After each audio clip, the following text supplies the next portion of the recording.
Okay, hello, hello. Just checking. Remember to set your chat to live chat. Live chat set to all messages. Yes, I have live chat going. Hopefully everyone can hear me all right. I'm not sure. I'm gonna just check properties on. Yeah. Is everyone hearing me all right?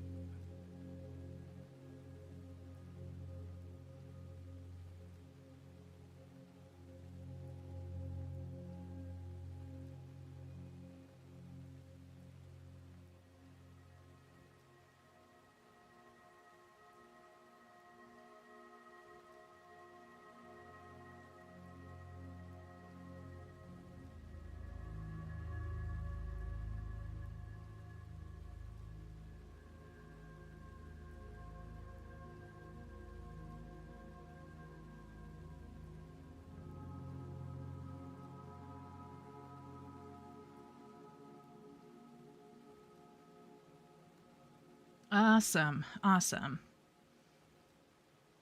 Let's see. Miro can hear me. Tickler can hear me. Hey, Tickler. Tickler's my sister, so. Shay does not. Okay, we're gonna let Shay reload.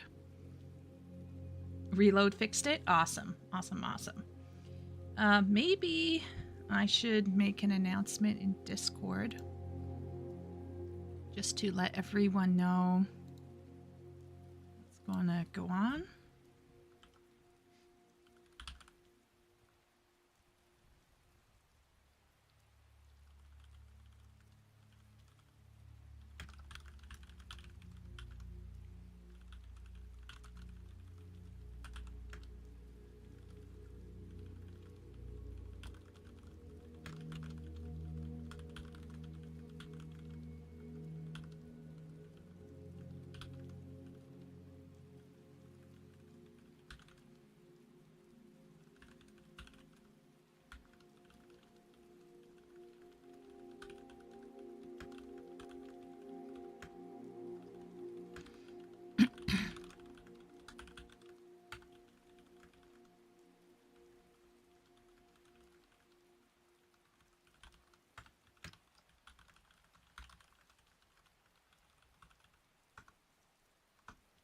Okay.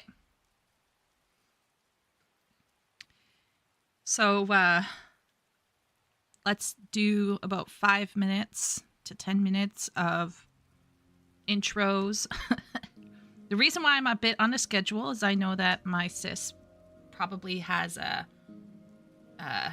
exciting night with her hubby. So I promised I would help her with something, and I noticed what Shay was doing in the Discord. I didn't comment on it yet, Shay. There was nothing wrong with what you're doing, by the way, Shay, just to clarify. But it really accelerated this interest that I have in sharing with people how I go about writing novels, what it is like to actually prepare something as an architect. And I'm myself right now in the middle of planning a book. And this is kind of a period of time right now where I'm iterating on ideas for a book series.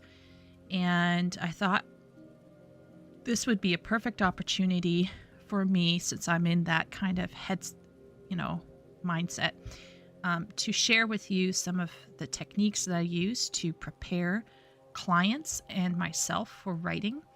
And the idea is to make the process of the actual writing more efficient. So how do you make money as a ghostwriter? How do you get words on the page? And the answer is, for an architect like myself, the more preparation you have, the easier it is to write. And a lot of people see AI as a tool And I think it is a very helpful tool for outlining, for guiding, for directing. I would support using AI for D&D people, for people who want to iterate on a story. But you still have to work with the AI to get to the point where it's viable, where it's meaningful, where it's compelling. And in my opinion, if you discipline yourselves and really work on writing as a skill, on outlining as a skill, you will get to where I'm at, where you will consider the coaxing of an AI into a compelling narrative is actually more, it's going to waste your time more than if you simply did it yourself. Okay. Now, does that mean that you can just sit down and just boom, everything is on the page? No. Especially if it's a passion project, you're going to want to spend a bit more time on it. But I think my argument would be that someone with more experience, like if you give yourself the time to practice and gain more experience, in the end, you might actually save time and resources and not have to rely on something else because it will just flow out of you. So today we're going to talk a bit about that. Do you think more ghostwriters are more often architects than gardeners? I think my argument, Shay, would be the most efficient and probably the people who make the most money and get the most experience will be the architects because they can create and then spew. I personally think on the platform that I work on that there are a lot of gardeners out there, like a lot. And many of them have to learn to work with an outline, and that is really hard for them. I feel for them a lot. When I say I feel for them, I mean I cognitively empathize that they are probably struggling in the same way I would struggle if a client, I don't know, doesn't give me enough information and then, pulls the rug out from underneath me and, but my belief is that if you want to make money, let's say as a ghostwriter, and you want to make your presence felt on a platform, you are going to have to be an architect because the output that you need to achieve is so high. In order to make any impact on the platform, you have to have high output. And I find that gardeners tend to be slower to get stuff out on the page, or they will vomit onto the page, but then they'll have to spend hours revising and editing. Whereas an architect does all of the revising first, then writes, and then only has to worry about the editing in a perfect world. Can you be 100% gardening when DMing? Like by DMing, what do you mean? Like writing DMs?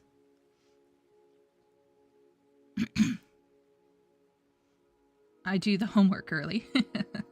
Hey, Ben. Hey, Leo. Just realized Leo is in here. Can you be dungeon mastering? Oh, okay. Yeah, I definitely think they're done. Once again, when you're doing TTRPGs, when you're doing tabletops, I think there are DMs who can be gardeners, but in my opinion, I think the best DMs who are gardeners are the most experienced. I think if you have an inexperienced architect or an inexperienced gardener DM, I think things are going to get really rough. Inexperienced architects, in my opinion, have very limited views on what the players should be allowed to do, and gardeners won't be ready for what the players are about to get up to because they may not have thought of everything that could happen. On the other hand, gardeners may be more mentally flexible and will maybe roll with how things are going easily, hand waving certain things away. But that could irritate some players who want to be more specific and more intentional with their play.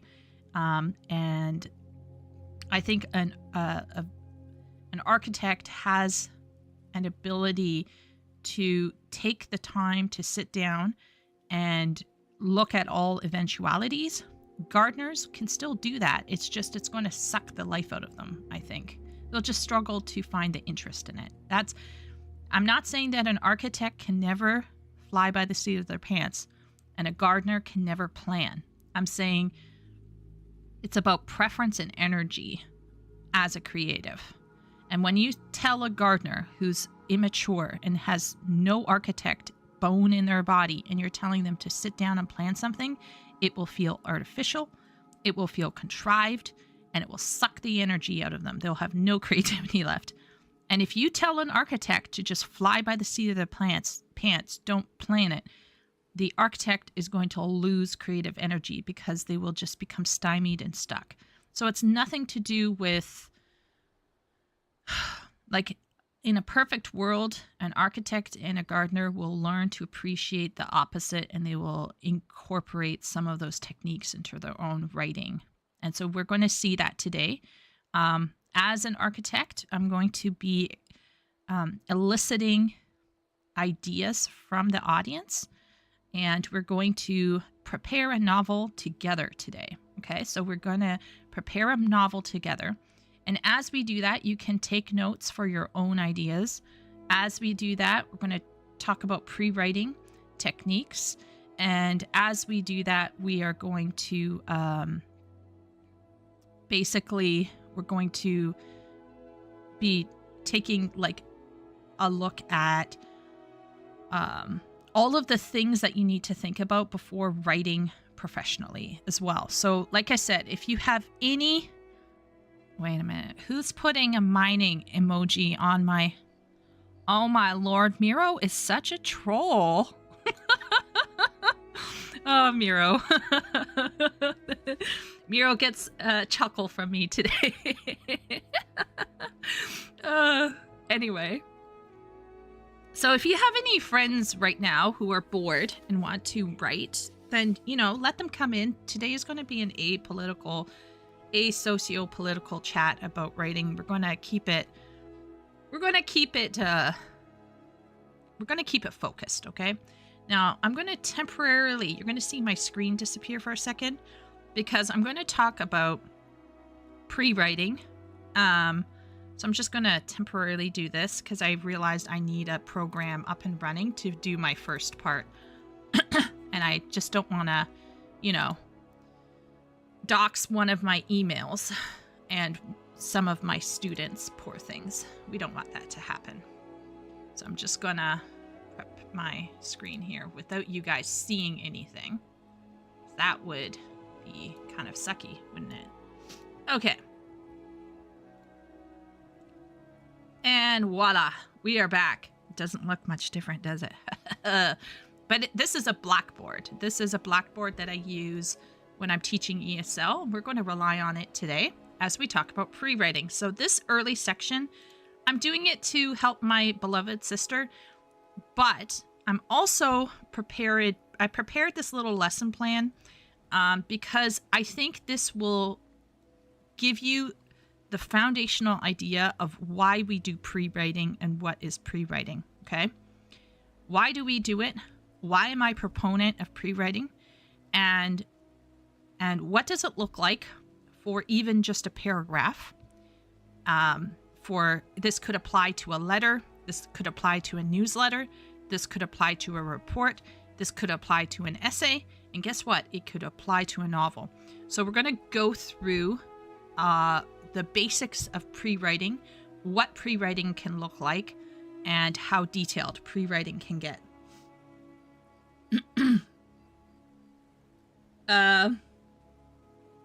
Let's see. I will say, I think as a gardener, consulting in AI is like having an architect on standby. Far inferior to having architect to alpha or beta readers for you, though. Yes, and I would assume as well, Shay, that it also probably gives you a bit more confidence to explore, right?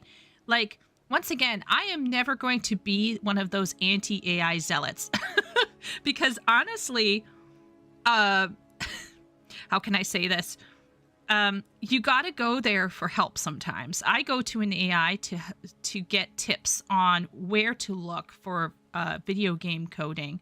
I'll go in there and it will kind of give me the direction of where to look. And then when I go back to forums, I can find the general information that I'm looking for to double check the AI's code. So it is I think AI is a wonderful tool. But if you are an architect or you're a gardener who wants to flex some architect muscles, we're going to look at how to tackle outlining and not get scared. Hey, epic. Hopefully you don't dox yourself. It would be nice. Yeah, I actually have to go back and do the other streams and like just clip out those sections. I know I promised that your friends could watch that little section, so maybe I'll just pull it out of the stream and make it a separate video for your friends, Epic, so they know how to talk to ghostwriters. Don't worry, I haven't forgot your question, Epic, about how to communicate with ghostwriters. But maybe your friends today would, if they're free, they can always hop in and listen on stream. It's going to be apolitical today. We're going to just focus on writing. So yeah. But people who are more in for the video reacts, please don't leave, because we're going to plan a novel today together, just like our previous little experimentation with AI. We're going to create something today, and I want everyone to feel like they can get some input in, see what funny names and things that we can come up with the scenario I've planned for this novel. So yeah. You can be a flagrant gardener as a D&D DM if your improv game is strong enough. Yes, you have to be able to improvise really well. I think architects are more likely to enjoy DMing. Yeah, I think architects would really love DMing as long as they're not control freaks. I don't know if anyone has had a dungeon master who's like super controlling. Like you shouldn't have done it that way. That I think that would be a danger zone for some architects. Friends who want to write. I don't even know anyone who likes reading. Leo's crying in Argentina. Poor Leo, don't worry. Take out your pencil. Get writing. I love how much more animated and comfortable you're becoming with streaming and chat, by the way. It's nice to hear. I hope you're enjoying it as much as it sounds like you are. Oh, Shay, thanks. Yeah, and I will be honest, like, I'm coming off of being a bit under the weather. I had a relaxing day today, and I'm talking about one of my favorite subjects, and I'm hopefully helping somebody out there, including my sis, Tickler. So, once again, we're going to get right into pre-writing. So far, they already understand just how limited AI is. Yeah, AI is a great tool. But why rely on AI as your muscles get stronger? Why rely? Thank you. They aren't tech savvy, but they enjoy listening to things while they work. Yes. So, like I said, we're going to focus just on the writing today. And the first thing we're going to do is we're going to talk about the writing process, okay? So I'm going to talk to you like you're one of my students, okay? We're gonna, so this is a blackboard that I would use in teaching ESL. So we're going to put up here, we're going to put up the words writing process. I'm going to just check to make sure this is nice and big. I think everyone should be able to see it. Okay, so for writing process, we're going to have 5 steps to writing anything. And by the way, I teach this almost 4 to 5 days a week to ESL students around the world, okay? This is a standard educational knowledge, okay? So some of you may be aware of this, some of you may not. Okay, maybe I should keep everything nice and big. I feel like if I don't keep it nice and big, people will not be able to see it on their phones. Okay, so number 1 step is pre-writing. Number 2 step is writing. Number 3 step is revision. Number 4 step is editing. And number 5 step is publishing. Now, that seems pretty straightforward. Is anyone familiar with the 5 steps of writing? Is anyone familiar? Tickler, have you seen this before? I wonder if Tickler has seen this before. Tickler, by the way, everyone, is my lovely sister, who's the musical one. I listen to Tickler's music sometimes to get me through sad writing sessions, because her music is usually very emotionally charged. No? Tickler doesn't know? Okay, that's all right. Anyone else? Oh, Miro has word up. Wow. I wish I had little... I need to get my Twitch thing working, so then I could, like, I don't know, like, have, like, an emote to, like, push that, like, gives people stars. Oh, Tickler has her Google Docs out. Wow, look at... Oh, my beautiful class. Yes. But that's only if you have some of the green on it. I'm sure I've covered this in multiple books I've read in my high school write a novel course. Yeah, exactly.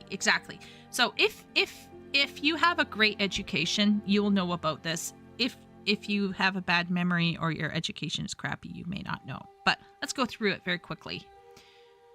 Prewriting is where we're going to do planning, where we will do researching, and where we will do outlining. And usually I will have 3 forms of outlines, especially for a novel. For smaller things, not so much required, but yeah. Writing, obvious. I think everyone should know what writing is. Everyone should know. You sit down and you write it. Okay. Revision. So revision is when you look at your content and you are checking it, the actual content. So you're going to be checking your information. So is my info correct? All right. Do my ideas flow clearly and logically? And then you're also wanting to ask, generally speaking, you want to think about, are my ideas organized, let's say,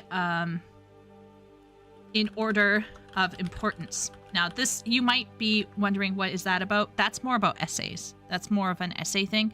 But you could ask yourself, and if you're writing a novel, you're going to ask yourself plot holes, question, character progression, question, point of view. So you're going to want to check your point of view, things like that. And this is all in the revision stage. This is a hefty chunk here.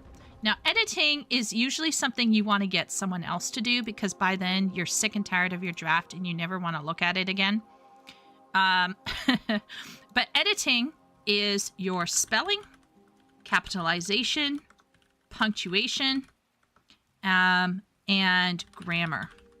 So all of your technical stuff. Revision is more, and somewhere in between these two, you could put down word choice and sentence fluency. So I would put word choice and sentence fluency in this section here. It's a type of editing that we would call line editing. So some people would put it down here, but since it could affect, like it flows out of your revisions, this is kind of somewhere in between these two versions. And of course, publishing is giving it to your teacher, giving it to your coworkers, giving it to your publishers, you know, putting it on Amazon, putting it on a website somewhere. Obviously, everyone knows what publishing is. Okay, so we have here this kind of general knowledge. Now, what if I told you that you could take this step out almost entirely if you worked more up here? What if? Now, this is a huge deal if you're in university or if you're at work and you don't have time and you don't want to, F around. Guess what? If you put in enough time in your pre-writing, your revisions disappear. You're less likely to need revisions. Okay? But what this requires is a very strong vision when you're pre-writing. If you do not have a strong vision when you're pre-writing, you're going to be in trouble, and it means that you're probably a gardener, and this means revision must happen. But if you're an architect with a very strong vision of what you want, you can actually take this out almost entirely. Isn't that crazy? Isn't that crazy? That's what we're going to do today. We're going to practice pre-writing to such a degree that your revisions don't need to happen. Yeah, nutty, okay? So I'm just going to actually take screen caps as we go through this process, and then I'll share it on the Discord for anyone who is, not there or can't make it, is busy right now. Okay, so we got that screen capped. Great. Okay, so far, any questions?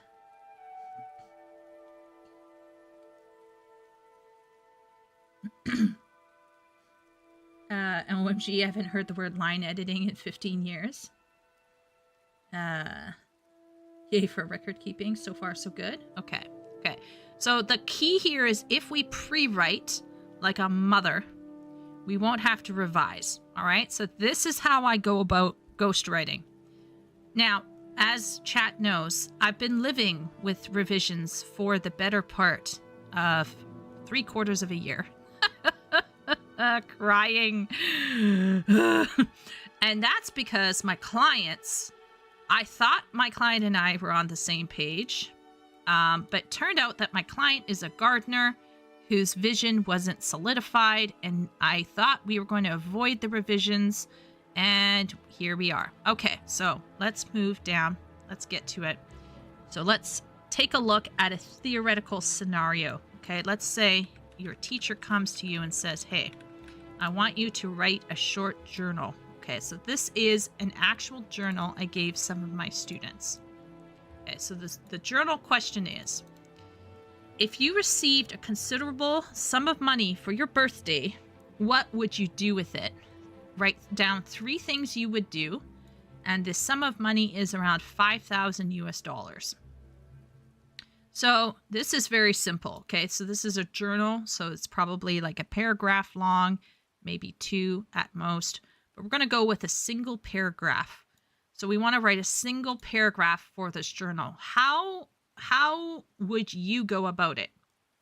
So let's have hands raised in chat. Raise your hand in chat if you would just start writing the journal and hope things would resolve themselves by, within an hour or so. Let's see. How do you know you have a good editor or a bad one? Good question, Leo. Good question. For me, I'm going to be honest, Leo. For me, it depends on the editor. What are they doing? So, for example, I dislike working with substantive editors, generally speaking. I like to lone wolf that part myself. I know if I have a good line editor, if they're tearing apart my work and I'm crying at the end of the day. I know I'm working with a less than good editor if they're only tweaking it a little bit here and there. But if it's a copy editor, or just a very basic grammar and capitalization, then I consider them to be bad if they don't use the Oxford comma. So it's about experience. I think there are many people who don't know that they have a crappy editor. They don't know because they don't have experience. And how do they not have experience? Good question. We'll talk about it later. Okay. But basically, the TLDR, you may not know that you have a shitty editor. The only way you can know is if you know what good things look like. And this is why it is imperative to read good things. If you only read shit, then you don't know if what you wrote is good or bad. And then you don't know if your editor is good or bad. But generally speaking, for me anyway, if I am not second guessing my talent after an editorial session, I feel like my editor has phoned in. That's just me. That's just me. Because usually I have a little crises of faith in myself after a really good editor goes through my writing. Okay, so let's see. Okay, so you have a journal. You got a paragraph. Who here just laughs instead of crying? Exactly. That's right, Tickler. So some people are just going at this paragraph.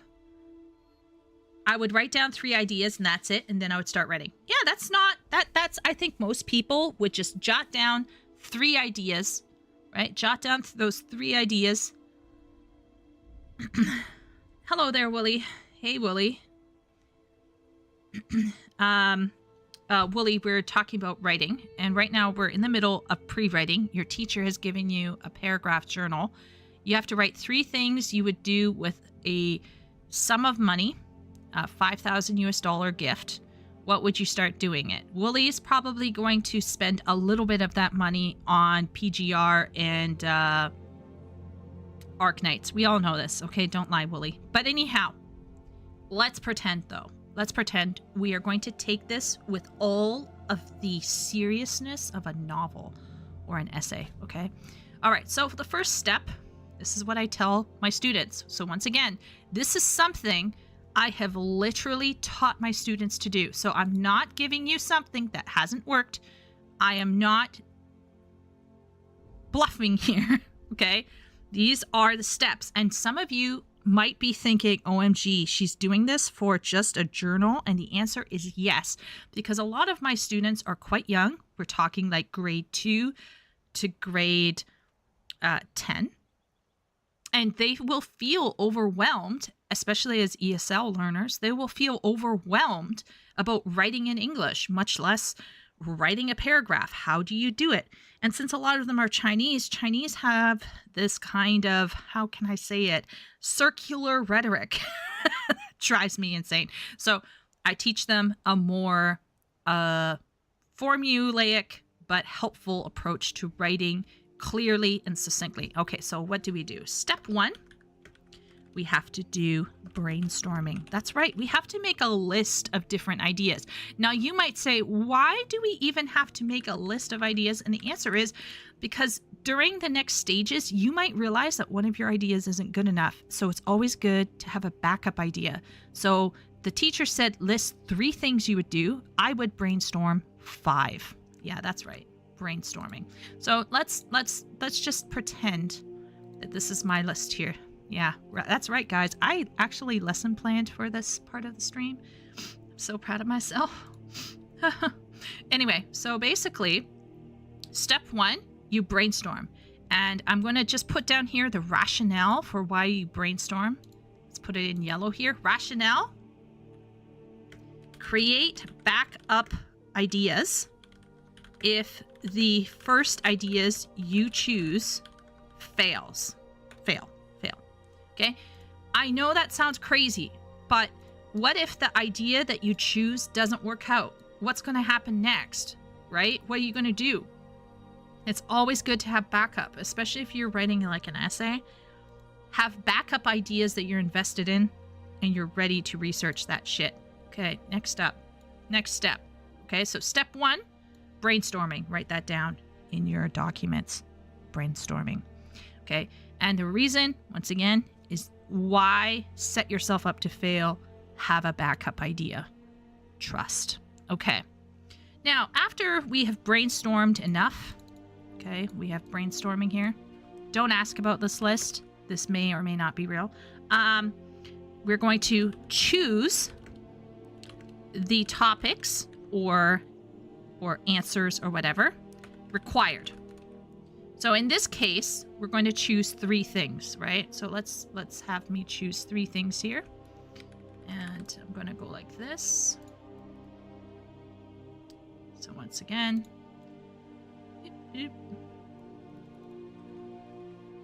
okay, so my choices are going to be, did I say 3 things? I'm going to actually write about 4 things. But if I was going to take out 1, it would be 2 video games, or maybe the bread maker. Maybe I would take out the bread maker. So let's just pretend like your teacher said, this is a leftover question from this week, so that's why it had the word 3 things in here. Let's say we put in 4 things, okay? But 3 things, 4 things, whatever. All right, so then you have to choose the topics that are required. So if your teacher asks for 3 things, only give them 3 things. Please don't make your teacher's life terrible. But for some reason, I don't know why, I made 4 things, so we're going to go with 4 things. So we got these topics. We've chosen these 4 topics. So that's fairly easy peasy, lemon squeezy. But do we just start writing now? What does chat think? Does chat think that Chieko is going to stop here? Does chat think that Chieko is just going to be like, yeah, I'm good now. It's time to start writing. What does chat think? New glasses and dentistry. Oh my gosh, Wooly is a... Wait a minute. Wooly has glasses? Oh, Wooly. What kind of glasses do you wear? Hold basic to inflict enemy with... Use entire paragraphs. Oh, Wooly. The specific question would result in me writing as long-winded an answer as possible and then forcing myself to meet the required length in a way that didn't look like I was forcing myself to do so. Chieko's gonna panic at it.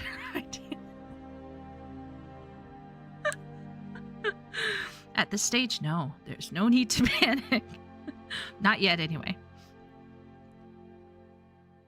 My gardening is already seething. Shay is deep breathing. She's like that cat that's like, you know, like that gif of the cat breathing intensifies. He needs... Wait. Wooly has bifocals? Oh my lord! That is insane! Okay, but what kind of frames do you have, Wooly? Do you have like dark, thick frames? Or do you have like silver or gold frames that are like kind of thin and skinny? Are your glasses like circular, squarish circular squares, thin squares? Like those little thin grandpa squares? Like do tell. Add more details, Wooly. Panic is one of the steps. Can't fool me. I feel your excitement about glasses. Look, glasses are a thing for me, okay? Will Chieko ever return to WoW/WoW reactions? Now that's a good question. Okay, moving onward. Once again, we have a time limit here. All right, step 3. Step 3. We're going to sort our topics using logic, and we also have to think about considering presentation. And by that, I mean, if you're writing an essay, you generally want to go weak, strong, or strong, weak, strong. You never want to go strong, weak. Never end your essay on a weak note. That's like, you might as well like call maid at that point. And the same thing goes for a plot.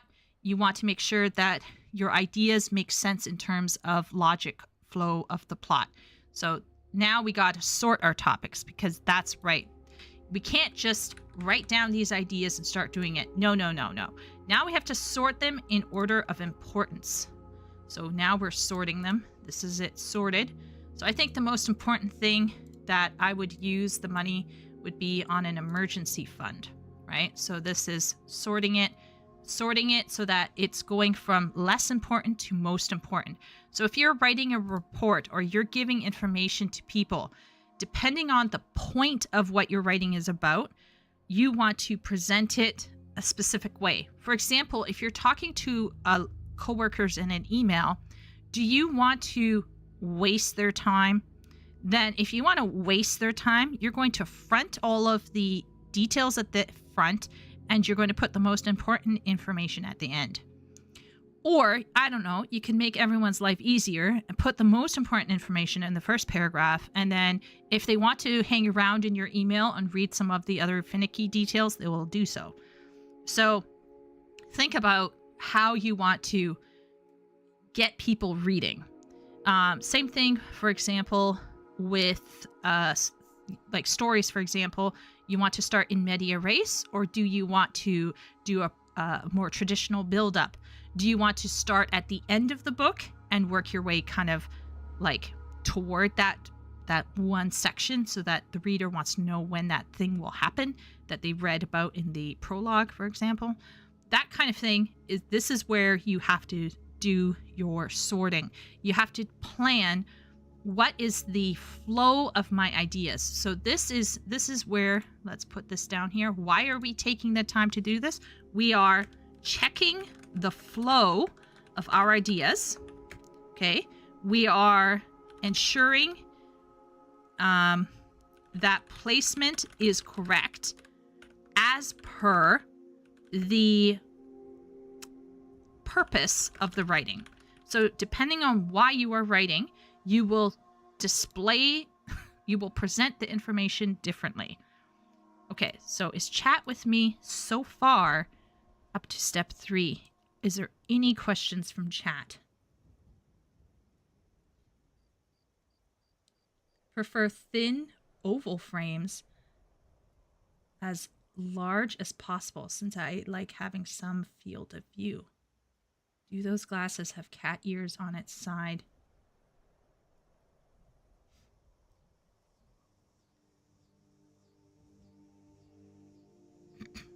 But that's the boring given. Well, I mean, once again, for me, I've been well, anyway, we're not going to go into why I put emergency fund at the end, but you'll see why in a little bit. So far, this is easy to follow. Okay, good. Well, I'm assuming, Epic, that you will find this super easy because you do have a bit more experience writing. So, you know, I'm sure Shay is also like propping her eyelids up over here. Okay, so the next thing that we're going to do, so this is kind of what I would call outline number 1. This is what I call the sketch.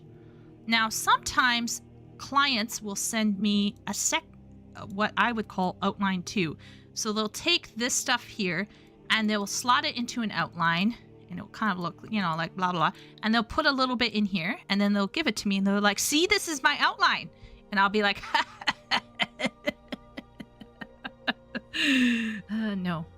no. Okay, so so some people might do a step 4. So I'm going to actually put a step 4 in here. I didn't really plan to talk about it because it's kind of silly with this particular topic.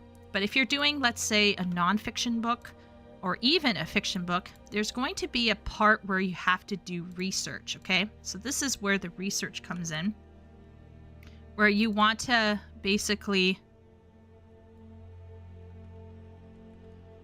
fill in some of the gaps, okay? And at this stage, let's put here, get more details, check your ideas. If idea is not strong enough, let it go and replace. Okay, so what do we replace it with? We go back up here to step 1 and we take something from up there. All right. So step 4 research must be done for large projects. I'm just ignoring it for this one. But some clients will actually do the research. They'll jam the research in here willy-nilly. They'll just jam it in there. They'll throw some links in. Like, who cares what order those details are in? Don't care at all. And then they'll give it to me and they'll go, this is my outline. Yay. And I'll be like, no, actually, you got to pay me to do a better one because this is not it. Nope. Okay, so this is step 4, research. Already replacing ideas as we speak. There you go, Tickler. According to a couple of fantasy writers, it's more difficult to write with your world and lore already written in other books than starting a new series.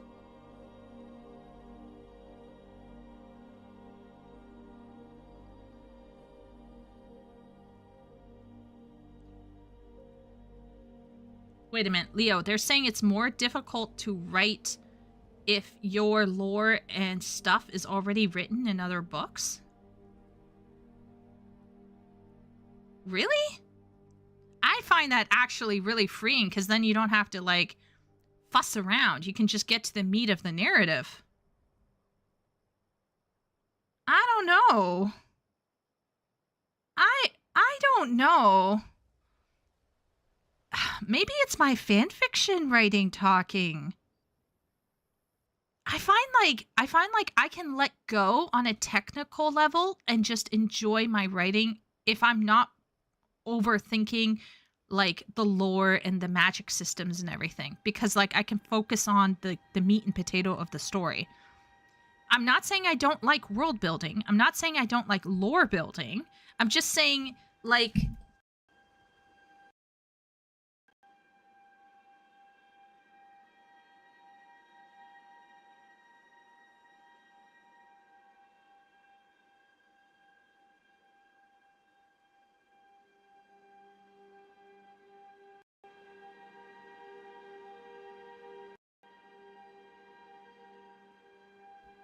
I think I'm back-ish?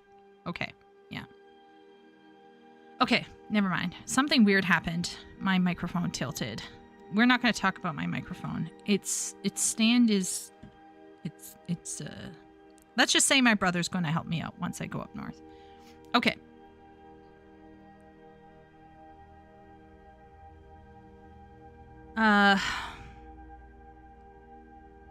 Those two have a long series, though. It's restricting. I'm sure it's probably a gardener problem. Restrictions are good. Yeah. Yeah, I don't know. How about this, okay? Let me put it this way, okay? I think the restrictions are literally like a psychosomatic problem in their head. It's not real. Because let's say you're doing a new book, and let's say I want to do a book or a journal, like what we're doing right now, okay? And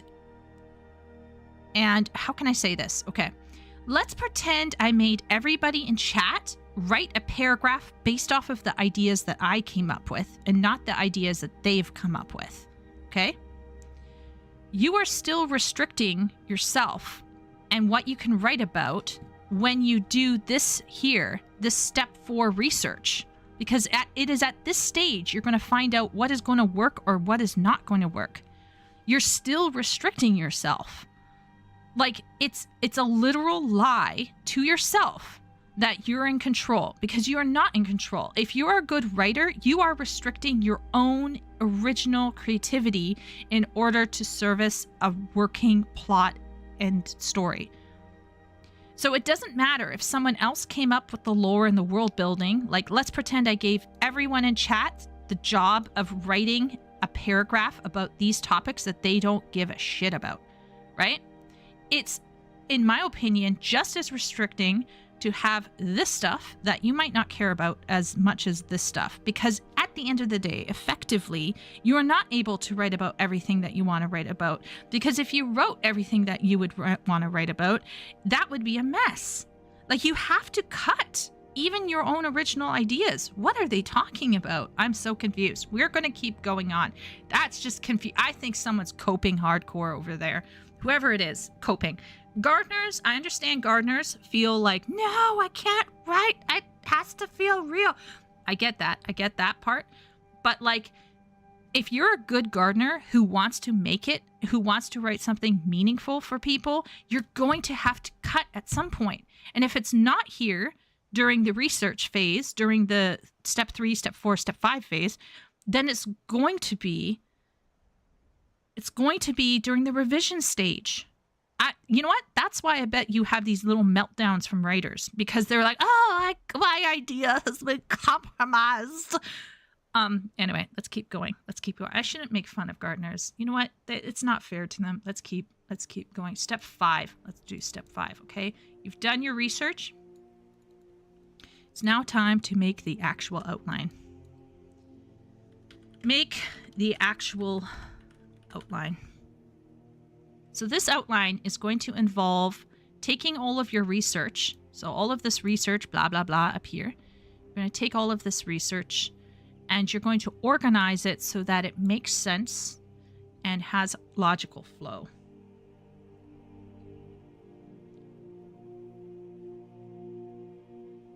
My personal desire for my writing career is to be a Forgotten Realms author. That is so cool, Epic. Good luck. I hope you can get there. At the very least, even if you can't actually get to writing Forgotten Realms, you could write like Forgotten Realm knockoffs. I mean, who's stopping you, right? Just like instead of calling him Drist, you call him Zert. And, you know, have fun. I could see having a big idea for a book 2 and realizing I can't because book 1 and run into roadblock for months and years. Shay, this is why if you write a series, you plan it all in one go. So then you're not hamstrung by your book 1. This is why. Shay has literally shown what is the problem with WoW writers. If WoW writers are all gardeners, this is exactly the problem.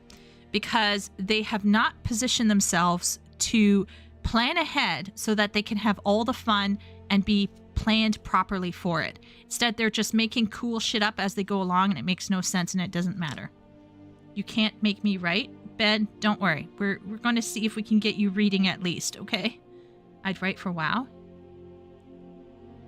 Like we're talking about Sanderson, the story exists just to progress the characters. Yeah, and I think that's why gardeners are, how can I say this, Shay? I think gardeners are very represented, or should I say overrepresented, because modern writing leans into focusing on characters over making sense plot-wise.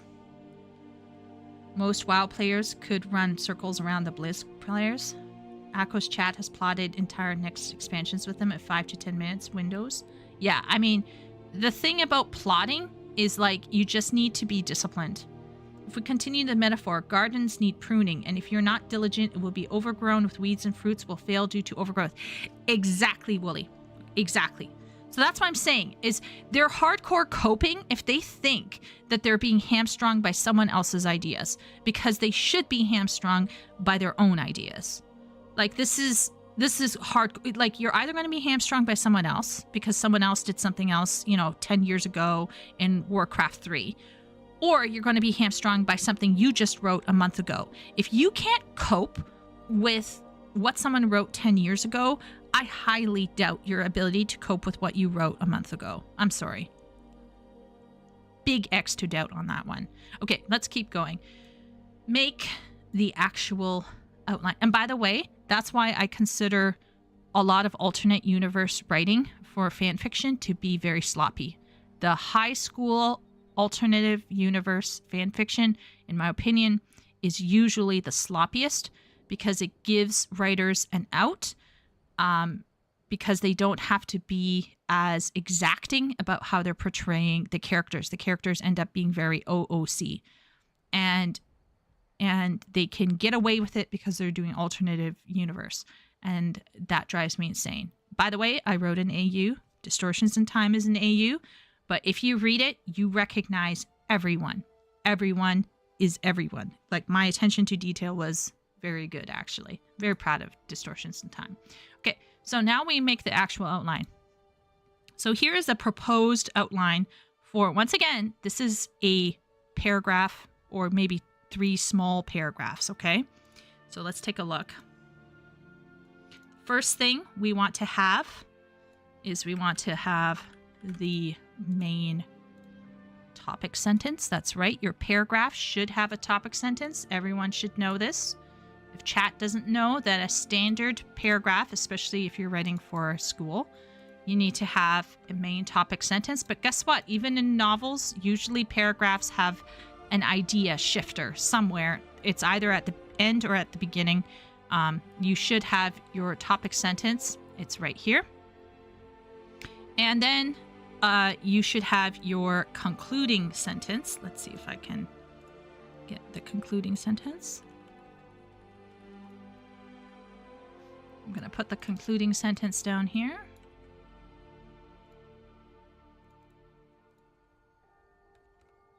Okay.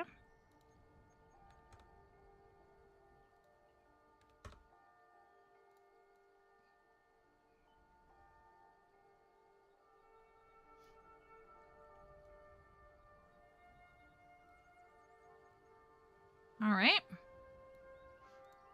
So you can see I have a topic sentence and a concluding sentence. So this is something I would do when I wrote my essays in school, so then I don't have to sit there and fuss about my thesis. Get that thesis right out of the way, get it down, restate the thesis for your conclusion, and that is probably the two most important sentences you can pre-write. So you're pre-writing these two sentences. Now, we're going to input in between. We're going to put in between the body. I'm going to make it a bit smaller. Let's see if it will fit. Oops. No, it will not. So we will just go like this. Yay. Okay. I hope everyone in chat can see this. But you can see here, how detailed did I get for a simple paragraph slash, let's say, 3 small tiny paragraphs for a journal. For a journal. You can only imagine what my essay outlines look like. Did someone say tangent? Oh, hey, Duck. How's it going? Long time no see. Hope everything's okay.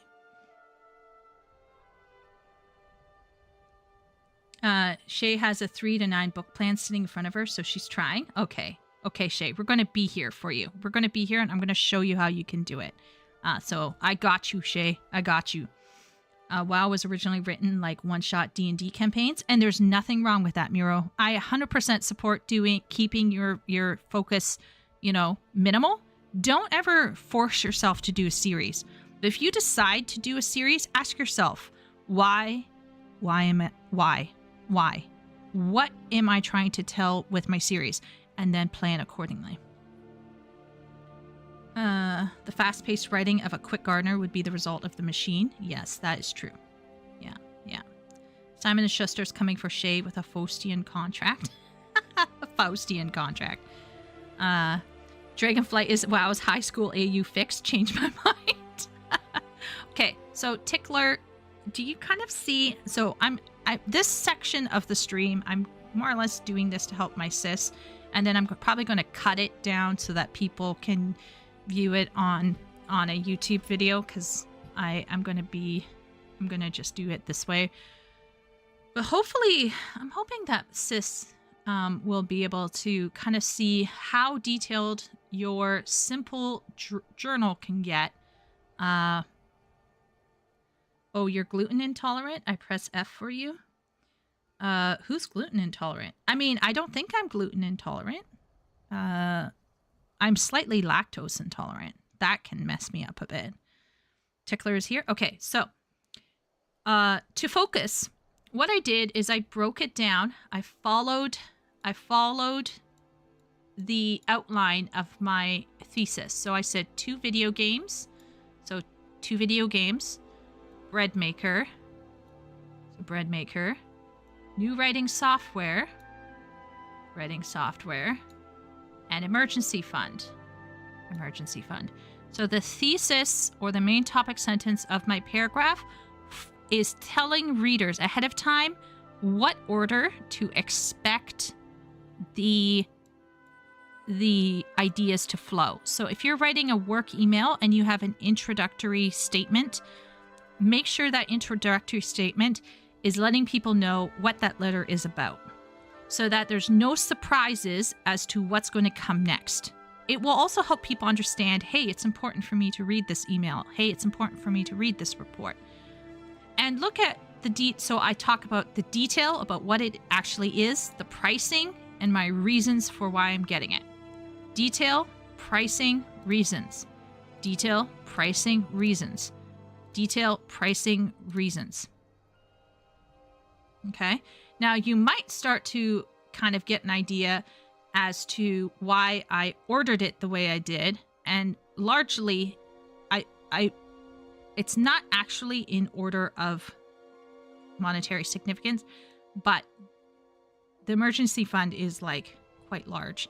And I feel like it's quite a weighty thing to have in your life. I think it's very smart to have something like that sitting on the side. So it's been something I've been thinking about. And so this is something, obviously, this is a personal decision. Of course, everyone would put something else here. But that's not the point. The point is, okay?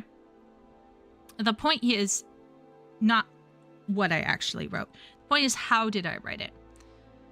So I wrote each topic the same, and I have subpoints. So I have points and I have subpoints. And in some cases, if I was writing a very complex essay, I would have subpoints. So if I was writing an essay, let's say I had a point, and then the point would be here. Then the subpoint would be a detail. And then to prove that detail, I might want a quote.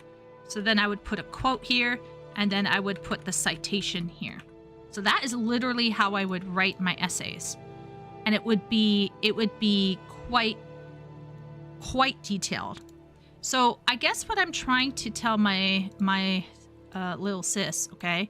What I'm trying to tell my little sis is that I know that my little sis is a master note taker / note writer / lesson planner. She loves to sometimes I tell her she over lessons plan, which is mind blowing given the kind of person I am. But what I mean to say is she needs to lean into that for her own writing. It's okay to be OCD before you write. Don't feel bad about it. But don't spend too much time on it, please, Tickler. Please do not spend too much time on it. But the point is, with practice, this will become incredibly simple.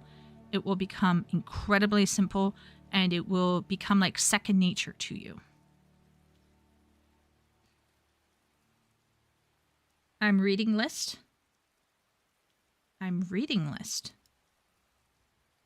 hard to transcribe when the stream fluctuates down to 30, 60, 480p every 2 seconds. Oh no, Miro.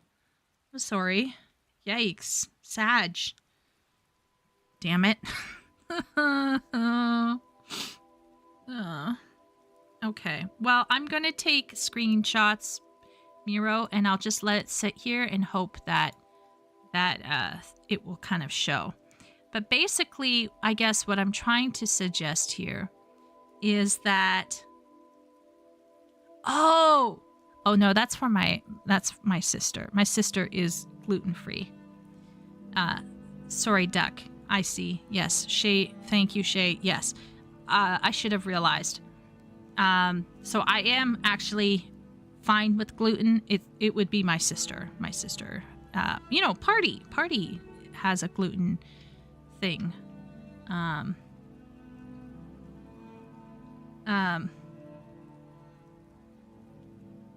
Oh, okay. You know what, Duck? I don't know. I think I'm just being a spacey teacher right now. So yeah.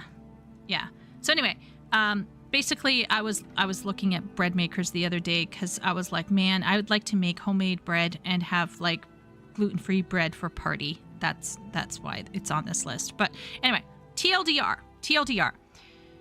Your pre-writing outline can be as detailed as you need it to be. Now, for gardeners, it doesn't need to be super detailed, but for architects, it needs to be extremely detailed. Now, I don't know if Tickler is a gardener or if she is an architect, but my recommendation is until you feel, if you're writing something that's serious for work and you are concerned about how you're showing your information, Tickler, my recommendation is for you to build the outline first, then come to me, talk to me about it, and I can help you visualize what it will actually look like when it's written. Okay? And this is the power of the architect. They can look at it and they can envision how it will look when it is written. And if you can do that, if you can train your mind to see how it would be written before you write it, then when it comes time to do the revision stage, you won't have to check if your ideas flow because you already decided that. You won't have to check if your research is correct because you will have already done all of your research. You won't have to check whether you have misinformation because you've already done that double checking. You won't have to do last minute citations because they will have already been on the outline when you made the outline. You won't have to check to see if there's a plot hole or a character inconsistency, because hopefully if you are a strong architect, or if you are a mature architect especially, you will have already foreseen these issues before you even put pen to paper. This is how easy it can get. Okay, so then how, like literally though, how easy can it get? So what we're going to do is we're going to clone this. We're going to go down here. I'm going to shove it over this way. I'm going to take this as well. I'll show everyone. Nothing like proving my point here, okay? Because obviously I can't just tell you it will work, right? Trust me, bro, I'm a doctor. That's an Asmongold meme. If you know it, you know it. Okay, so I'm going to write the main topic sentence here. So we smack that in there. It's done, right? And now we write. Now we want to write in some transition words. So this is something I can do as you know, being more experienced with this, but this is something you might have to revise. This is probably one of the few things, like word choice and sentence fluency would be one of the line editing things that you would have to consider after writing. But here we go. To begin with, I would buy a couple video games, specifically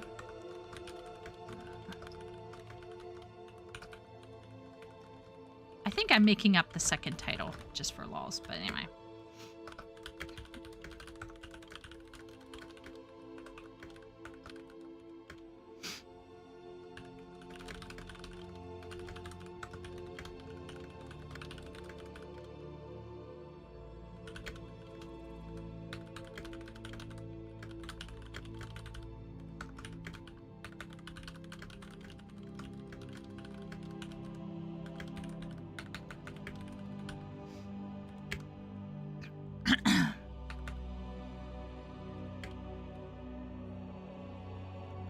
I'm going to actually go back here. I'm going to add something.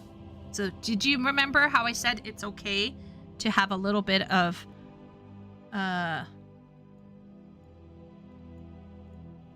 you remember how I said it's okay to have a little bit of gardener? You're now going to see my gardener come out, all right?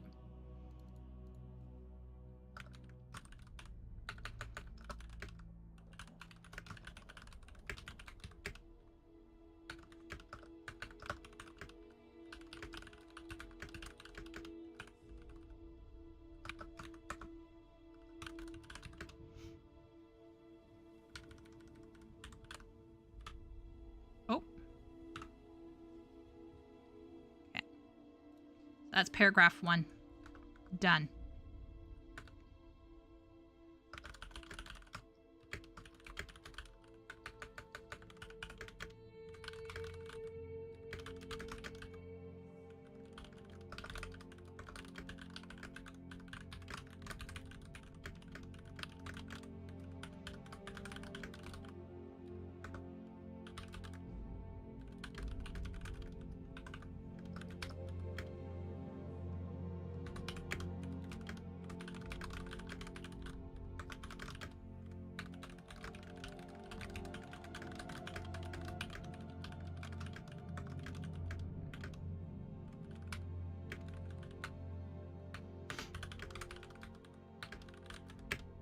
Now you notice paragraph number 2 is smaller, and that's okay because you want to start off strong and then you dip into the weak stuff and then you come out strong.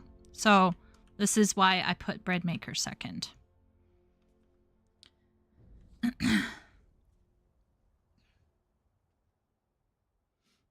Ben is booing the gluten thing. I just made bread today. It has nothing but gluten. Wow, Leo, be careful. Ben will be over there checking your bread and making sure it's perfect. I'm pretty sure I'd be a gardener naturally. I should definitely channel my architect abilities. I think all gardeners should grow their architect, and I think all architects need to grow their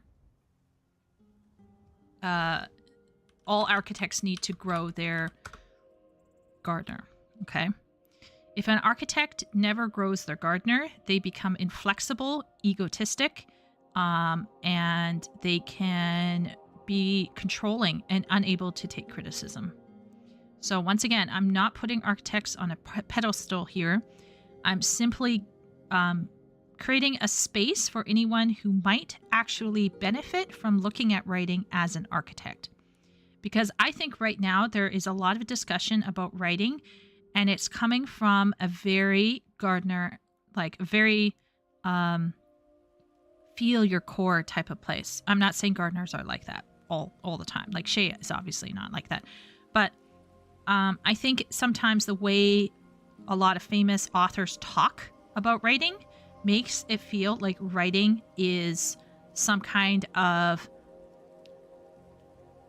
inborn talent thing that you have or you don't have. And I actually don't think it's true. I think everyone should learn how to communicate. In fact, I would argue that half of the stupidity we have on the internet is because people do not know how to communicate. Like that guy, Douglas, that we reacted to last week. I had no beef with the main idea of what he was talking about. My beef with him was how he was talking about it. Though the evidence he brought on screen was sussy, right? Wasn't well thought out. And that's the issue, right? And even writers can have this problem. Even gifted writers, or even experienced or people who've written a lot in their lives, can struggle with writing clearly and thinking clearly and communicating clearly. And I'm suggesting that if we all infuse a little bit of thought into our lives before we start writing, maybe, just maybe, we could actually achieve something like nuance. We can achieve efficiency, and we can make money. Yeah, that's the thought.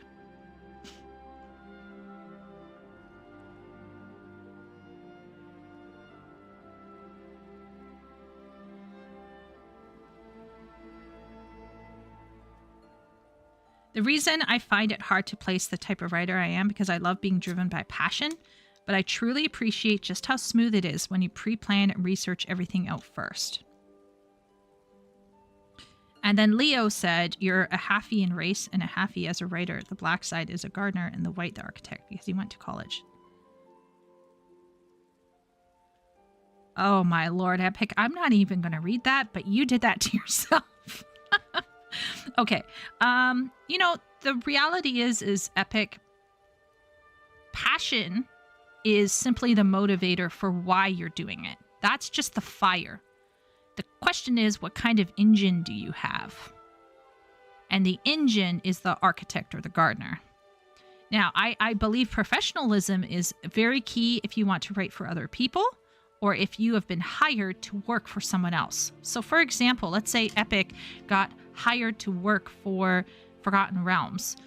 As a professional, as being professional, I would hope that he doesn't start inserting shit in there that's going to break canon, is going to rewrite the history, is going to infuse his own ideas at the cost of other people's originating ideas. I'm sure Epic wouldn't do that. I'm sure actually he would probably go after anyone who did that. But my point is that passion and professionalism are simply the passion is the motivator.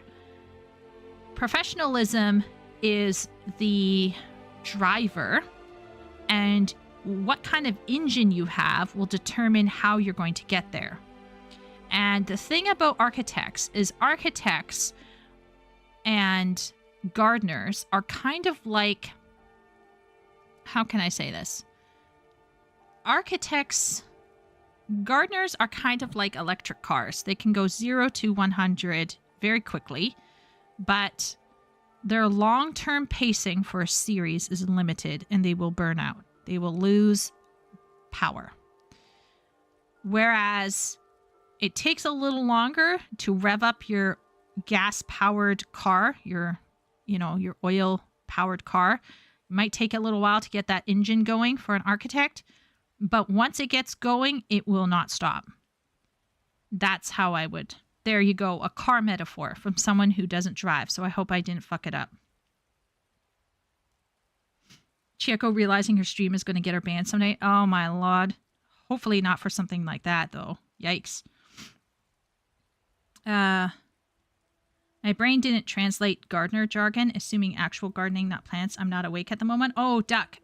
So, Duck, there's this kind of paradigm that there are two types of writers who plan and writers who don't plan.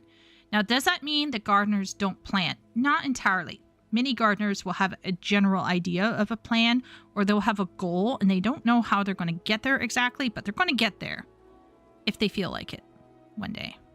And the issue is that if a gardener starts to set out to write a series of books and they don't plan enough ahead, they're going to find themselves hamstrung by their first book because they hadn't taken into account what they first wrote.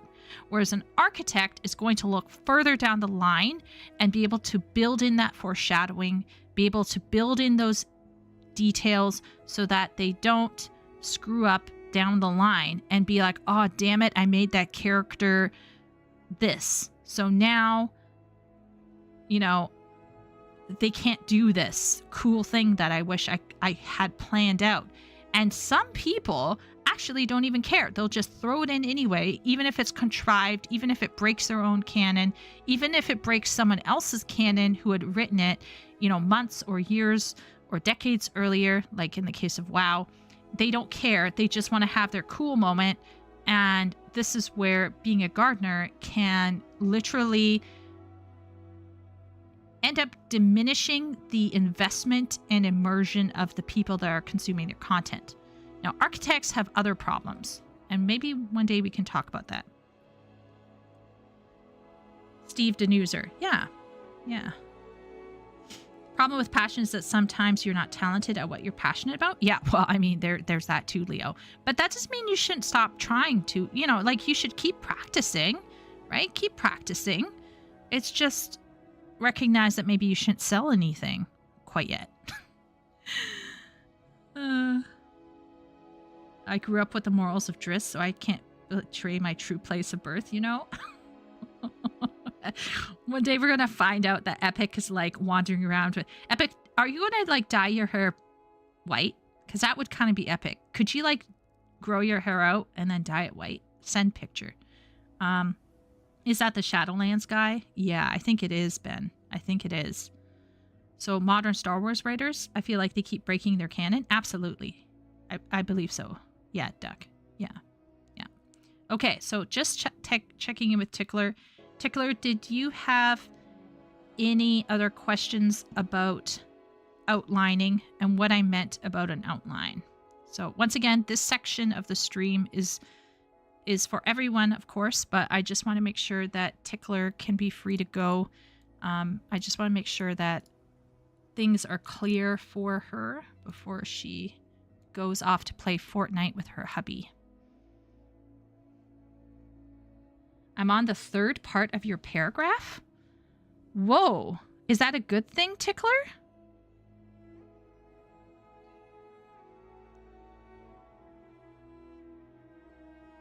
Look at Brandy Sandy. That's fair, yeah. I don't know.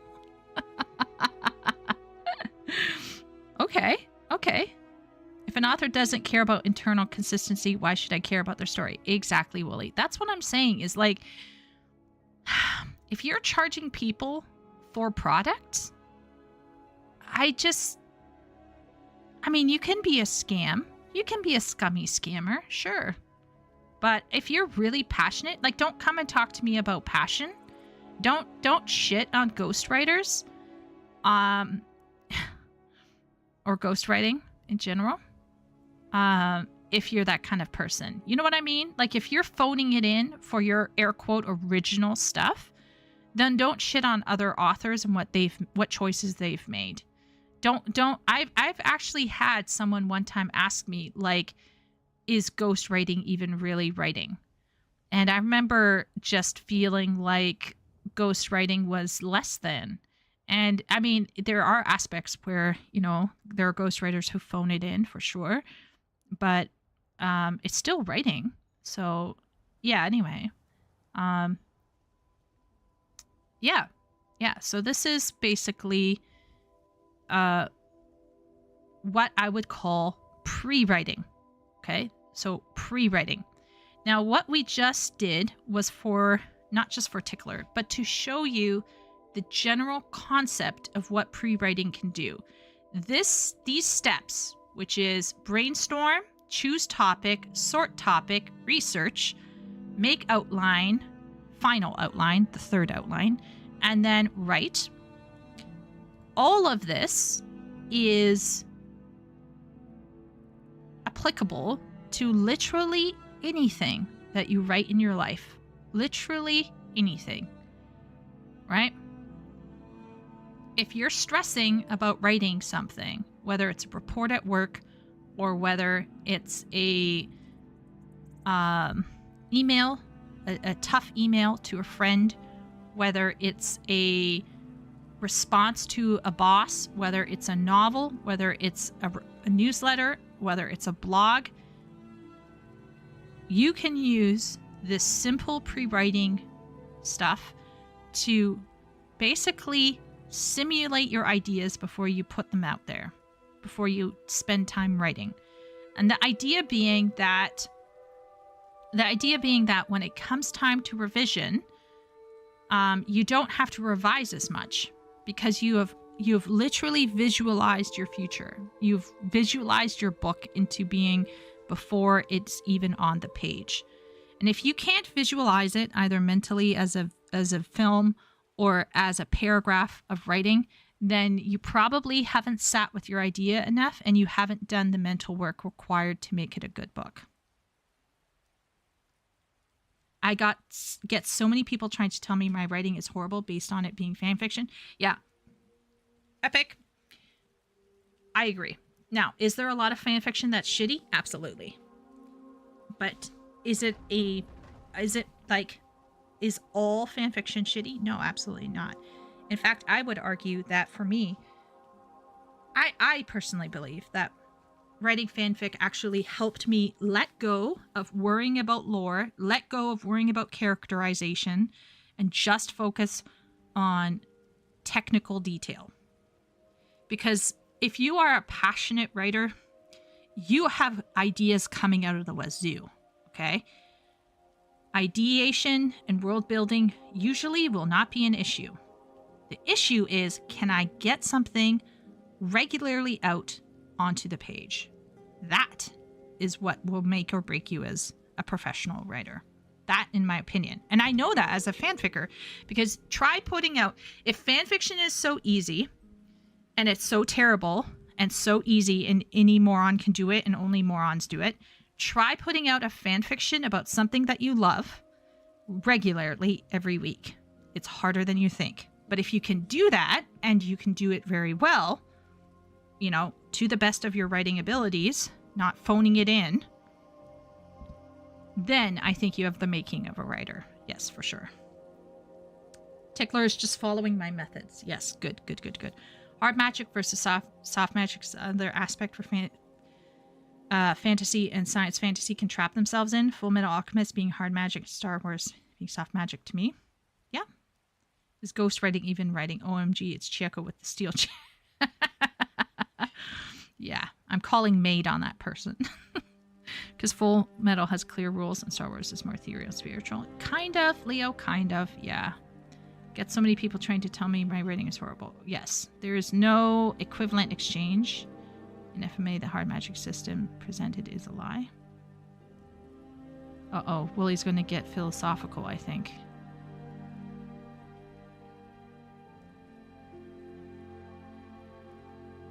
Oh, my lord. Yeah. Well, I mean, Star Wars is a lore mess. It's a mess. It's a mess. But anyway.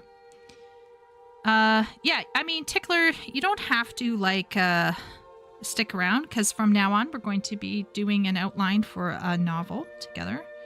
So you don't have to, crush yourself over there. You can go have fun and eat. But hopefully this will give you an idea about how detailed your outlines can get. Trust me, they can get about as detailed as you need to get them. Maybe sometime in chat, I'll do like a real life camera where you'll just see my hands, which will be terrible.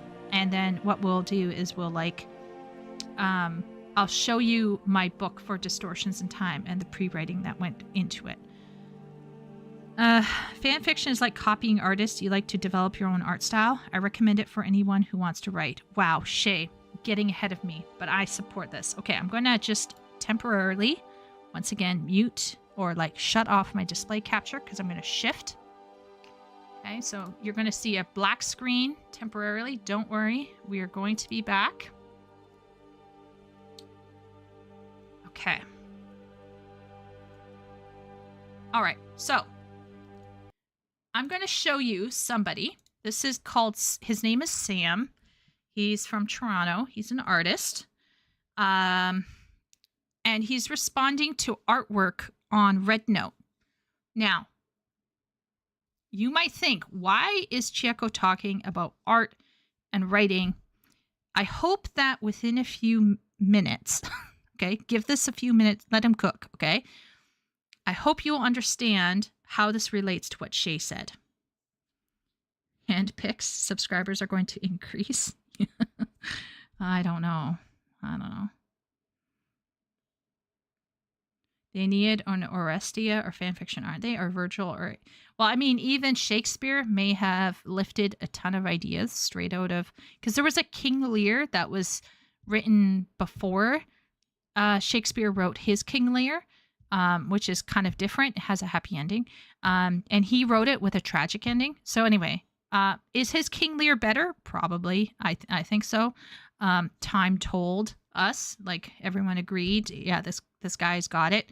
The original King Lear, not so much. But the original King Lear was actually a fun romp. I actually enjoyed it. I saw it in my professor, who is a Russian crazy lady. She wanted to recreate Shakespearean theater, so she had an all-male cast. So there were men wearing dresses. It was kind of hot, but like obviously a lot of guys in chat would find it horrible, but I liked it.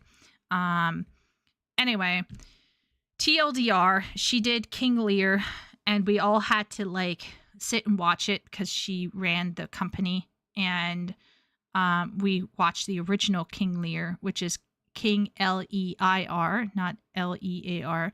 Anyway, and it was a lot of fun. The dean for our program, like for our faculty, fell asleep right up on the front stage. It was hilarious. Anyway, okay, so let's see what Sam here is talking about. What does Sam say that is related to what Shay says? Okay, so hopefully this will... Fantastic, dude. Oh my, that is incredible. Oh, and that wasn't even that was not even the finished piece. That was the draft. Are you kidding me? Dude, I'm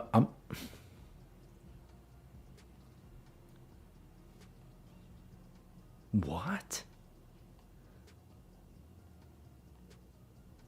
What? What?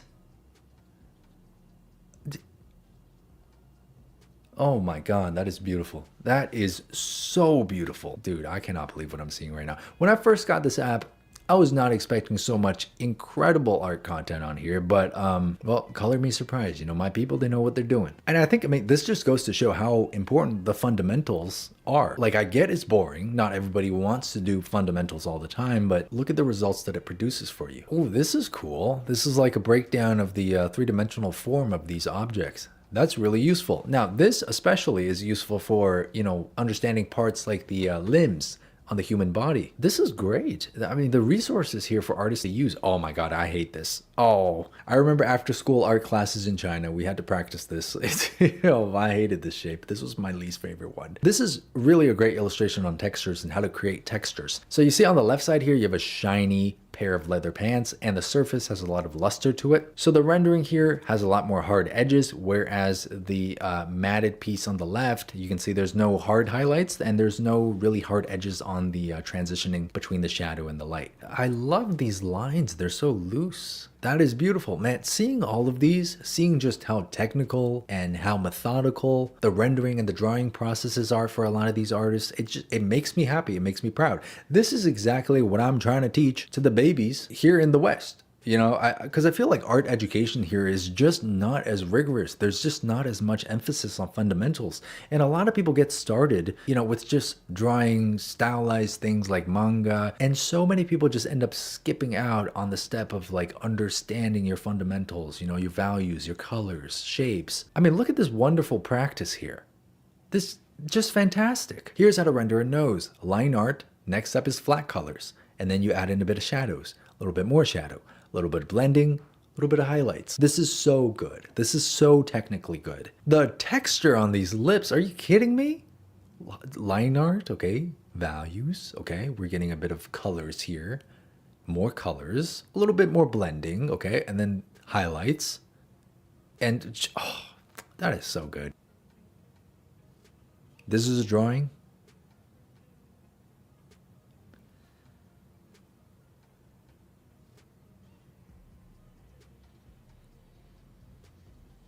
This is a half an hour drawing of the hand. Are you out of your mind, brother? Oh, wow. And there's the process. That's a start. What?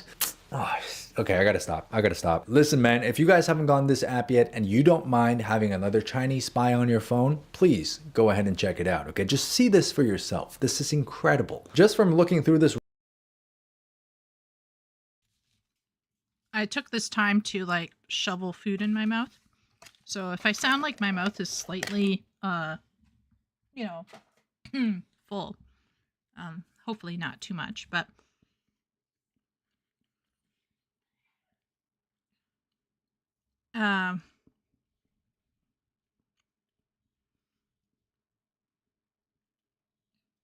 sci-fi stories of humanity, fug yeah.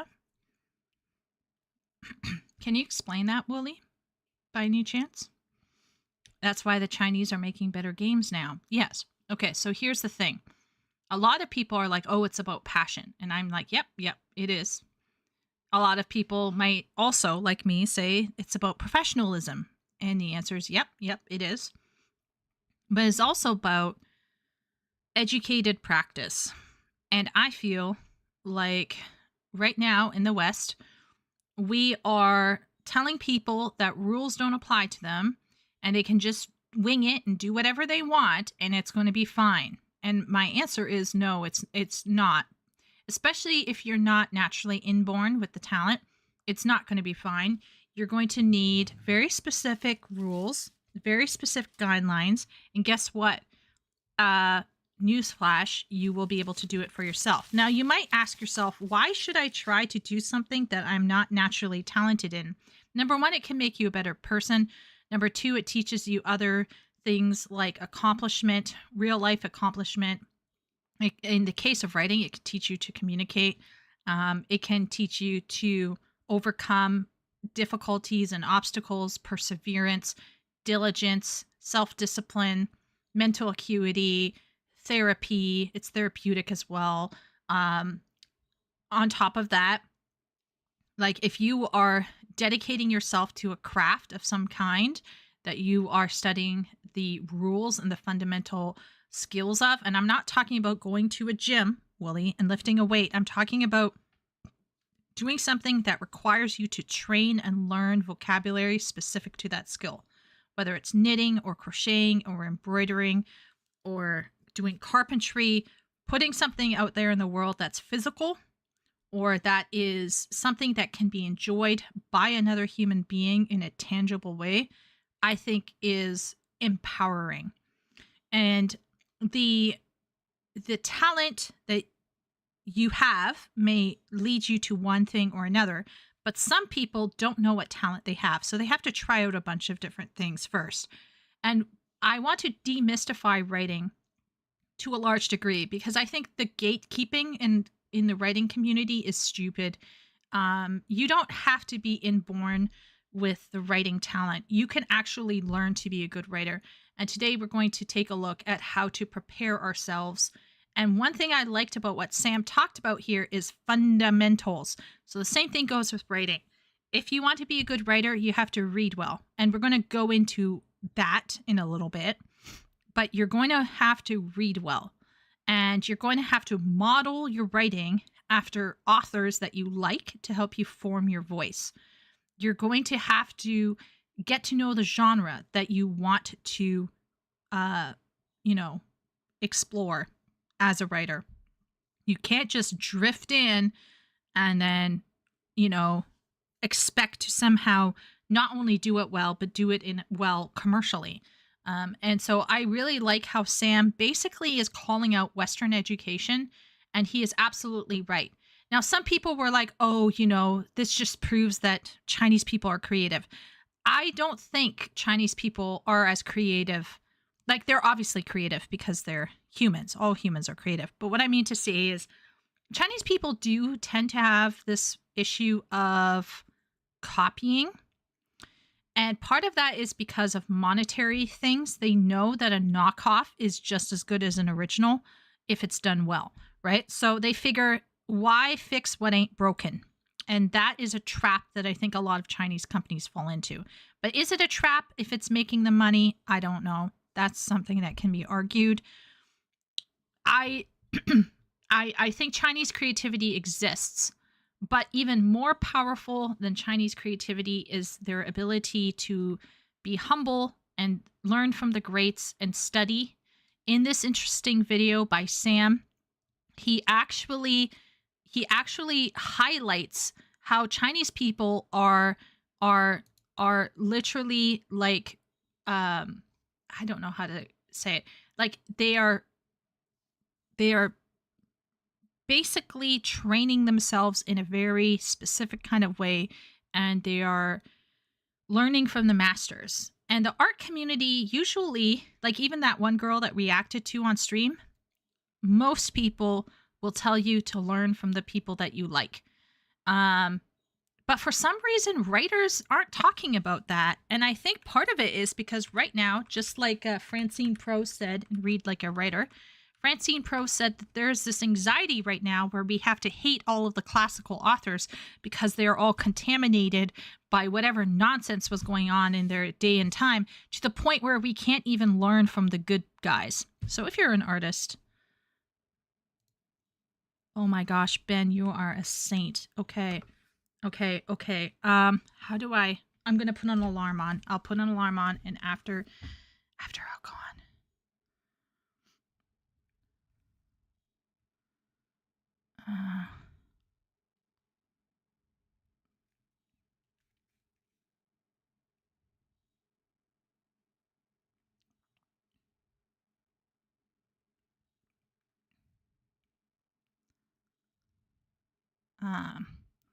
Putting an alarm on chat so I'll remember.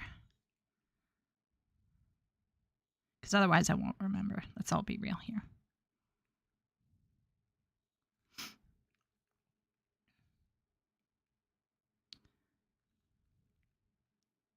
I'm going to set it to 1 a.m.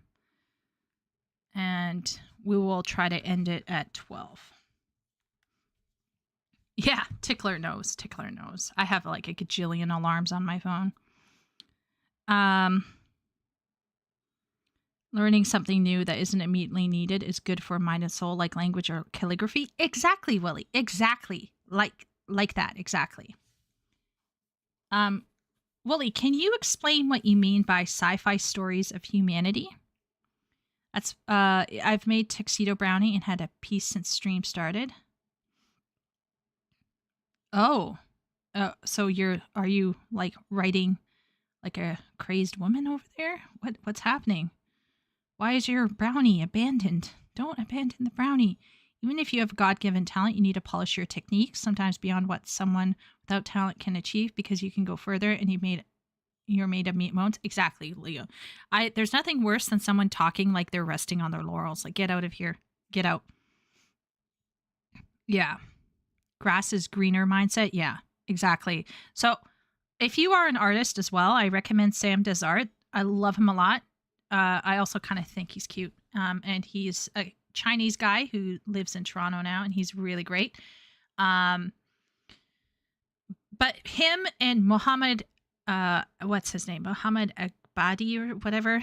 Anyway, they keep talking about art fundamentals. And let's just say I've gone out and I've gotten some free Kindle books that talk about art fundamentals. I got a couple books now on art that's talking about fundamentals because I want to learn how to draw my own book covers, save on money. Because I used to actually do art chat. You know, I actually had a DeviantArt back in the day. Okay, so now that we've done that part, let's turn on Skyrim again. I think Tickler might be in here. So Tickler, we can consider the front portion of the stream now ended. We're going to move into fiction book outline time. So you can free yourself to enjoy Fortnite or dinner or whatever, but whatever floats your boat. I mean, you can stay here, obviously, but we're going to do some prep. Okay, so let's first talk about book outlining. Book outlining can look different for different people. And before we go into outlining a specific book, I want to is a scientific where humans are actually strong and competent. Oh, that's cool. Yeah, I'd get behind that. Yeah.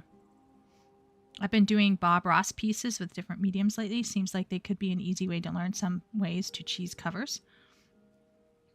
Oh, yeah, good point, Shay. And I could try to do it digitally. Cool. I sent you an email with my typed up results. Feel free to correct me later, Teach. Oh. Excuse me, chat. Excuse me. I gotta cast my eye and see how this went. I just gotta see, chat. I'm gonna assume it's my...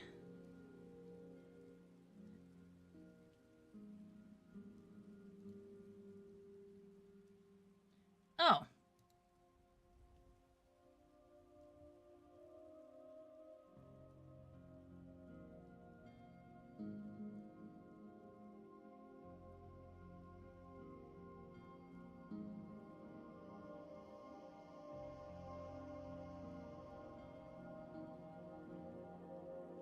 Whoa!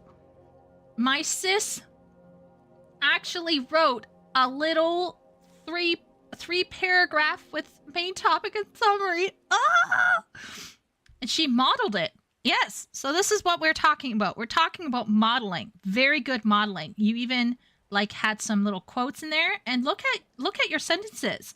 So you have some very good transitions at the beginning of your paragraphs, and then your sentences, if you look carefully at them, you start with I believe for your second sentence.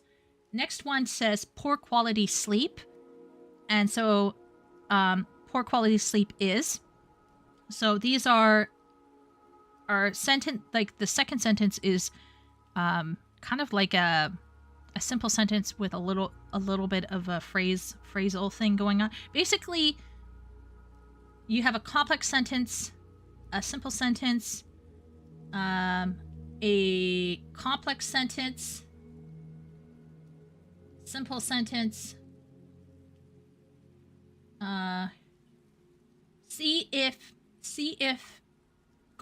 If you know what the difference is between a simple sentence, complex sentence, compound complex sentence, simple sentence, complex sentence, compound sentence, compound complex sentence. If you know the 4 different sentence structures, that can also help you improve your sentence fluency. But overall, my second suggestion to everyone is after they've finished writing whatever it is they're writing, my recommendation is to actually read it out loud, literally read it out loud. You will catch so much stuff if you read your stuff out loud. So right now, I just finished reading book 2 out loud to myself, and I was able to catch so many different little things that I would not have otherwise caught. So for this here, amazing. So for your third paragraph, look carefully at the beginning of your sentences. You have 2 sentences that start the same way. Consider how you can mix that up. Okay, we will break down your writing a bit more, Tickler.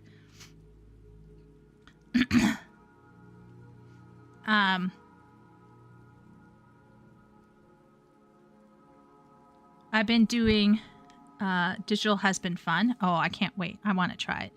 Why aren't you sharing your pictures, Shay? We need to see your Bob Ross pictures.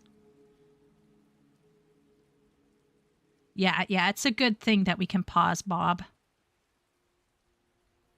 It has deteriorated over time? Oh, okay. Why does Epic need coffee? Duck! You should do photos! Yes! And then you should go into... Do we have like an art? Do we have an art channel? Surely we have like art submission channels. I feel like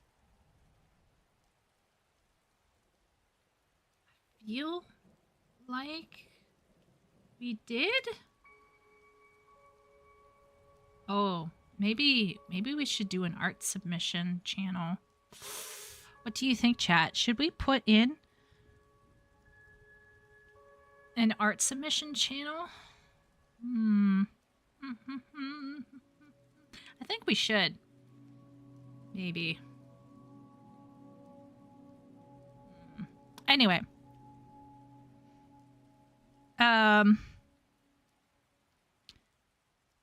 But basically, you know, yeah, let's go for broke, chat. Let's go for broke here, since it's right up here. So my sis mocked this up pretty quickly. So I'm just gonna do a quick screen grab of this. We're not gonna go into it. We're not gonna wade into this too much. But if we do a quick screen grab here. So this is what my sis wrote. One thing I noticed right away and is repetition. So we want to think about this here. And you could see in this paragraph here, her sentences are either simple or complex.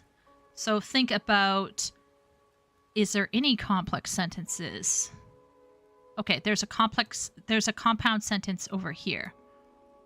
Any other compound? According to multiple images, the iPad was the best choice for them as teachers and music creators since it had been needed. That's a complex sentence. Okay. Lastly, I would spend the remainder. And there's an and there. I would put an actual and. That it is important. I believe this would be a complex sentence. And their community. Yeah, you can see my sis was speed running this thing here. But that's okay. Once again, it's not a big deal. This is your first draft. That's another thing. Don't beat yourself up if your first draft has marks on it, right? Think about it this way. At this stage, we are not questioning her decision making. We're seeing that she's starting out with a mattress and box spring. She's going for a laptop or tablet, and then she wants to think about her first EP. So she's going from various levels of significance for her. You could see that she has given reasons. She's giving reasons. She's giving some quotes in here. This is absolutely fine. So the basic content and thought process is strong here. It's organized. We know what's happening. No problems. So really what we're just focusing on is cleaning up the sentence fluency, which is a form of line editing. We're going to look at word choices, and we're going to ask ourselves, can we write some compound sentences or complex sentences? Is there a paragraph that could be more amped up by having a short sentence at the end of it, for example? So these are all things that you can think about in terms of how does the pacing feel? Does it feel too long and sluggish? Remember that short sentences create energy. Long sentences create weight. So think about, where do you want the energy and where do you want your weight? It's very much like a musical piece where you have different dynamics. Writing has that same thing going on. So once again, not bad at all for a first draft. I'd be very happy to receive this as a first draft as a teacher, but then I would start asking, like I believe I am. So am and is are the same verbs, but they look different. So can we change some of this? What stative verb use isn't necessarily passive, but it is deeply linked to passive voices in my head, because it is stative. It is not an active verb. So just think about things like that. But otherwise, not bad at all for my sister. Gold stars in chat for Tickler. Coming up with that. How fast was that? How long have we been going? She probably wrote that in, 45 minutes? I think she's doing well. So maybe an hour.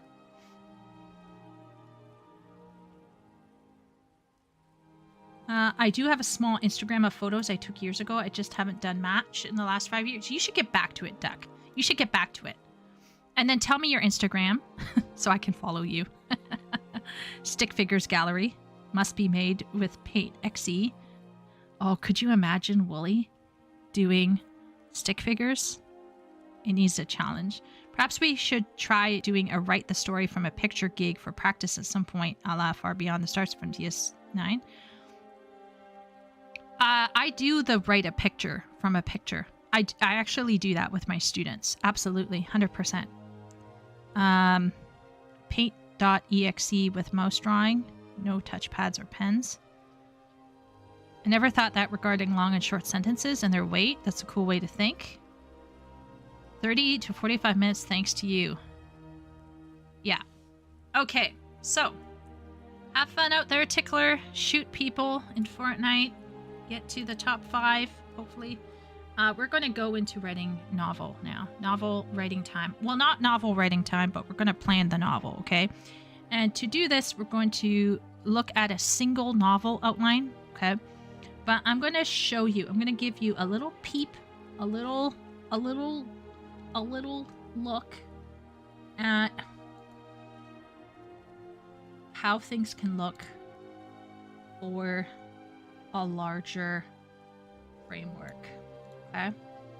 And Ben knows what this means. I don't know if Ben is in chat though.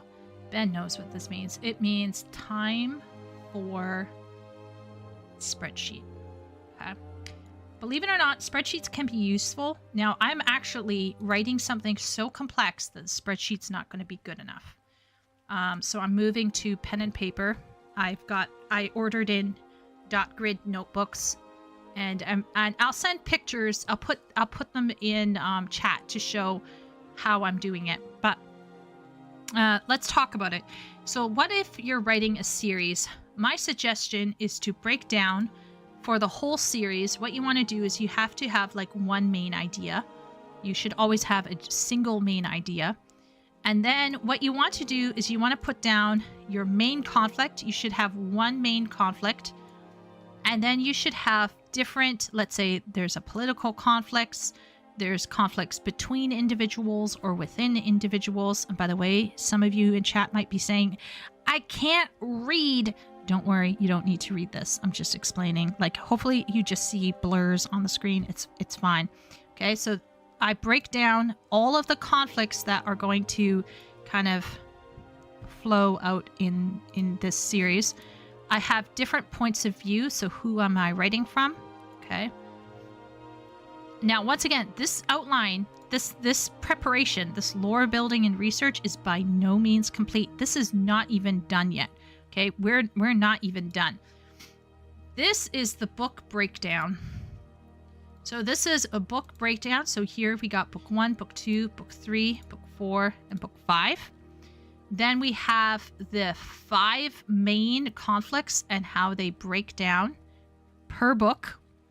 And then over here, this is where I ran into trouble, chat. This is where I ran into trouble. Now, you really can't read it. That's okay. You don't need to read it. It's a surprise.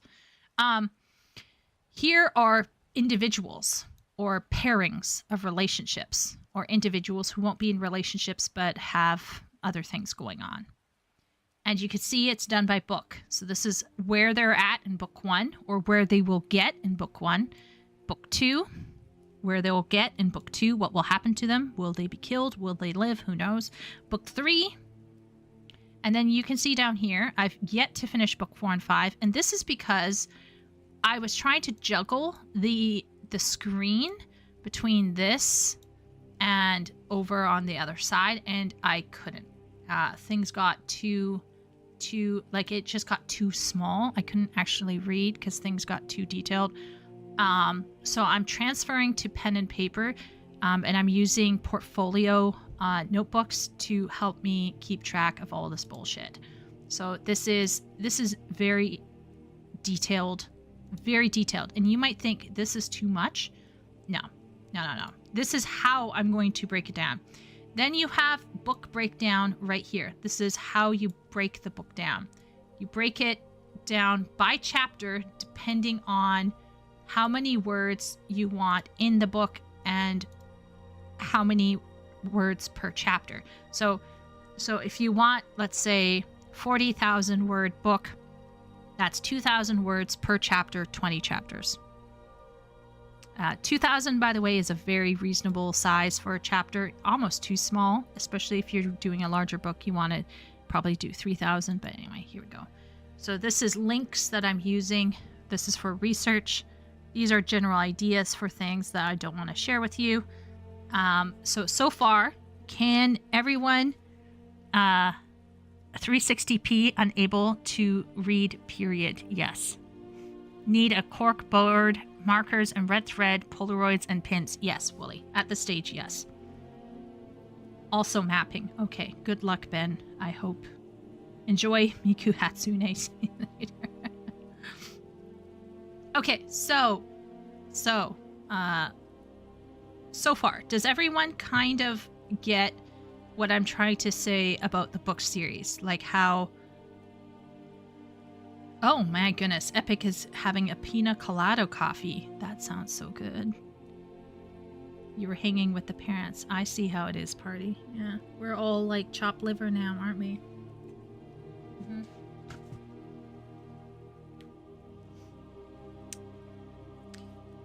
We were modless for an hour and a half. We coped. It's okay. We had Tickler. She's good, but she's not a mod. But it's fine. So we're just looking at series breakdown. So Shay, when you're doing a larger series, I really recommend stepping back and looking at it as a whole. Now, do you have to do it exactly the way I'm doing it? No.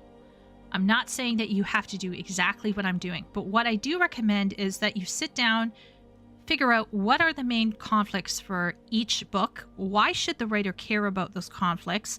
What is meaningful about it? If there's no meaning for it, maybe jettison. And then figure out what do you want to achieve in each book, and then we're going to break down each book. I'm allergic to spreadsheets. That's okay. You don't have to use a spreadsheet. And once again, I'm actually abandoning this spreadsheet because it's getting too hairy for a spreadsheet. Like it's getting too big for it, if that makes sense. So at the stage, though, you want to essentially break down. So how could we do that? Okay, so let's get into breaking down a single novel. But we're going to do it with the intention that perhaps it could be multi-series, okay?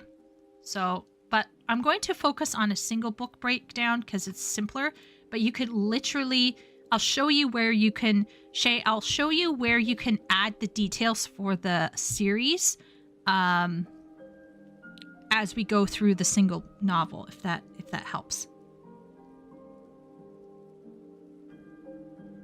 So I front to backed my series idea, good. Then I broke it down by book, good. And then I chaptered book 1, good. And now I'm detailing chapters, yes. Okay, so we're going to go into that. A dark chat being needed for a tangential stream. The right of chatlings to derail shall not be infringed. Willie is getting poetic over here. Yeah, so Shay, how I detail it is going to look different from how you're going to be detailing it. I'm not here to telling you to detail it the way I do it, okay? I just have a mental way of doing things, so it's just me. But the key point is that you're taking time to detail. So how detailed can this detail get? And if you want to bring it to the public and charge money for it, how can we make sure that you're going to know what you're doing? Same thing goes for anyone else here who has dreams of writing, Let's get into it. So let's pull out if you have a document or a notepad or something. Okay, so what we're going to do is I love me some nice formatting. So we're going to do fiction book outline. All right, and we're going to first talk about general information. And because Google Docs is really, really great this way, we're going to lean into things like, I don't know, formatting. I just love me some good formatting. So we're going to format it like that. We're going to have some subtitles. So I'm going to format, we got general information. We're going to have market research. All right, we're going to have market research. We're going to have structure, style, and genre. Okay. Then we're going to have tropes, themes, and motifs. Okay. Then we are going to have story elements. Okay. And then we're going to have outlines. Okay. And then we will put detailed chapter summaries. Okay?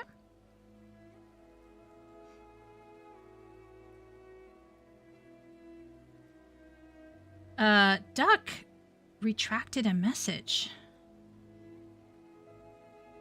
Did he? What did he retract, chat?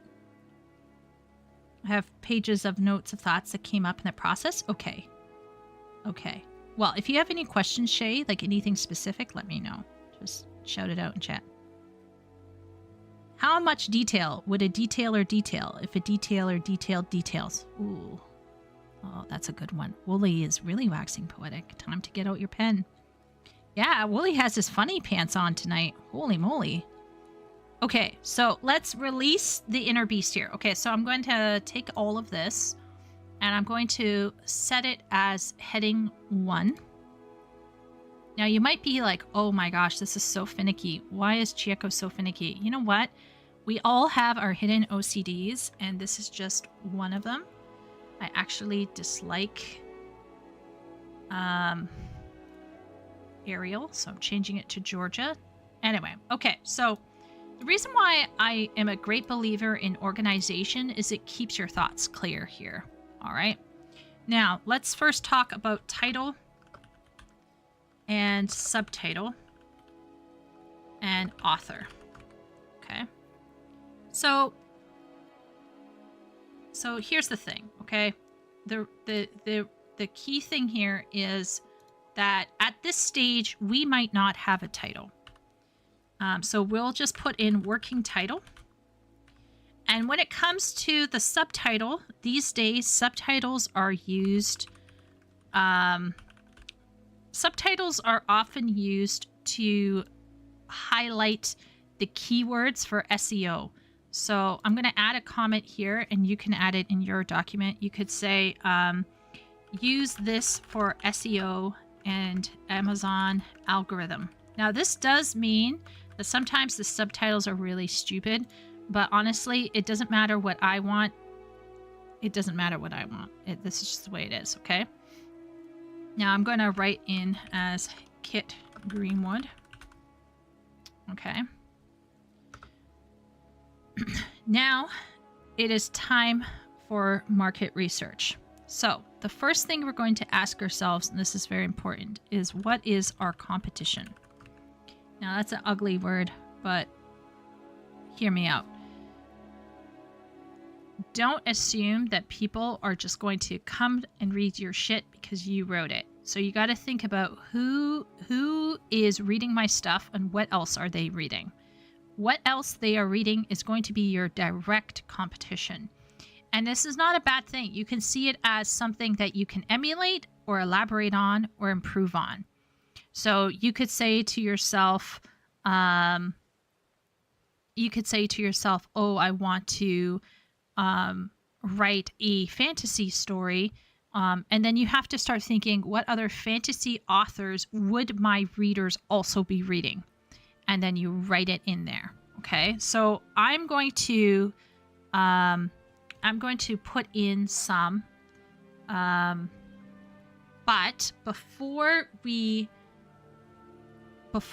write down the competition, because I have some books, but maybe chat will also have other books. Okay, so we're going to fill out my competition after we write down what is the manuscript about. So in here, we want to do a 1-sentence recommendation or tagline. So we're going to put 1-sentence tagline here. And then we can say, what is the manuscript's positioning?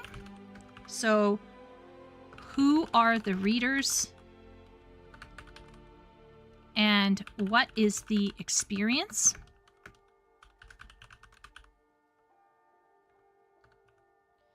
And what will resonate with your readers? Okay, so what are they going to take away? Now, we'll also want to think about who are your readers. So we're going to think about your target audience.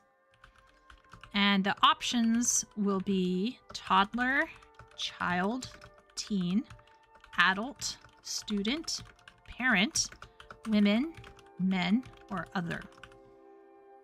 Okay. Now, you might think, wow, that's kind of like, I have to choose a target audience. Yes, you do. But you can choose more than one. So that's the good news. Okay. So once again, I'm going to just change everything to Georgia since I hate Arial. Okay. So we're not going to choose the competition yet, although I'll put in one here just to get us started. So it would be the writing style. I would like it to simulate more something like The Summer Tree by Guy Gavriel K.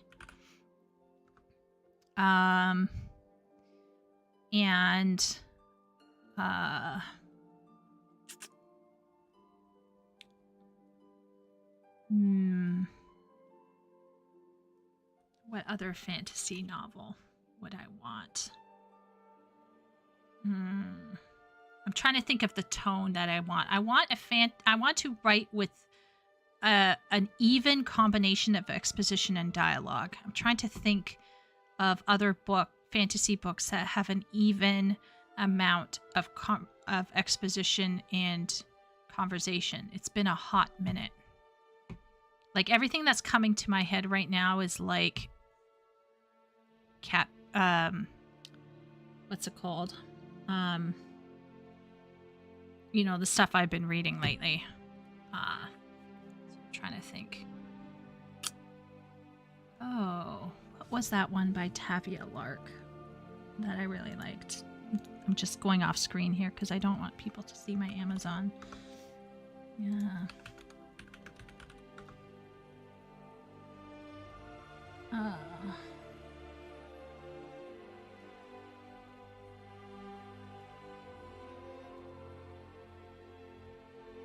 This one.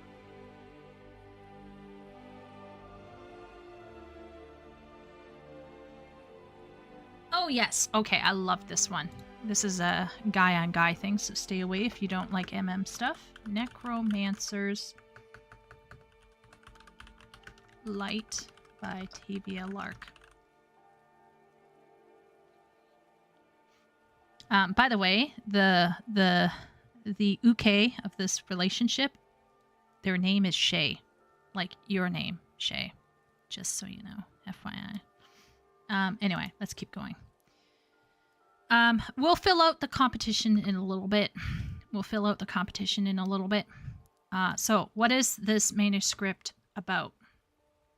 So I'm going to put in here a young man's journey to hero, the hero's journey. as he figures out the mystery of an magical artifact that he finds.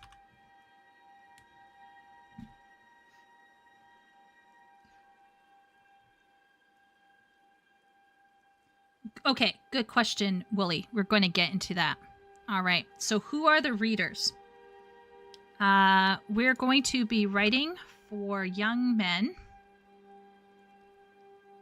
So my manuscript targets young men between the age of 16 and 25.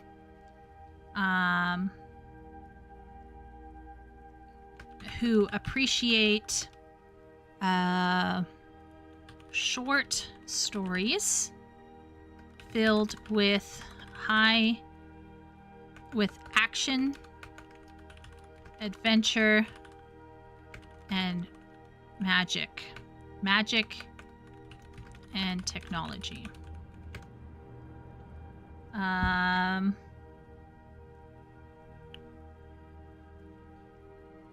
So this is going to be a short novel. So I will actually change this word here to novels. Short novel.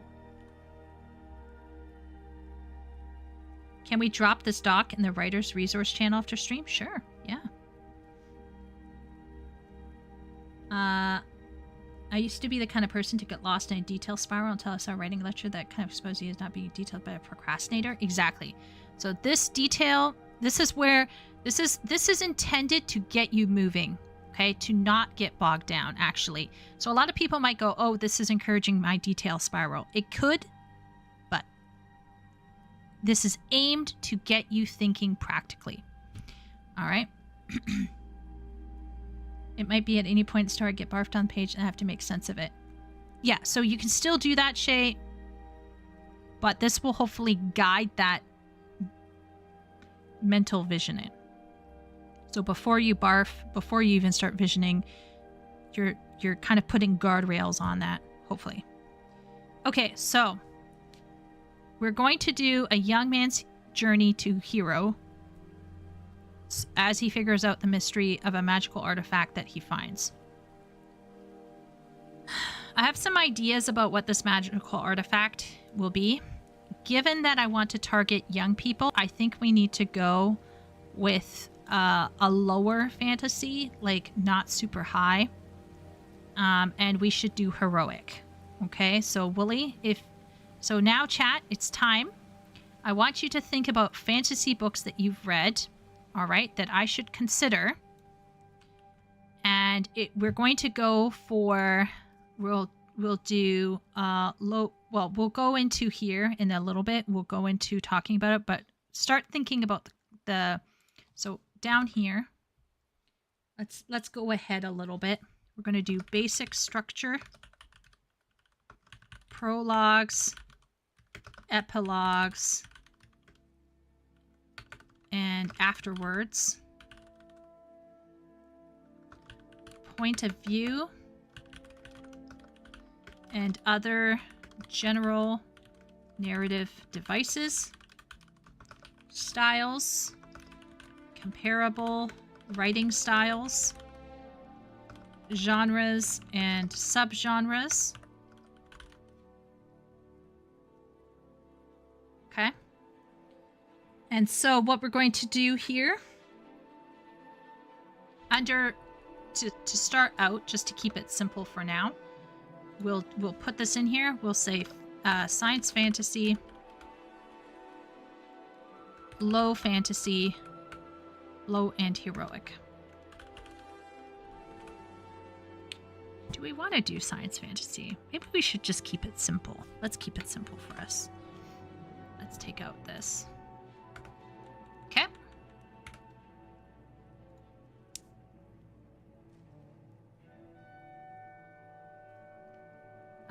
Yeah, we can drop this thing in absolutely. We can share this for sure. Okay. So fantasy, low, and heroic. So we're gonna go with standard fantasy, Willie. We're not gonna fuck around here. Let's do a fantasy genre for young men. And we want to do low, and we want to go heroic. So we're not going to do highfalutin languages. We're not going to have strange spells written in Elvish. We're going to have everyone talking fairly simply. The vocabulary level will be a bit lower.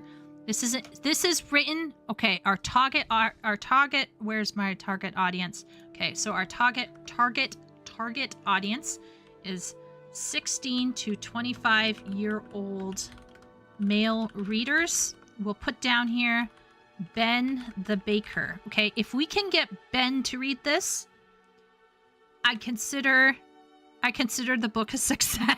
If we can get Ben to if we can get Ben to finish reading this book, we have succeeded. So we're going to put down here teens, and then optional adult men, because I think some guys are willing to read lower level reading for teen guys, but it's long for teens. FF14 writing aesthetics or lower. Yeah. So we can do I would even say, like, we can't have Oriange is what I'm saying in the book. We can't have Oriange. I would say World of Warcraft. World of Warcraft. Keck W. Because World of Warcraft uses words like all right and no, not all right. What was it? Was it okay? Was it the word okay or something? And I was like, wow. Was it the word wow or was it the word okay? They use like a really modern term, and I was like, whoa, okay. All right. Anyway.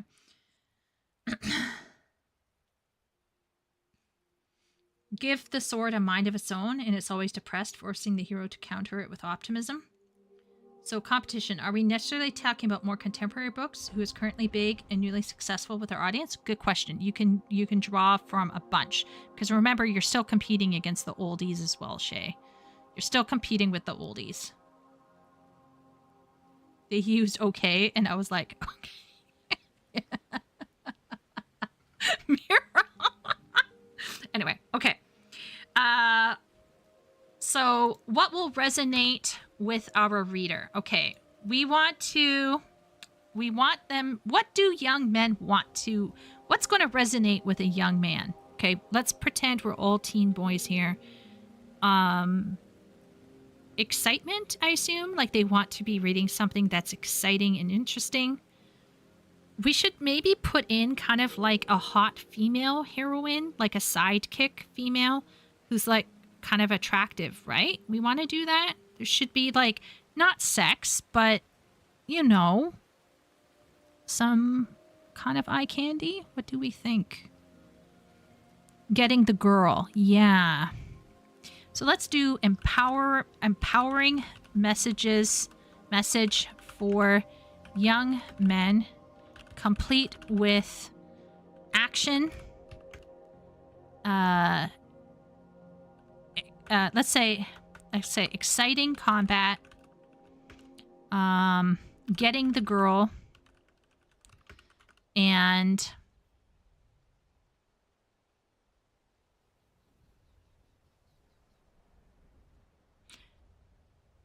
what else do you think? I think like boys, young men want like a happy ending, right? Double D plot points. Oh, is that what you like, Duck? Double D? Interesting. Getting his father's approval? Oh my lord, Leo, it's like you're reading my brain. That's part of the idea, that's part of my scenario. OMG. That's actually kind of scary, Leo.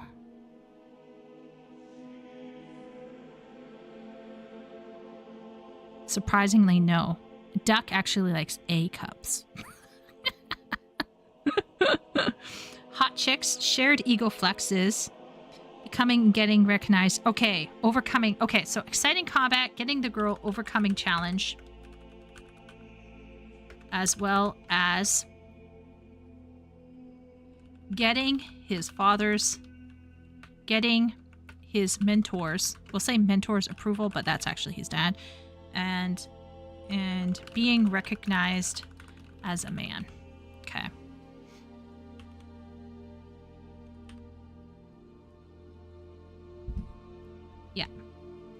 Yeah. We're going to go for a competent, warm father figure, Wooly. We're doing the opposite of grimdark, okay? This is to give men a positive role model. This is an empowering message for bros.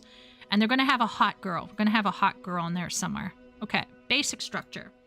So we want Ben to read this, so we have to make this book really small. We can't fuck around here, okay? If Ben is going to read this, or even listen to it on audiobook, we're going to have to, we gotta minimize here, okay? So we're going to do 40,000 word book.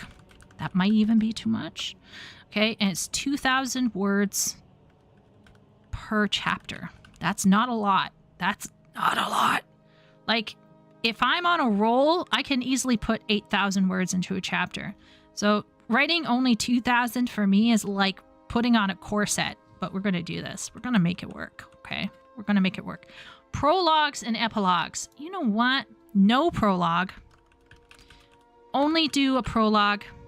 Okay, my gut instinct is no prologue. My gut instinct is no prologue because the only reason why you would do a prologue is to set up something and to create tension. Do we want a prologue? I just feel like if you don't do the prologue well, it's just annoying because it's too mystifying or it's too draggy and it kills tension. I kind of like just want to start in chapter 1. Does chat think I'm crazy? Prologue is good. Isekai as an intro. Why are we isekaiing? This is not going to be an isekai. Nope. No isekai in here. Gay ass dialogue. No. Oh, I love Obi-Wan though, Wooly. You and I. Yep. We got this. Things need to go boom. No prologue? Are people saying prologue? Prologue is good. Why are we listening to Ben here, chat? Come on, chat. We're the readers. Okay, maybe. We'll say prologue question mark. Okay, we'll put a question mark after the prologue. So far, I'm seeing 2 people who want prologue. So we'll put a question mark on that one. I do kind of like the idea of an epilogue. I kind of want to put in an epilogue. No afterword needed. So we'll ignore that part. Okay. Point of view and other general narrative styles. Okay, so this is where if you don't know what you're doing, I think this is where things can get a little, I think this is where, oh, wait a minute.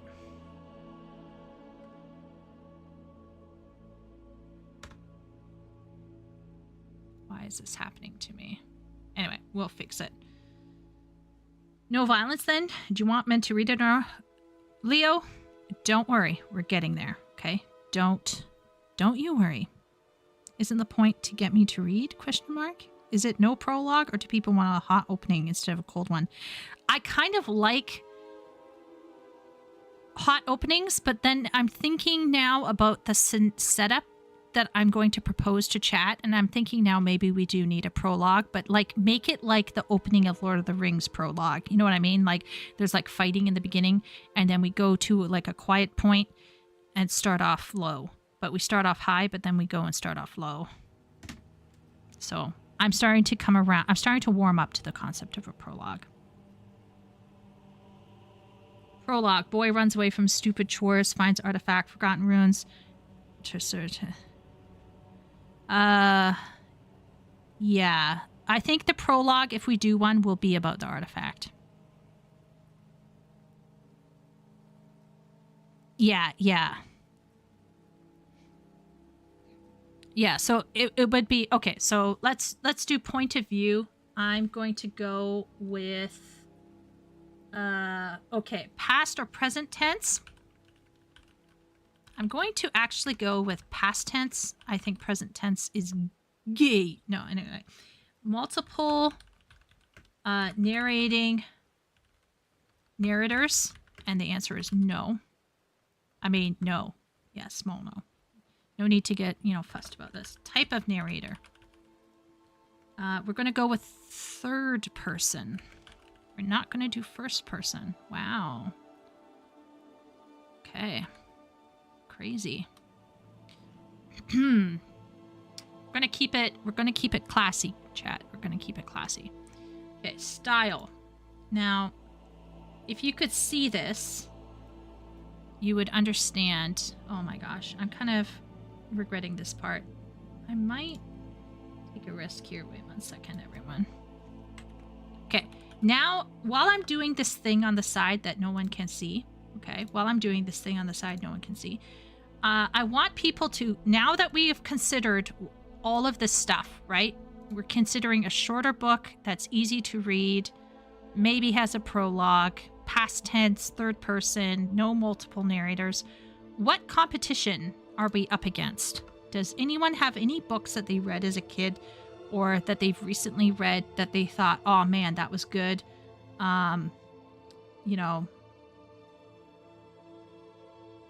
I want more of that.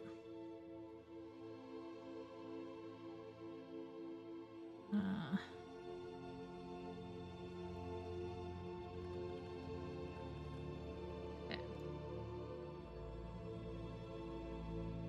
I'm going to cheat here as I can, chat. And let's go down here. So now we're going to do styles. And you're going to see me do something here. So this is a 3-column checklist. But you can add like other at the bottom if you want to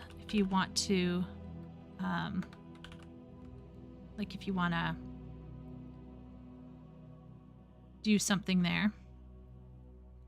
Now for these here, once again, if you want to remember stuff, you can also do these as headings as well. And the only reason why, for example, you would consider doing a heading for this kind of shiz is so that you can access it easily on the side later. Once again, you might be thinking this is very silly. Why are we even doing this? But if you're working a lot in this document, this is something you might want to take the time to do. But yeah. Okay. Comparable writing styles is kind of linked to your competition. And then we'll have genres and subgenres. And for that, I'm going to stick in this. I'm going to see another checklist of checklists. Oh.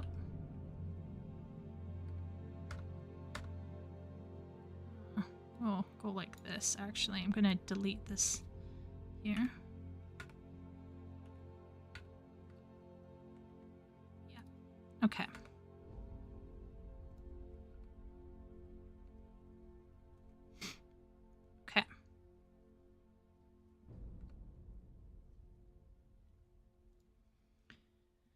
All right. So once again, let's see what chat has. We're going to go with some descriptive. We're going to do some dialogue. Let's make it a bit more realistic. We're going to make it to the point. Do we want some humor? Let's put a little bit of humor in there. So we'll say light on humor, but some in there. Okay. All right.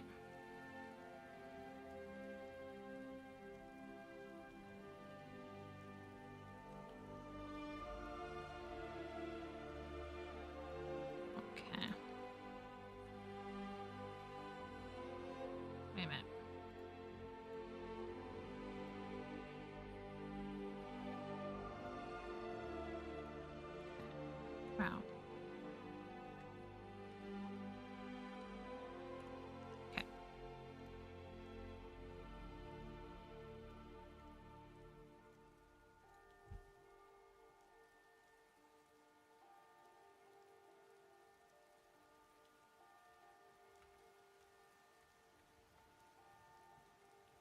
see. What did chat say?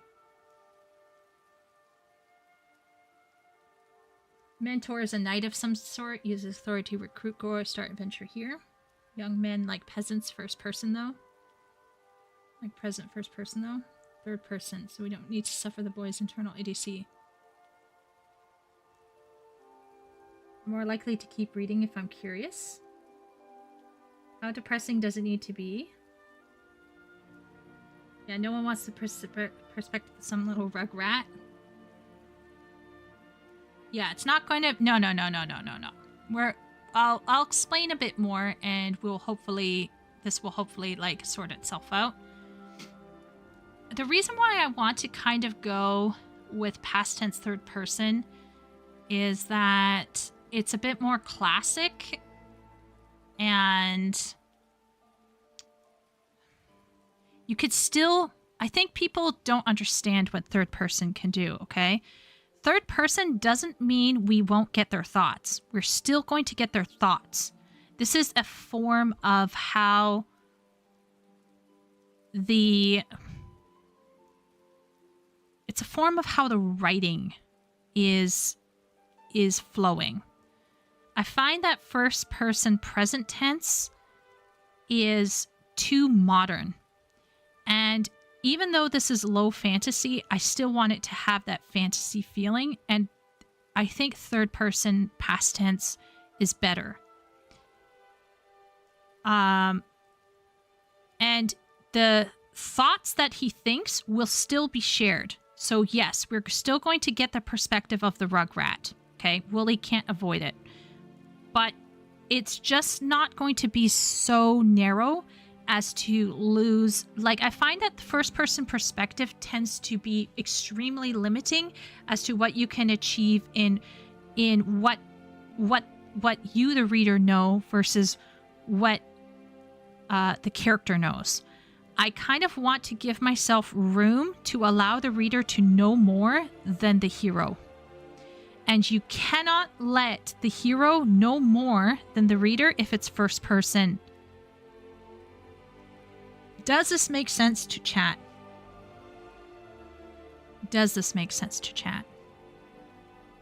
Like, that's my issue with first person.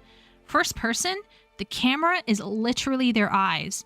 You can't add anything to the scenery or to the location that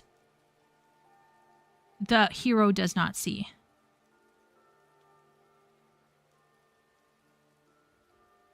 I'm Audi 5000. ZZ. Is Leo going to sleep now? Well, if you're sleeping, Leo, sleep well. Okay, Belgariad Deathgate Cycle. The Hobbit. Oh, yeah, that's a good one. Yeah, let's get that up in there. So we'll go The Hobbit. By J.R.R. Tolkien. Deathgate Cycle. I'll check it out. Young Jedi Knights. I still think that might be a little bit young. I think that might be middle school, but I'll add it in here. Dragonlance. Margaret Wise. Tracy Hickman. Eagle of the Ninth by Rosemary Sutcliffe. Castaways of the Flying Dutchman.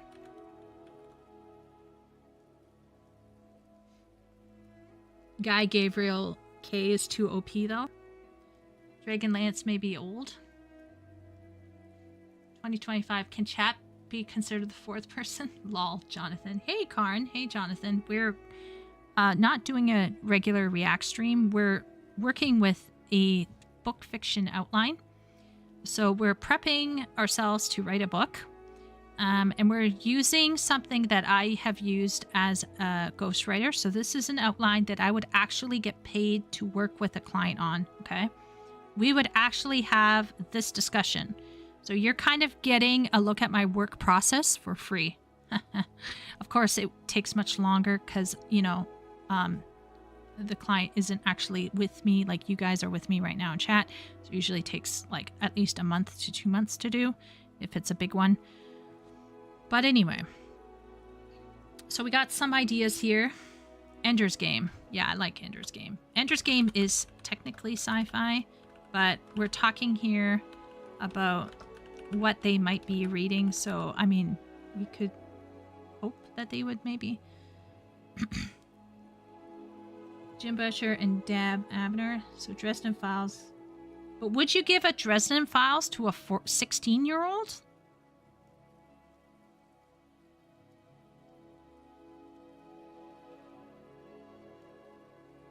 I don't know if I've read a third-person book. Okay, good point, Duck.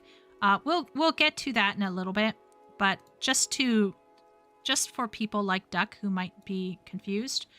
Okay, so third person is something like this. Billy walked down the street. He kicked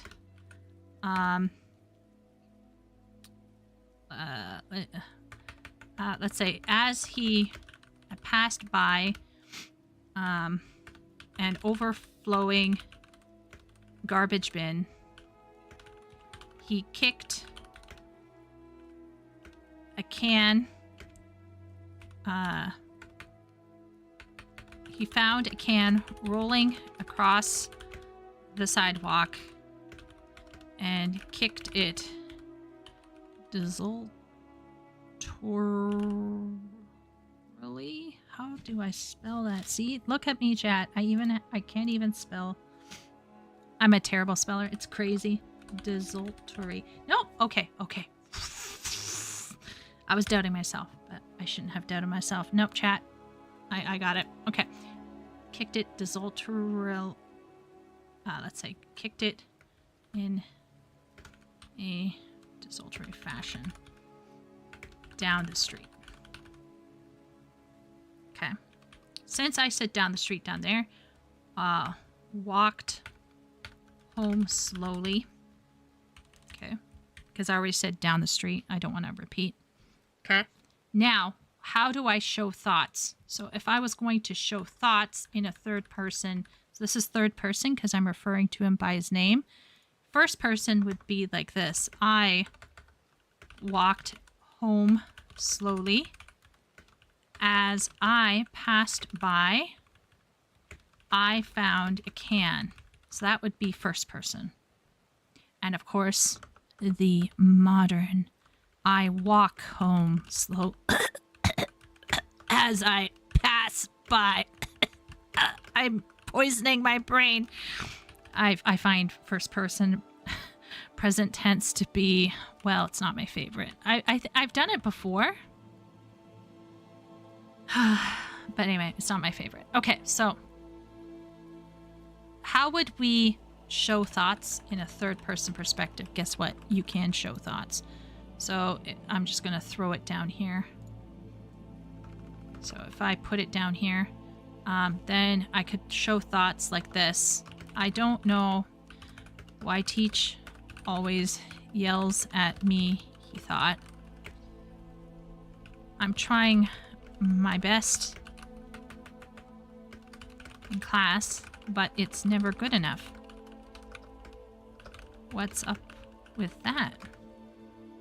And then you just go in there with a good old Control I, and you got thoughts. Wow. In third person perspective. Oh, wow. I honestly think first person is, people don't use it for what it's supposed to be used for. That's all I'm going to say. That's all I'm going to say. You can absolutely show someone's thoughts in third person perspective. Don't know why. I think most people use first person perspective because that's what they read from shitty stuff online written by shit people. I mean, not shit people, but you know what I mean? Like less than mature writers who don't understand why you're writing in first person to begin with. So, yeah. Okay, I guess so. Okay, Margaret Wise. Okay, so we'll put Margaret Wise and Tracy Hickman. We'll put them together then.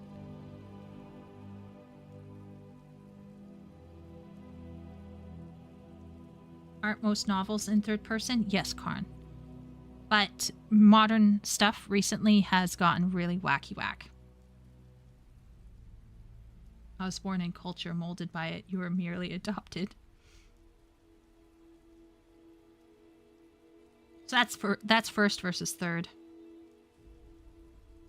Present can be nice in a poetic way. Mm-hmm. Yeah. Okay, party. Okay. I was thinking about the age that I read Dragonlance. Okay, so I'll put Dresden Files in there. I'll put Dresden Files. Dresden Files. I've actually read some of them by Jim Butcher. I'll put that in there.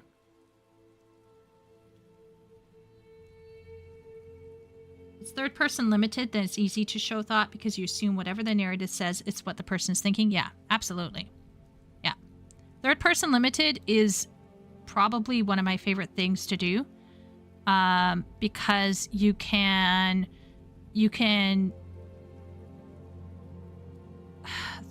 like third person omniscient to me can get a little fucky.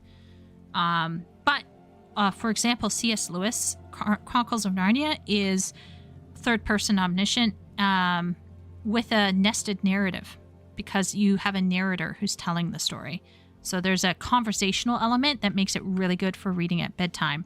But this book is for 14 to 25-year-olds. They're not going to be having their parents read this to them at bedtime. So we don't need to go with an omniscient nested narrative narrator. I think we can go with a limited third-person perspective. So we'll go third-person perspective, limited. Multiple narrators, no. Only one narrative perspective, which will be the main male character.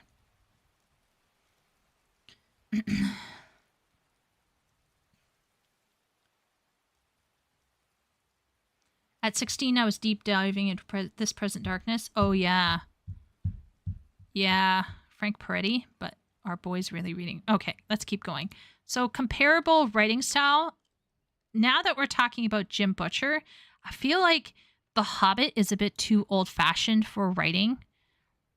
I think we could go with something like Dresden. For like Jim Butcher is pretty like modern and has that immediacy. I remember reading his first book and having that kind of immediacy. Like there's a sense of oomph and action. There's a nice sprinkling of exposition, but there's also dialogue and action. I think Jim Butcher should be one of our stylistic inspirations. I think we should put him down here. And we will choose this to be for genres and subgenres. We're going to go with action adventure. We're going to go with fantasy. Do we want to do magical realism? I think we should go with mythology. That's it. Let's keep it simple. And we'll put romance as like a third tier. Yeah, we'll put romance as other. Romance as third tier. Guy gets girl. You're only going to follow the main character throughout the story. Yes, we're keeping this simple. Okay, we need to see if Ben can follow this, okay? Our amazing baker man. We got to see if he can get there. A series of disasters which Harry either narrowly avoids or is maimed by. I remember that one scene where he's like in that house, and I remember just having to put the book down because I start getting scared.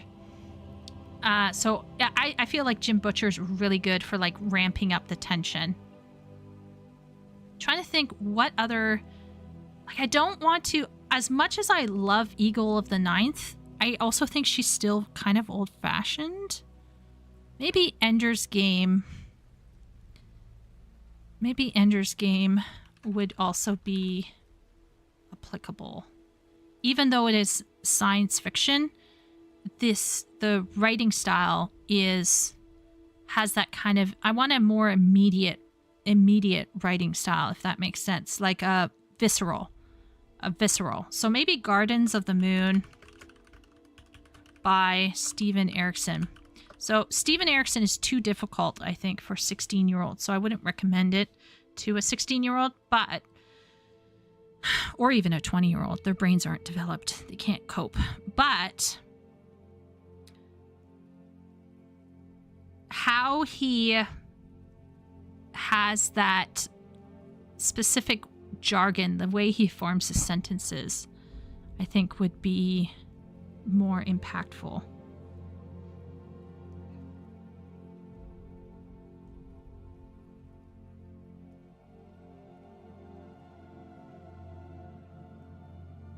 Since I grew up in the ME before internet became ubiquitous, I honestly don't know what an American millennial was exposed to.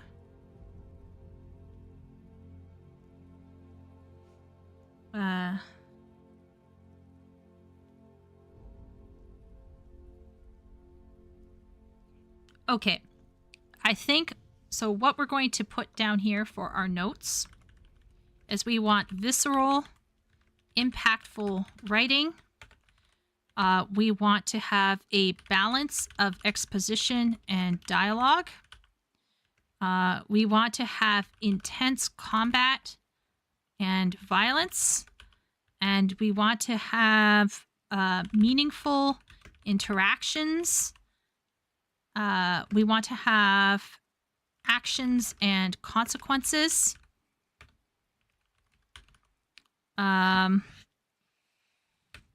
Well, that's kind of more like content, right? Let's leave that out. Yeah.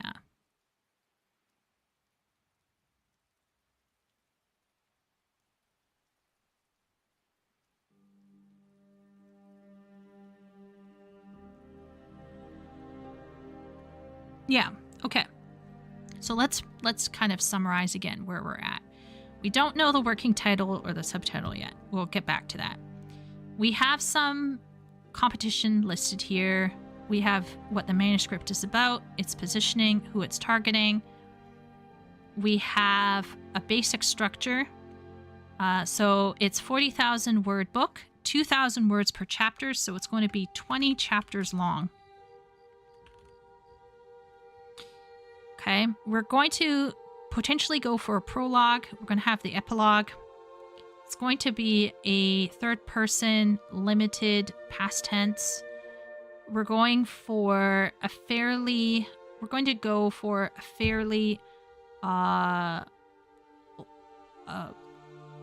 approachable writing style. We want to have it as low fantasy,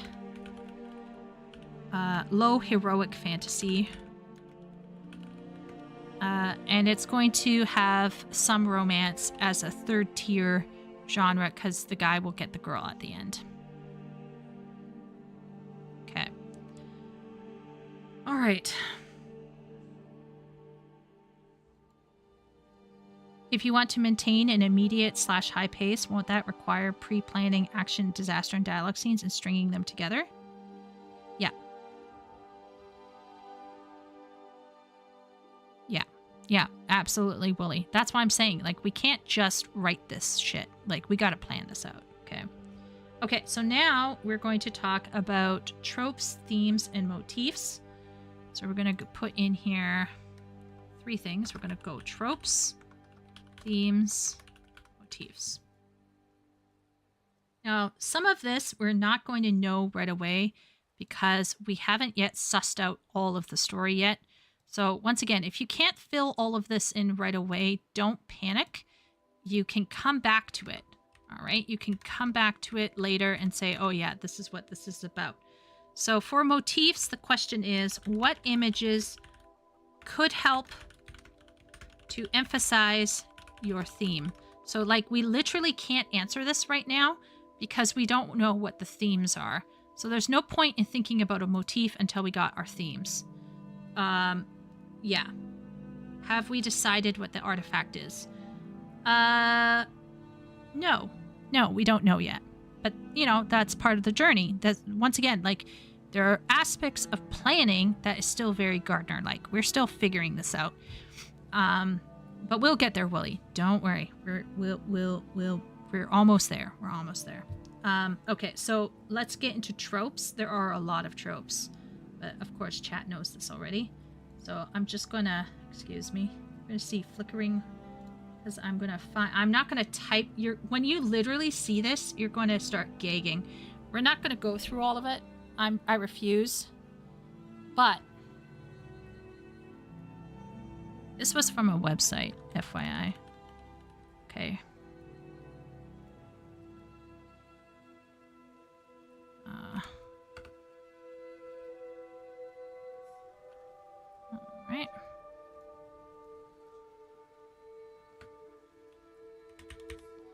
And then themes.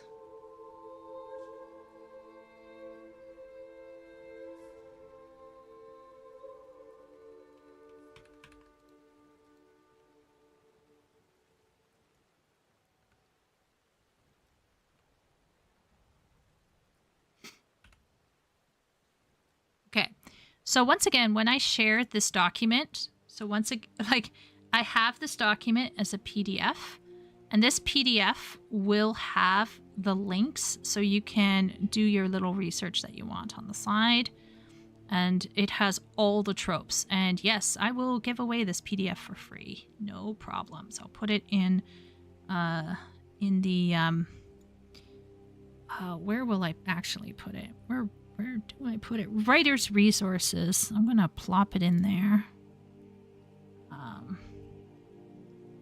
Let's just go like this. Like that. There we go. All right.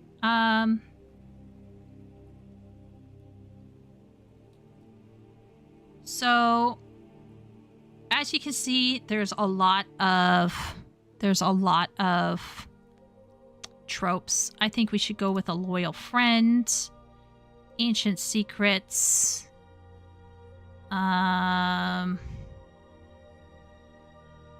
of age, a cursed item,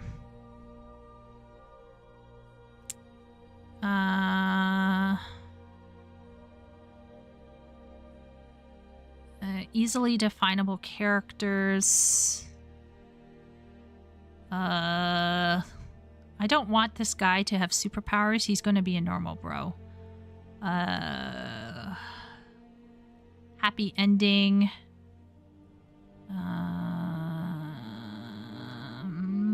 Humans can be evil.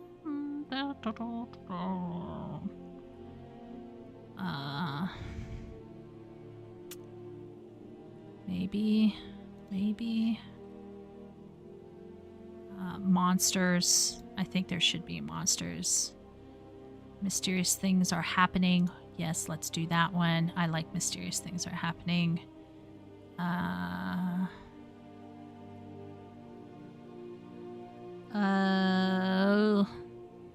gonna keep this really simple one. Are we gonna do with chosen one? Chat, what do you think of our main male character as being a chosen one? Yay or nay? I don't think he has to be a chosen one, to be honest. The hero's journey. Gotta click that. Larger than life. The MacGuffin. That will be there.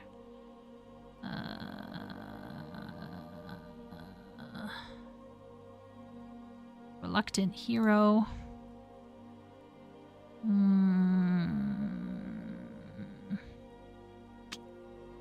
Traveling long distances. Do we want long traveling? Maybe. We'll click it for now. Unlikely allies, kind of like that. Unexpected love interest, also kind of like that. No chosen one. Okay, yeah. I just don't feel like we need it. Graha. Underdog. Dystopia? No. We want to keep it heroic. Cabbage Head. I think this document is incredible, by the way. It's a template that is available online. good question, Epic. If you go to Discord and you go to Writer's Resources, I have just shared the fiction book outline. So you can download that and print it off. If you want an actual docx, I just realized you will maybe want a docx. I will post up the docx as well. So far, I just have the PDF, but I can post up a docx that you can also manipulate as well. Yeah.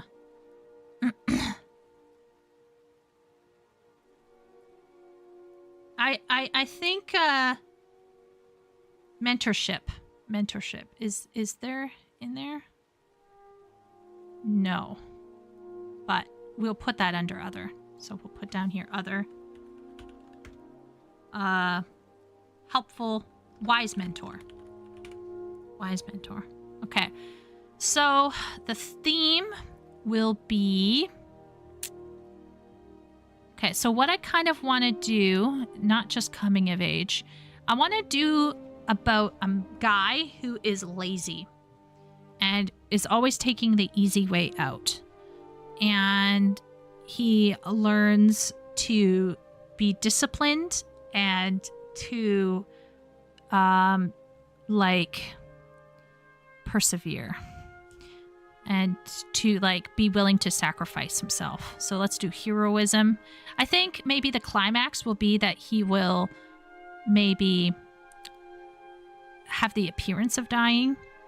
Because, he will kind of sacrifice himself and he won't die. But he will. There's a very real chance he could die. Not giving up.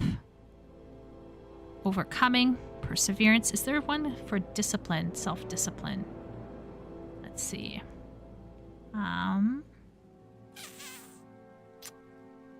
Desire, destiny, free will, freedom, friendship. Good versus evil. That will be there. Growing up.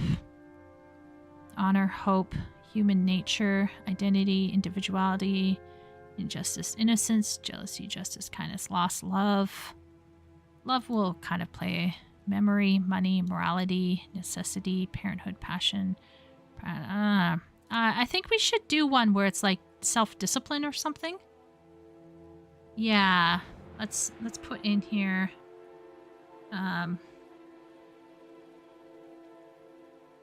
Other, we'll put in discipline. Loss and grief. Ooh, yeah, maybe we could put in loss. Yeah. Yeah, self-discovery, maybe?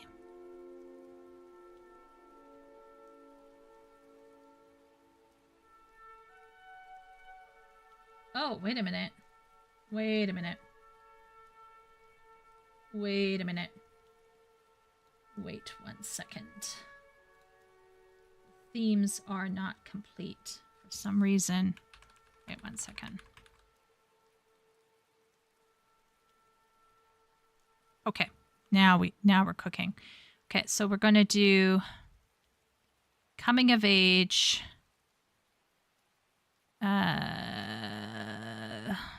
faith, fame, family, free will, freedom, friendship, good versus evil, growing up, happiness, heroism, honor, human nature, identity, individuality, kindness, loss, love, loyalty, madness, memory, money, morality, necessity, not giving up, overcoming, passion, perseverance, power, pride, reality, rebirth, redemption. Rebirth, redemption, kind of similar, but redemption, or is he needing to be redeemed? Not really. Nor is he being reborn. He's just kind of growing up. Regret, relationships, religion, resistance, revenge, sacrifice. Want to do that. Suffering. A little bit. Survival. Some of it.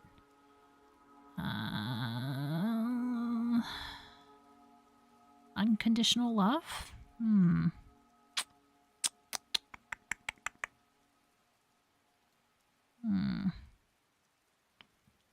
Okay. So that's a complete list there. Survival. Yeah, I'm putting survival in, maybe. Yeah, with great power comes great responsibility, that kind of thing, maybe. Where the hero must recruit a companion to... Yeah, so we could put up here, recruiting companions.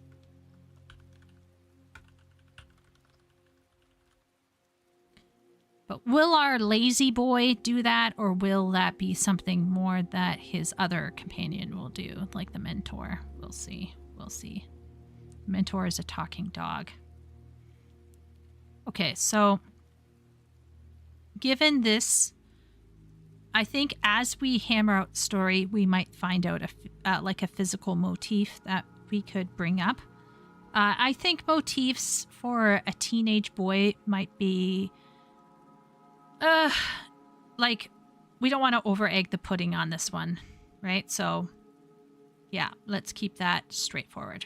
Okay, so now we are going to have the story elements. So let's take a look.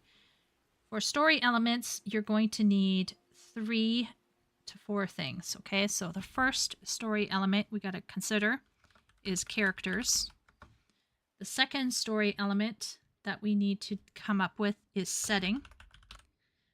Third is lore. Okay, and then the fourth would be the plot itself, which will go under outlines. Okay, so this is the beginning. And for characters, there's going to be 3 kinds of characters that we're going to have. We're going to have main characters. Okay, so first, actually, let's make these heading number 2. So we're going to do heading number 2. And then underneath characters, we're going to go main character, secondary characters, tertiary characters. Then for setting, we want to have map,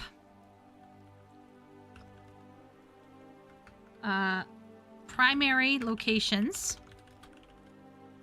and time period. Now for this, you could also have secondary locations and tertiary locations. Now, once again, you don't have to go that detailed. You could just throw them all in one locations. This is just me being crazy. But basically, primary location, this would be most important places. And you will want to like really describe them. Secondary locations, we'll say medium amount of description required. And then tertiary is mentioned offhand. So they're off screen, they're only mentioned. And the reason why we want to keep tabs on it is because if you have a larger story and you're going to have people like throwing names around, you have to keep in charge, because if you don't know what's going on, your reader sure as heckin' doesn't. And let's just say that this became important to me when I was working for this one client that made me cry. So let's keep on top of it. Okay. So I know this sounds really anal retentive. I'm changing this now to heading number 3. Heading number 3 for this as well. Okay, heading number 3 for this also. And once again, I'm going to change everything to Georgia because I hate Arial font. And there we go. So now, I don't know if chat can see this clearly. On the side here, I can go to fiction book, general information, market research, structure, or I could go to tropes and themes, or I could go to story elements, and then I could even go into main character, secondary, and tertiary. And this is really crucial because as we add more into this outline, you really want those headings to help you navigate the outline quickly.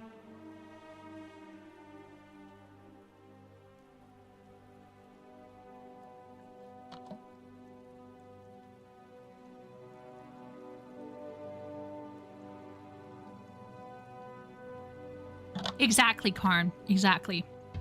The good nature of the companions make them join. The cause as well. Yeah, absolutely. That's what I want. Yeah. Okay, for lore, we will want...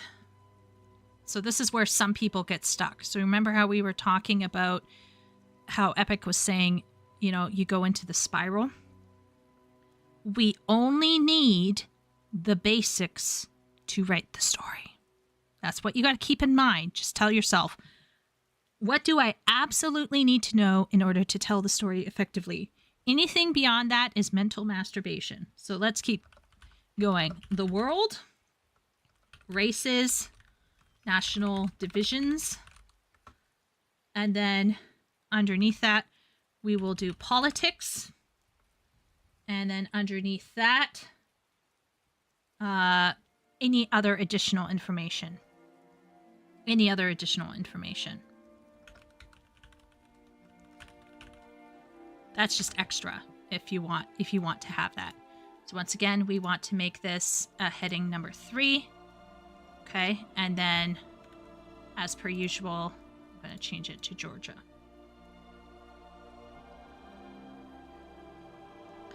So now we are in what some people might consider to be the most exciting part of the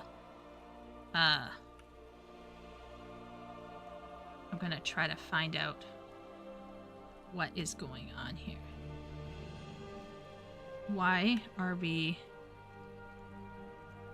having this ridiculous gap?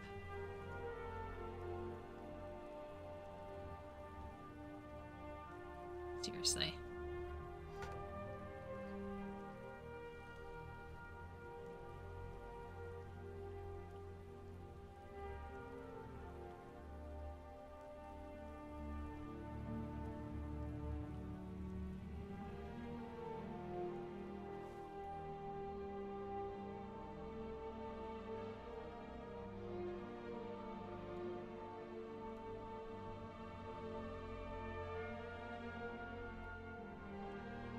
Oh, I know why we, okay, I know why. All right, no fear. Okay, so for main characters, what we need is just this. I say just this, but let's be real. So now is where people can get bogged down. This is where people start going a little nutty. But once again, we're going to keep this really, really, really simple. And we're going to go with what I'm going to call the character sheet. So we're going to go like that. And this character sheet is going to also go... let's do 2 side characters. We'll have a mentor. We'll have the female love interest. Maybe we should go for 4. So that will be the 4th person. Maybe the 4th person will actually be bad. That'd be kind of cool. Okay. And then we're going to have some tertiary characters. And with tertiary characters, we don't actually have to do as much. So for the tertiary character, you might want their general name, who they are, what do they want, like we're talking like some contact that they might want. Physical appearance, we don't have to go into super detail. We'll just have very general appearances if they're talking, only if they're talking. And then we'll put down personality, behavior, and that's it. Once again, we don't need to know their goals. We don't need to, they can be fully formed, but they don't have to be. So we don't need this character to be busting with personality here. So for example, we could say Gav, the tavern owner. I'm not saying this person's going to be in the story, right? And we'll say runs the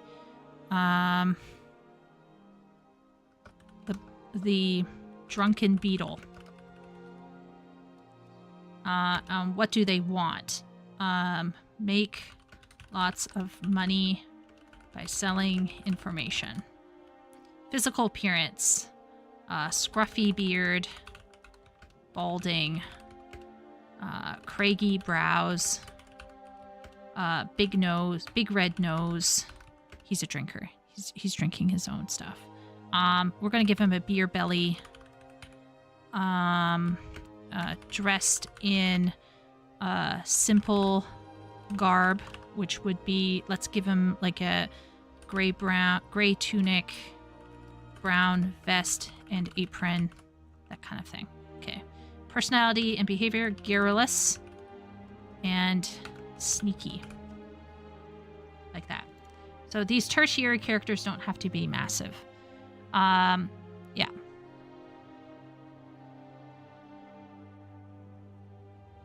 Since modern boys have no connection to farm life, perhaps he grows up in an urban hellscape of a growing medieval city swelling with people due to background inciting event. Could be. In medieval cities, he can get waste dumped on you. Are those the modern boys who are actually reading, though, Wooly? Sounds like harsh life, if you ask me. I feel like the loss of these young men are being raised in upper middle-class suburban communities.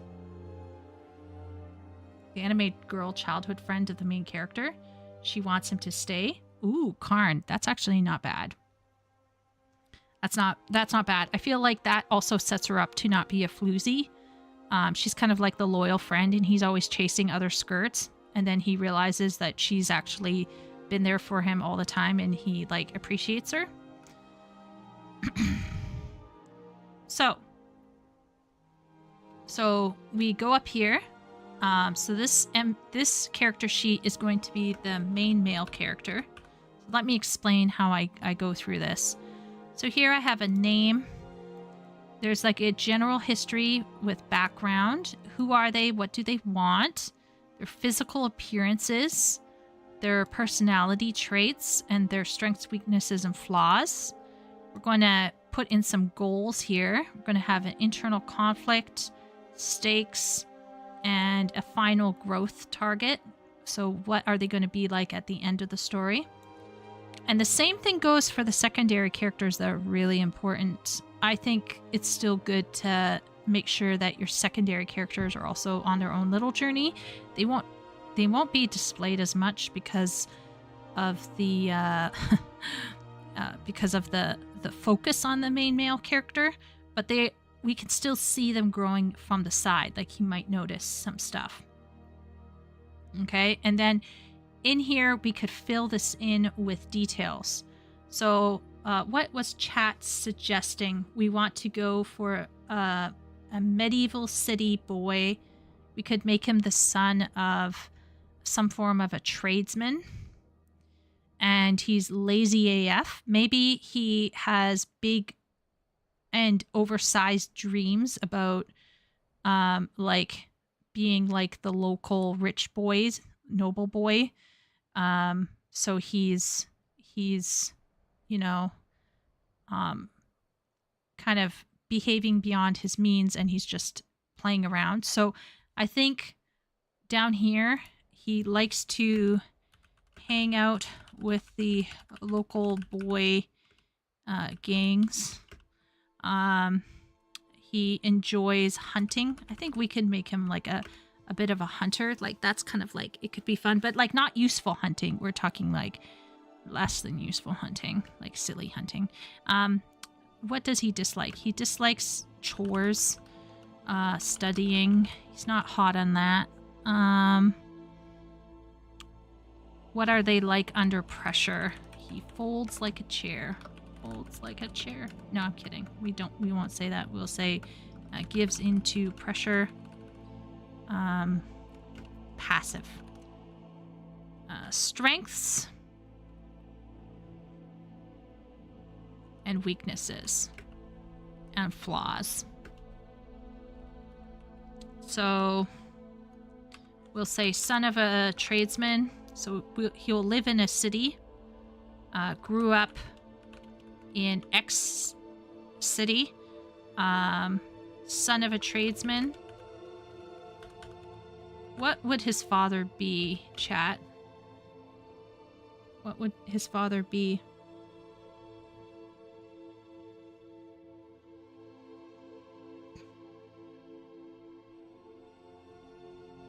A tailor. Oh. Okay. Tailor. Let's say Taylor. And then, of course, we'll put his dad's name in here. We could say his mom is a stay-at-home housewife. And you could say who sells a garden, flowers on the side. I'm going to give him a really nice, stable background. Don't know his name yet, so chat, start throwing out names for medieval boys here. Let's give him a younger sister and a brother. Younger brother.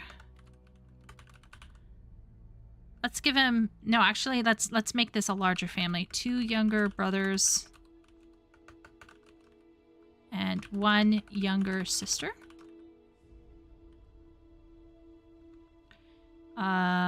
More recently. So we can think about recently he has become obsessed with the local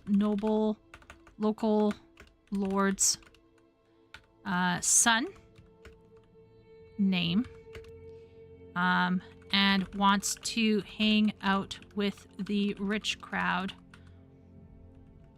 He's been getting up to no good, sneaking out at night in swanky clothes he stole from his father, and currently his path is heading toward Layabout. To the chagrin of his father and mother. Percival. He. Carwyn. I actually kind of like Carwyn. I think that's kind of hot. Henry. Stephen. John. Baron. Baron. Baron could be the name of the local lord's son.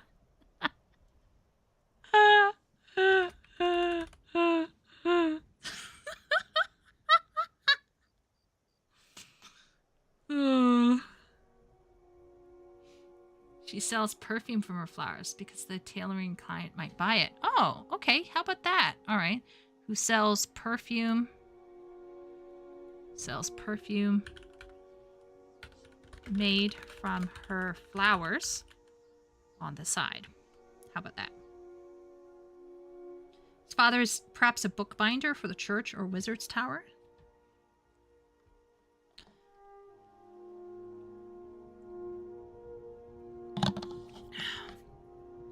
I think Wooly, the older mentor, could be something like that.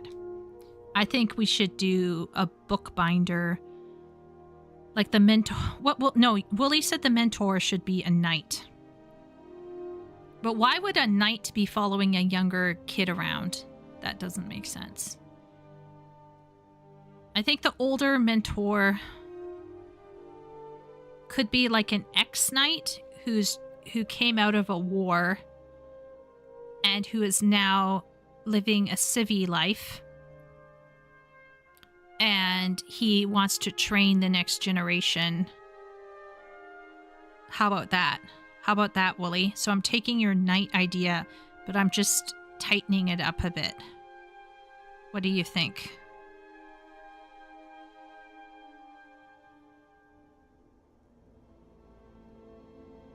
Yeah, like a civilian battle cleric. Yeah. Squires, I think, were even younger, Epic. I think some squires were as young as 9. But my issue isn't the age. My issue is I don't want... How can I say this? I don't want the main character upstaged by the knight.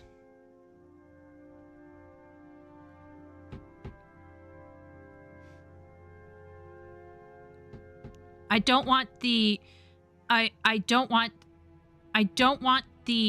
there's, how can I say this? We got to come up with, boy finds artifact, IRL, okay? IRL. This is real life practical. Boy finds artifact, knight comes along, takes artifact, dumps boy off at home, continues adventure. So I would prefer to make the knight less like to make him as a returnee, to make him as an older man who is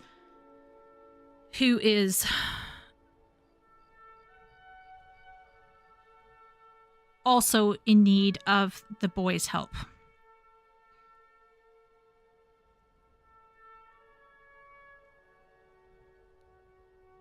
Is Mirokos going? Yeah, Mirokos is going. Good night, Mirokos. Rest well.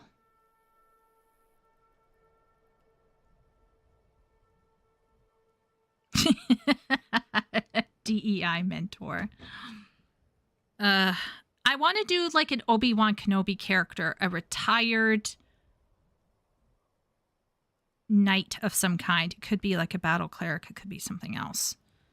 Who pairs up with the boy after the boy gets the artifact. And the only reason why he's not taking the artifact out of the kid's hand and dealing it with himself as a grown adult is because he is, although he is wise and everything, he needs the energy and power of youth. Otherwise, there's no reason for the main male character to exist. And I just realized that I put this in the... Okay, I'm gonna replace this.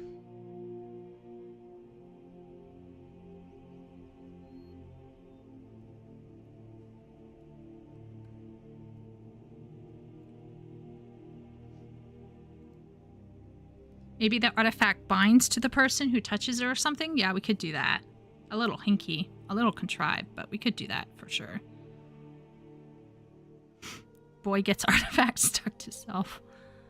So the main character cannot outshine the mentor, but the boy also doesn't come off as a chosen one despite having the magic. That's a tough line to balance on. Yeah, see, we can't have a boy outshining someone who is older and has a horse and who is in the peak of his power. There's no way a 16 or 18-year-old is going to physically do better and achieve more than a knight in his peak. Like, it would make literally no sense. We'd have to MacGuffin the MacGuffin to the point where the knight can't separate the boy from the artifact. I prefer to go with a more psychologically nuanced mentor, which is to have a mentor who is older, kind of like Obi-Wan Kenobi, who has been in a hermetic ascetic thing for some reason, and he is now maybe related to the artifact. And when the boy gets the artifact, he decides to support the boy's journey so that the boy can do what he couldn't, but he's going to give the boy all of his wisdom.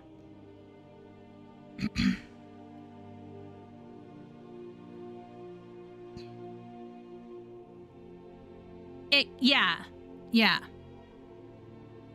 Well, we know that he is going to be hunting. Like, he will know how to hunt. He will know how to use a basic sword, but it's all going to be like a boy at play. That's the point, right? He doesn't actually know pressure, but he has abilities. So we could say here strengths are natively good at fighting. Weaknesses. His weaknesses are little endurance, gives up easily.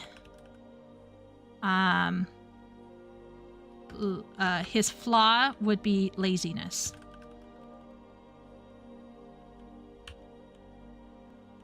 So actually under pressure, we'll say gives up easily. His weaknesses are attractive girls. Another flaw, we can make him vain. Vanity.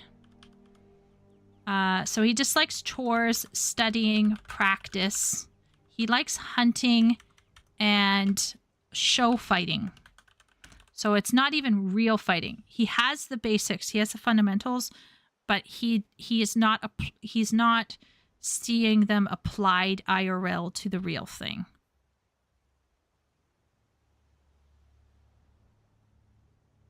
We could make an artifact a creature. Old Hedge Knight. Ooh, I kind of like that. Hedge Knight. So, once again, old is definitive, okay? Like, Wooly is somewhere in his early 40s. And Wooly says that his body is a carcass. So, it could be like Wooly. We just base it off of Wooly. This guy has retired to this ascetic, bookbinding, church life. He's been, let's say, he's kind of disappointed in humanity. Let's say he's like Elrond after Isildur didn't throw the ring in the fire. And he's kind of like done with life. He's like, I tried my hardest. I was there and people failed me. And then the artifact shows up again and he has to decide, is he going to believe again? So that's the mentor. And the mentor is going to share all of his wisdom, but he's going to be like Wooly. So he's kind of like, could be fit, but he's not because he's been playing gacha in the White Tower. Oh my gosh, drunk retired knight. Make the weakness not laziness that leads to inaction, but leads to... Oh, yeah. I like that. Okay. So, laziness... so, weakness is little endurance. Let's say, attractive goes... going the easy or undisciplined way. Yeah. Easy way out. Easy way out.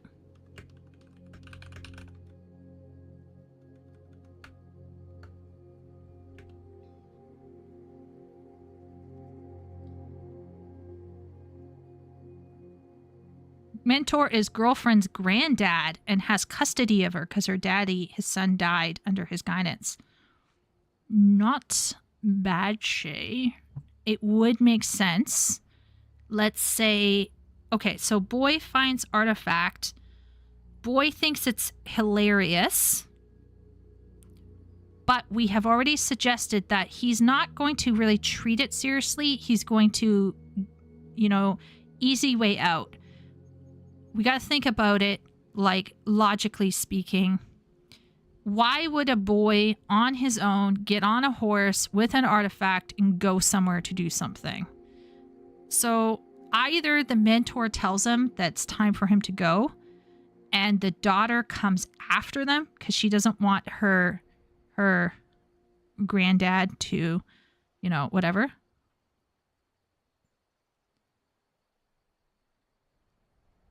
Yes, Wooly. Yes. Okay. So let's write all of this stuff down because I feel like if by the time we get to the outline, we might forget it. So we'll say the artifact was a key item to dealing with the background inciting event, which the Hedge Knight and Destined Hero failed to achieve.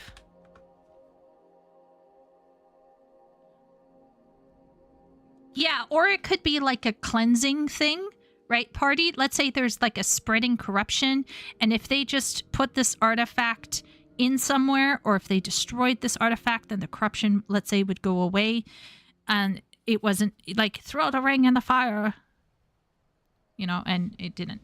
And then let's say Hedge Knight is girls.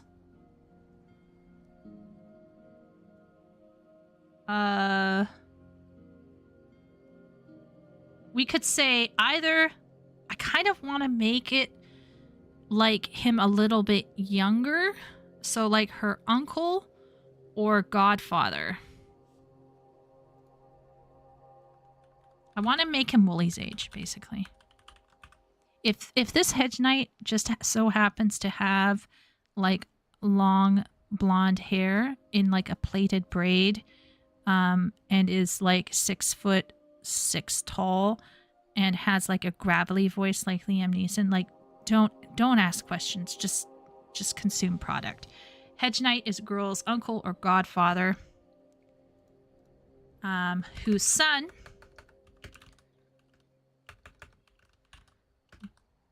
whose brother / friend died in the background inciting event.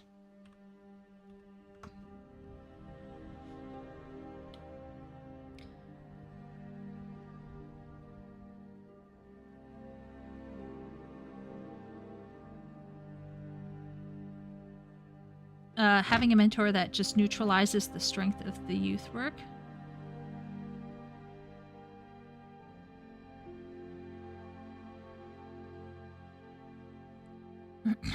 Artifact needs to attract the enemy to the boys somehow and force them to leave. An artifact that his mother left him before she died. Mystery mother identity. No, the mom's alive. The mom's alive for this kid. We're not doing a dead. We're not doing dead mom thing. Also, archetypally, if you kill off the mother, that means that the son wouldn't have the nurturing influence, and you could say that the over harshness of his father led to him collapsing and becoming passive, but I want the father figure to be positive as well. So I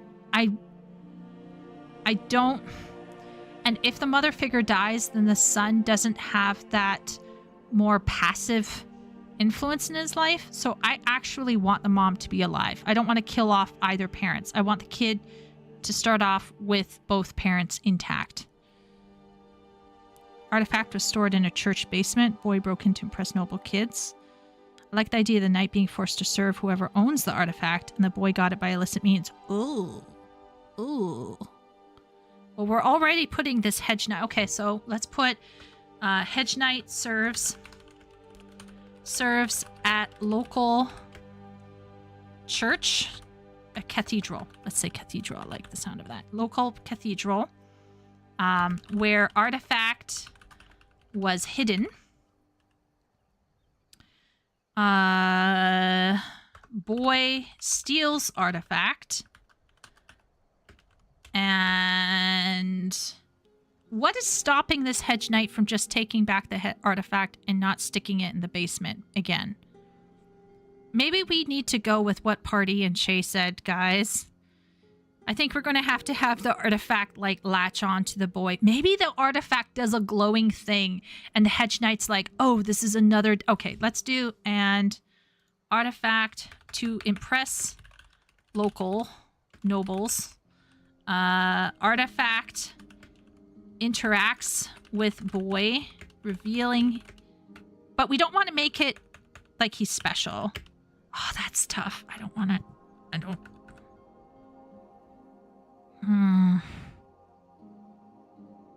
If the artifact interacts with the boy in a special way, that's pushing it into Chosen One territory, chat. Oh.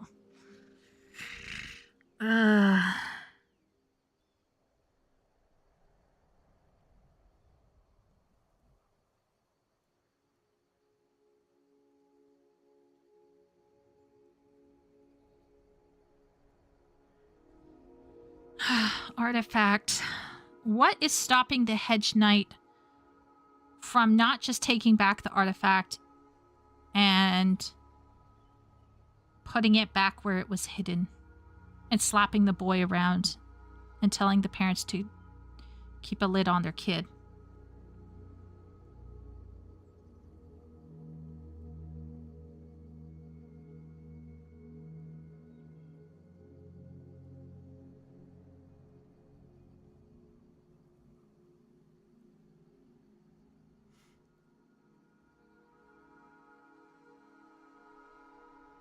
Okay, I don't know if chat understands what the issue here is. It doesn't matter how he gets the artifact or what the artifact is. The problem is whether it's evil or whether it's good. Why don't they just put it back? Why doesn't the mom just put it back secretly? Why doesn't the knight just put it back secretly or openly? We need to have the artifact latch on to the kid, right?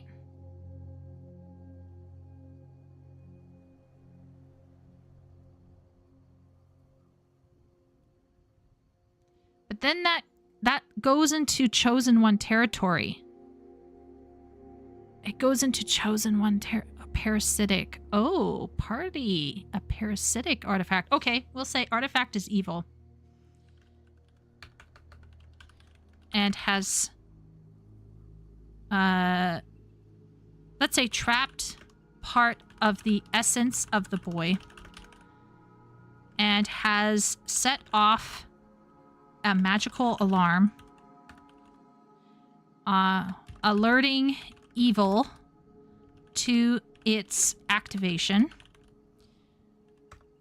Boy needs to deal with artifact to save himself and his city.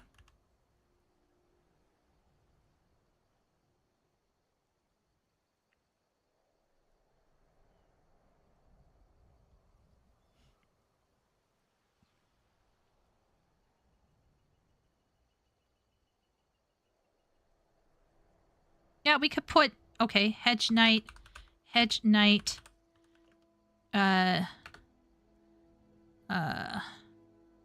joins boy as penance and as a way to lay his own history to rest. Now we're going to make this hedge knight still physically capable, but he's a little bit like Wooly. He's a little bit, what's the word?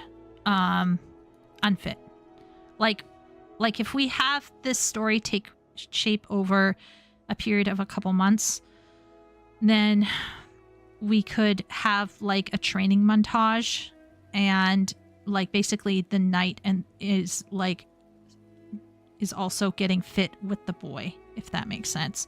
But the knight is smarter and has more experience than the boy.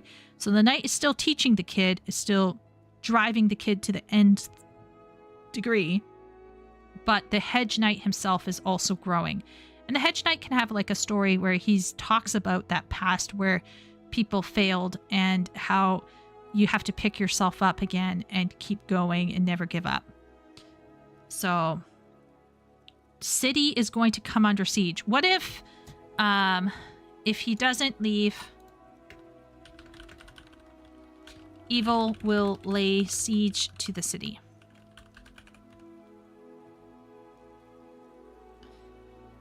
Lets him see people's mana. Why do I feel like that's very specific, Karn? It's the reality stone meets the one ring meets venom. Maybe. Maybe, Shay. Maybe. Okay, so now that we have this kind of in play, we now know that, okay, I don't mind the word Carwin. So what names did we have? We had Henry. No, Stephen. I feel like Stephen, John, Baron, no. Percival's a little bit too close to Arthur for me. Carwin, close. Carwin is easy to read.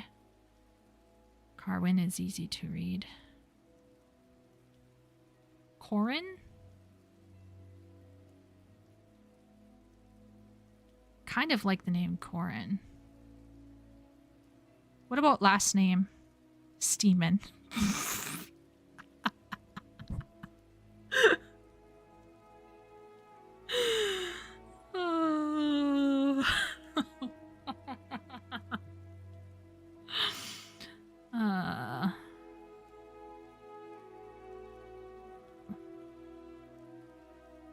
Carwin or Corin?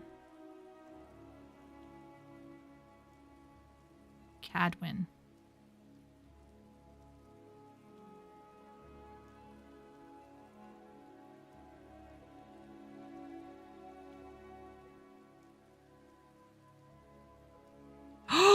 Oh, Wooly. Wooly saved. Wooly saved. Carwin it is. Carwin.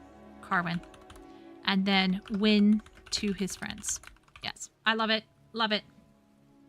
Corin is the best name, of course. Yes. Yarrow Man. Carwin Yarrow Man. Yarrow Man. Yarrow Man? What is Yarrow Man for? His last name?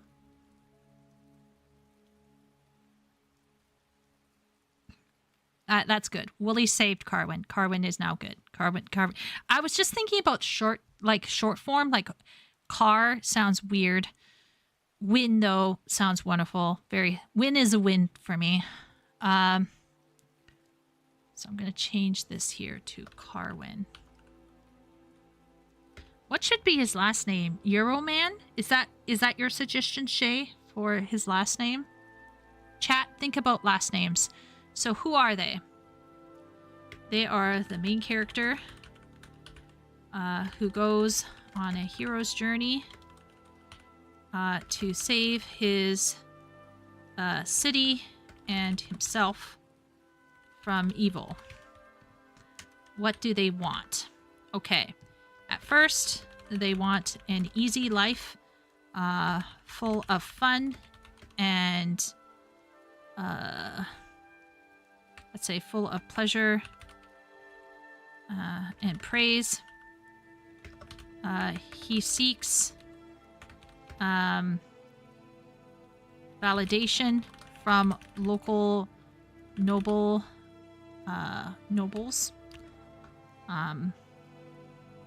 Upon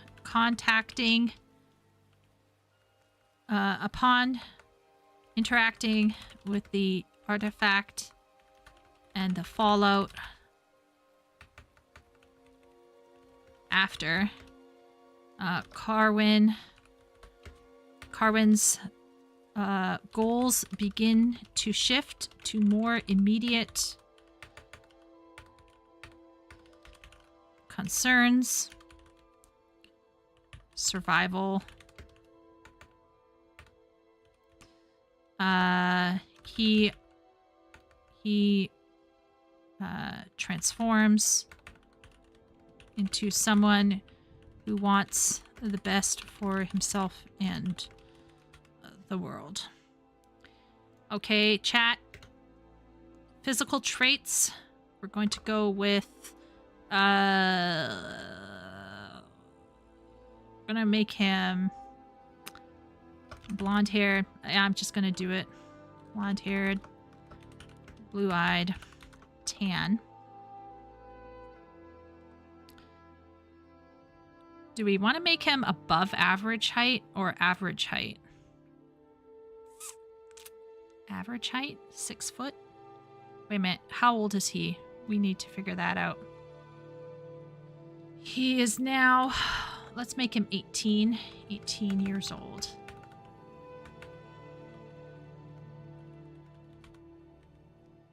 So at the age of 18, how tall is he going to be?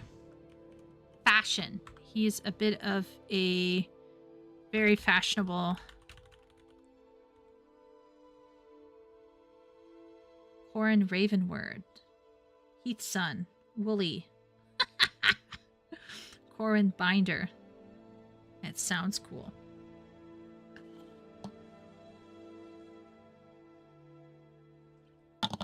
Short hero. Ooh, like a short, stocky guy? A short, stocky guy. Well, if he has freckles, we gotta make him pale-skinned. I want to give the girl freckles. I want to make her a redhead. I want the girl to be a redhead with freckles. We need to represent red people, redheaded people. Don't worry. We'll make the other side friend. Oh, wait a minute. We'll make the other side friend. We can make the mentor like a southerner who is like Callum from Malazan. He's getting whiter and whiter. Yeah, Okay, now party is on board. Okay. Let's calm down there, party. Okay, let's make him tan. We'll make him a small king. We'll make him a respectable 5'10". Short and stocky. Some muscle. But could get more muscled. Could get more muscled if he disciplined himself. To like workout. His can we make her amusingly taller? I'd be okay with her being like 5'9.5", like make her like significantly close to him.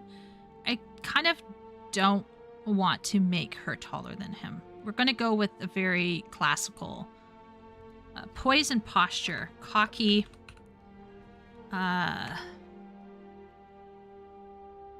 lounges about. I'm just thinking about Amanalane, really. I'm just thinking about Amanalane.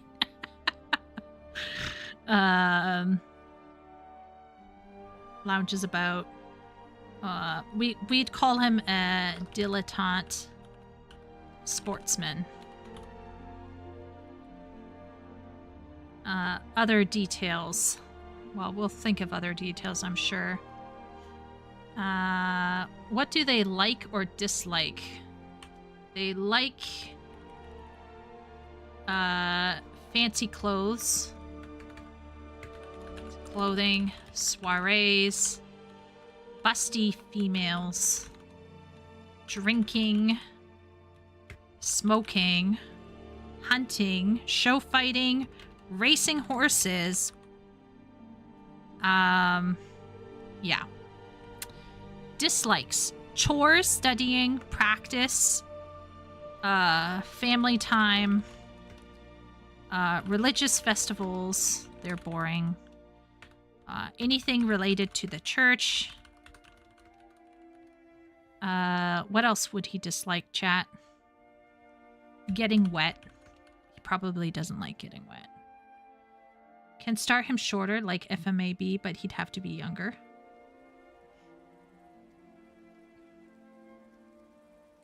Work. Yeah, anything to do with work. Anything to do with work.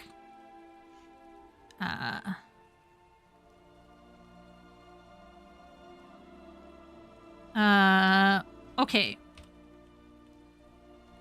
What are some of his strengths? I think we could make him a bit charismatic, chat. I do think, like, even though he goes the easy way out, I'm thinking about it, maybe he is a bit charismatic. That's true. That's true. But we're just talking about racing horses, not like racing horses professionally. Natively good at fighting. I think we'll make him a charismatic. I think he should be outgoing. Does he hate reading? Yeah, maybe he does. Yeah, he probably does. Let's be real here. Outgoing. What other strength could he have besides being charismatic and kind of good at fighting? What would be like a character virtue that he has? We have tons of like character flaws like vanity and laziness, but what would be like one virtue? Good memory? Yeah, I don't mind putting that down. Epic? Yeah, sure. Convincing vendors to make bad choices. Yeah, or like chatting people up. He helps old ladies. Oh, we could make him kind. Yeah, we could actually make him kind. Like, I find that kind people can be really like, kind of like doormats sometimes and like just sheeple. So we can make him kind. He can't be put down mentally. Hope. Okay. Hope. I like that. Kind and hopeful. All right, so his internal conflict. What are they struggling with internally? Now, because we're doing like a very broad fantasy here, we don't need to go hardcore on this, okay? Because we can go with stereotypes here. We don't need to make it too crazy here. likes kids. I think he would be kind to kids, but I don't know if he'd go out of his way because he's too busy trying to like look good with his pals.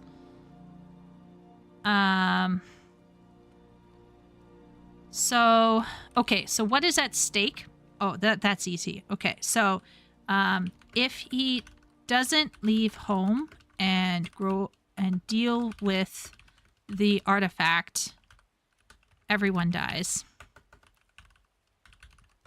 But if he leaves home to deal with the artifact, he'll have to learn how to survive the hard way,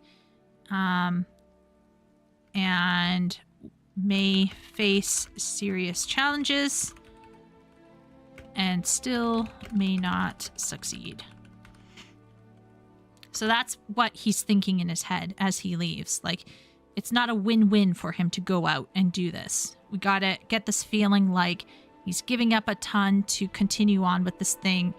But if he turns around and goes home, then everyone isn't safe. Substance over style. Substance over style. Okay.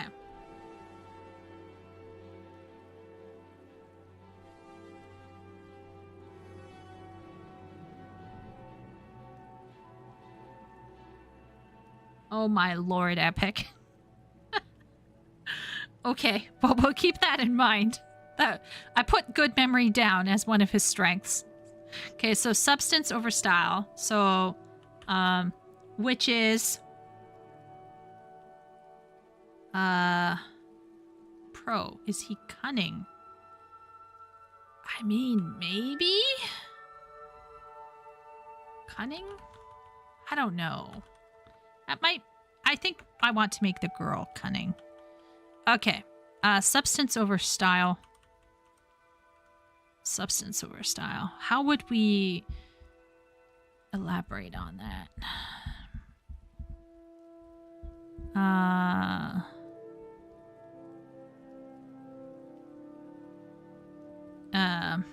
The quality of your character counts more than your appearance or social cachet.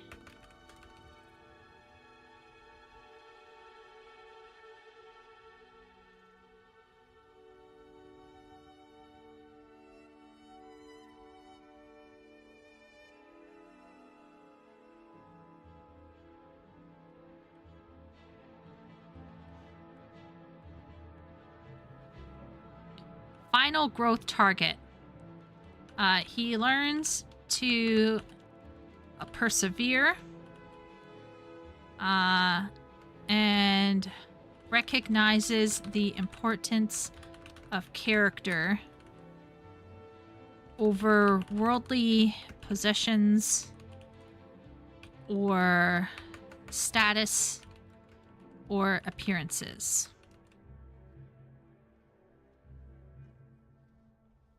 Okay. What did we say?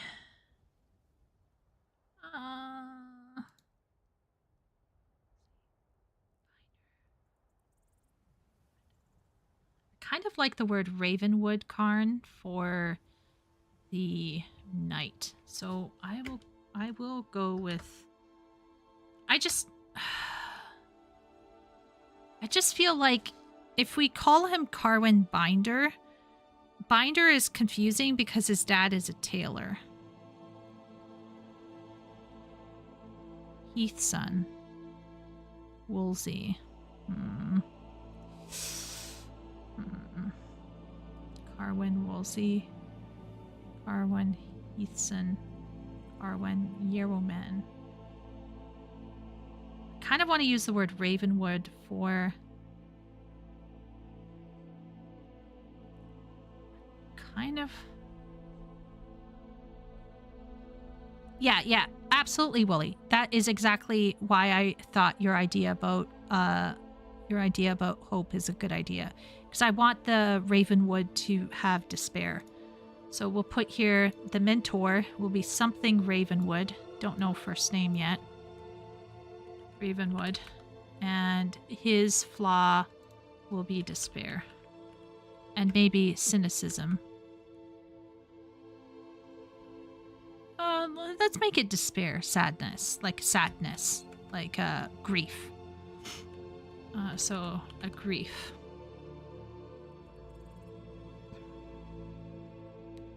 And let's put down quiet bitterness. I don't want him to be cynical, but I want him to be like quietly like regretful, I guess. That's what I want the knight to do better under pressure. So he's going to be more stoic. He's going to be mature, thoughtful, and strategic. He's not going to freak out under pressure, if that makes sense. What does he dislike? I kind of want to like give him a pain in the knee. I'm just thinking about Wooly and Ben right now and their body pains as aging men. So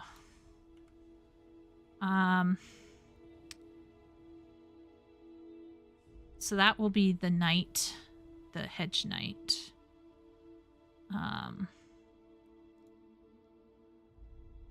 We still don't know the last name. Shay's like, no surnames. Armin, Aisling. I don't mind Aisling, actually. That's not bad. Okay. We'll throw that in there for now.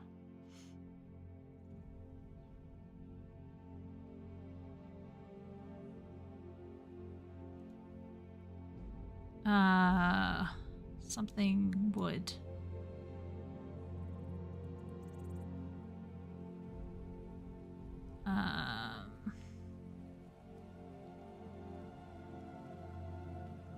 Kind of like the name wood.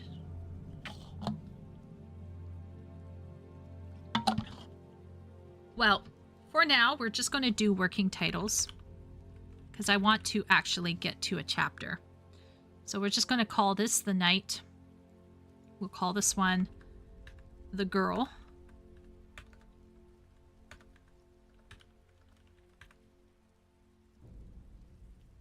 And then we'll call this one the foil or the sidekick. Not sure what that will be. Maybe make it a fantastical character. For setting, here I would put in a map. So insert map picture here. Now, if you want to make maps by hand, you can make maps by hand. I also highly recommend this. 1 second here.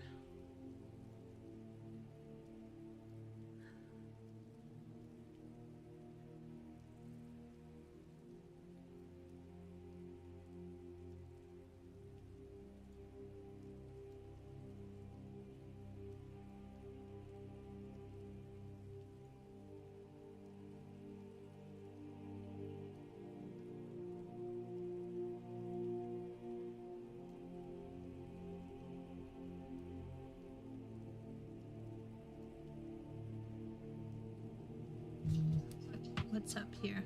Okay.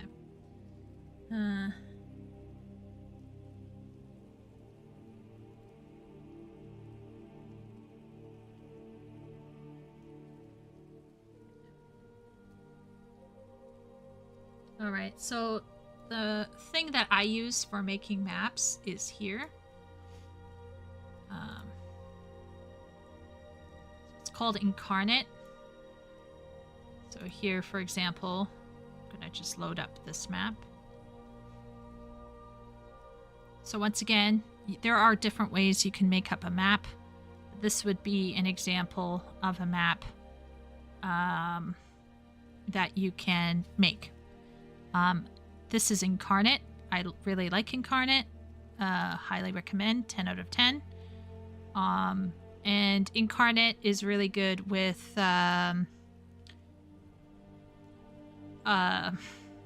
different types of maps as well.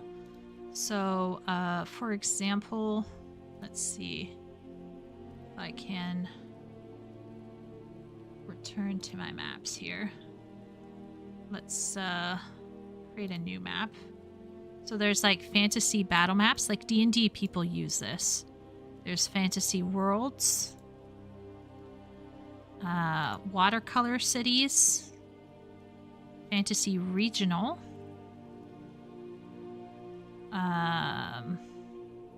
parchment world. So this is where I usually go into. So there's parchment, different types of parchment. So it's up to you kind of what look you want to get. So I choose this style. Let's do a landscape.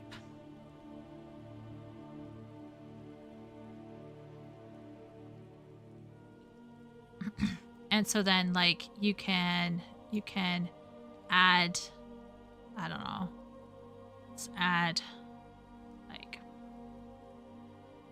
this. Done. There's your landmass. And you can do you know, different stuff. There's mountains. We can toss some mountains in here. You know, blah blah blah. This is literally one of the best map making software you can use in the world. It's really, really pretty, easy to make, easy to use. 10 out of 10. Looks like a shut up, Doug.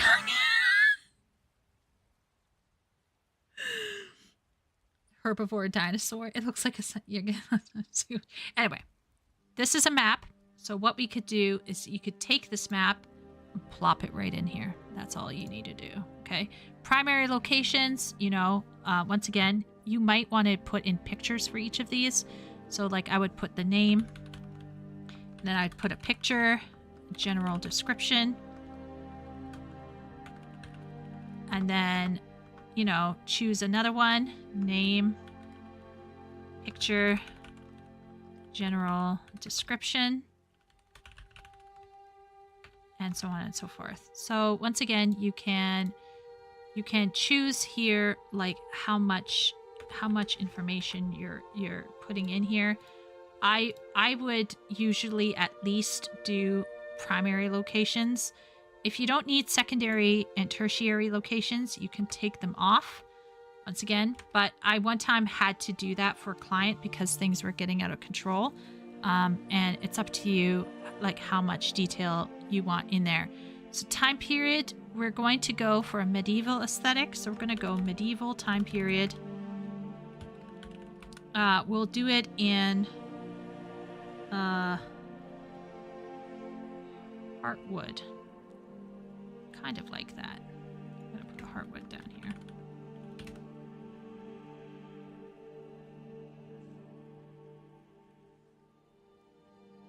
Or ashwood. Actually kind of like ashwood. Ashwood. Okay. Although we have Aisling for the boy character, so yeah, back to heartwood. Okay. Anyway, so we got the knight, the girl, the sidekick. We have Carwyn. We have tertiary characters. Under tertiary characters, we would maybe want to put, for example, Gav, the tavern owner, right? Once again, though, you don't have to, like, it's up to you. I like to get into the sauce on this, and it's fine as long as you're not sitting there agonizing over every choice. You know, father is going to probably play a bigger role here, so we want to put him in here. But then we could do other side characters who may have chatting, you know, who might be chatting at some point. So we'll say mother, and then brothers, sister, right? So there might be other, maybe there's like the cleric of the Sun Temple or whatever it is, that cathedral that is in their town. You know, various things like that. There's the noble man's son, right? So Baron, whatever his name is, right? So on and so forth. Then we got setting. We have setting here. So we got the map. We have primary locations. We have a medieval time period. The whole story maybe should take place over 2 months. So we'll say a 2-month duration for the narrative maximum. And we maybe should specify what time period we're going to be going in. I vote we go for like an earlier medieval, so like something like the 1100s, of course. Contacts.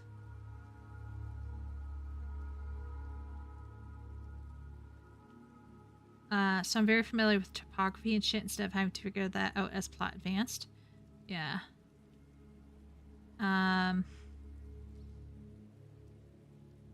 So time period and location form setting.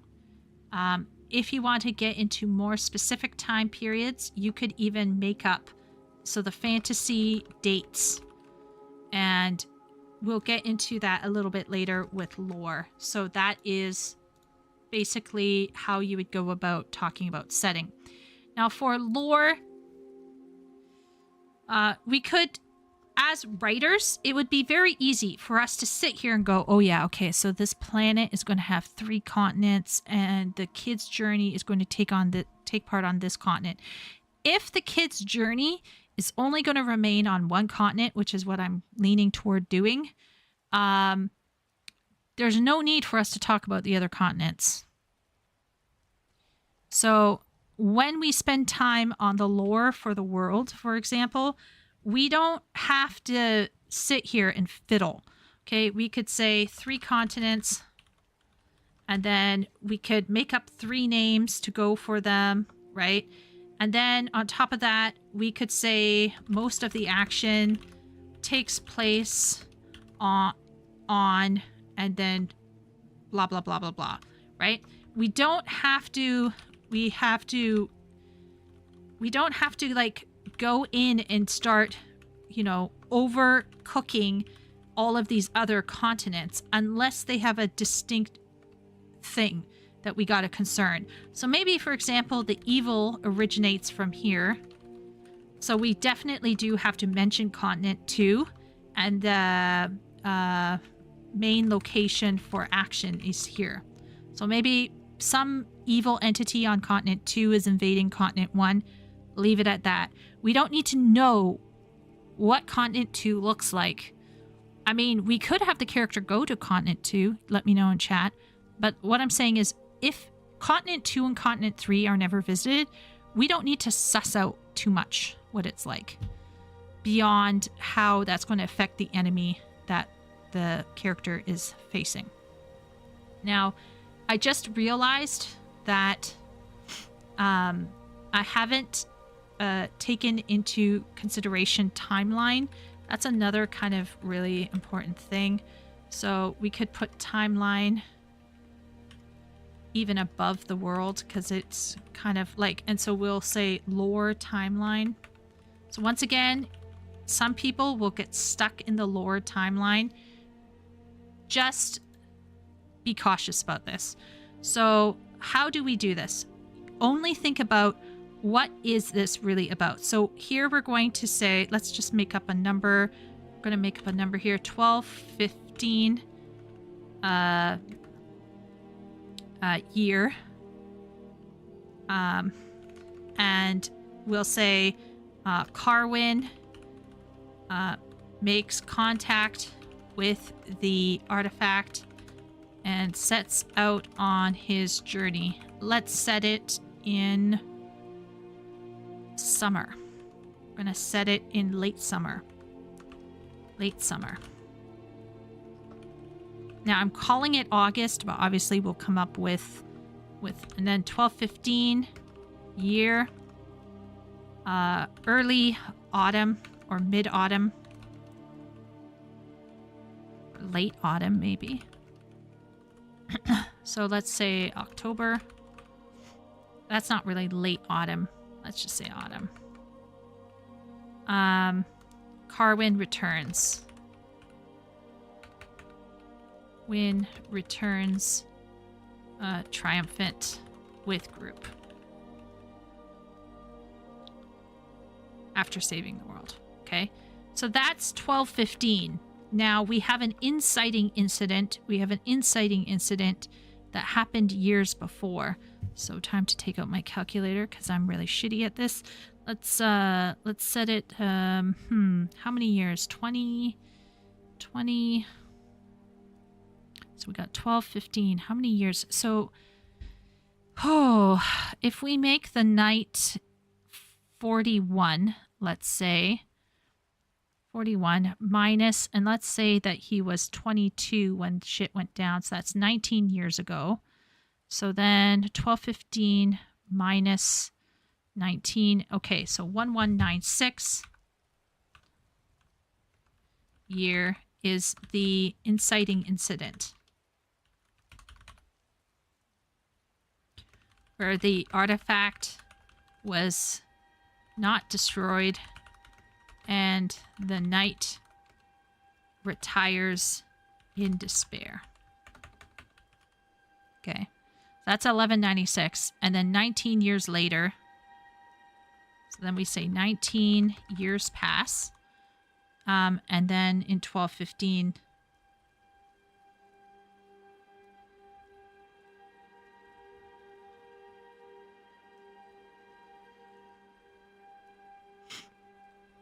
the poor people of the story probably know zilch about Continent 2. Exactly.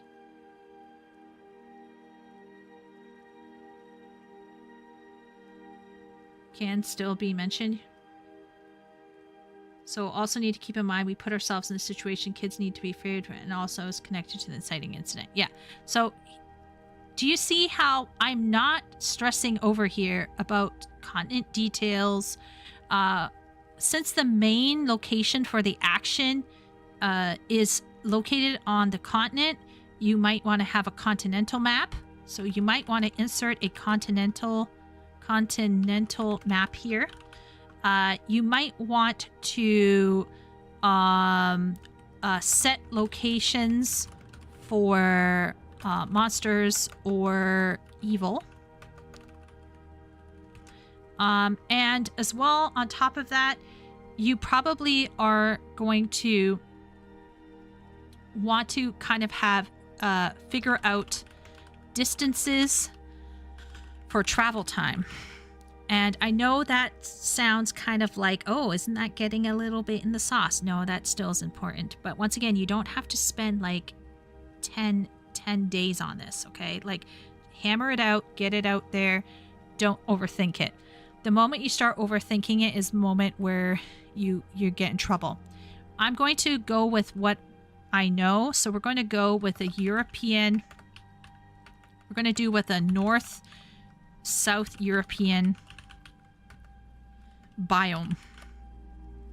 So what that means is the north is going to be like Northern Europe and the south is going to be like Southern Europe / Mediterranean. Okay, so that's how we're going to roll. That's how we're rolling. Races and national divisions. Once again, we can not go too crazy here. Let's keep it with humans are the main race. Do we want any other sentient races hanging around? Let me know. National. So let's do races. And then let's do national divisions. I don't think we need to worry about national divisions, but I want to do a continental division. And it will be north versus south. Like the American Civil War. Not really. Lizard people. Oh my lord. Evil threat is a different race. Yes, racism. We need more of that. Yeah, World Anvil is also good. Epic, yeah. I've heard of World Anvil. I just use Incarnate because, like, I don't need to put other stuff on, but I don't know. But yeah, World Anvil, very helpful. The evil threat is a different race. Lizard people. Do we want lizard people, chat? Duck is uncontested right now. Lizard people could go into this document. If there are lizard people like Banga from Final Fantasy, I think they would come from the south. They would not be coming from the north. But yeah, lizard people. I mean, we could put some Banga in there, Duck. Doesn't bother me. The one thing I wish World Anvil did, and I'm preparing to just be a Karen about it, is that they need a program to make it easy to print out my World Anvils with a simple click of a button. Yeah, Epic, it sounds like... Yeah, if you're someone who gets lost in the sauce, stay away from stuff like Lore Anvil. Keep it simple. There's no need for other sapient races. Good point.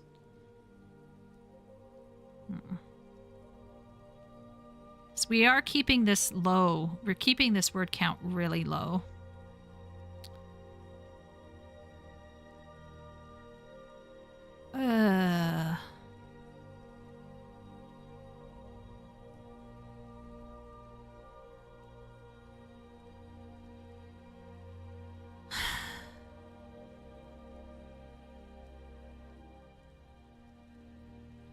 There's another bad race. Let's make them non-humanoid in any way.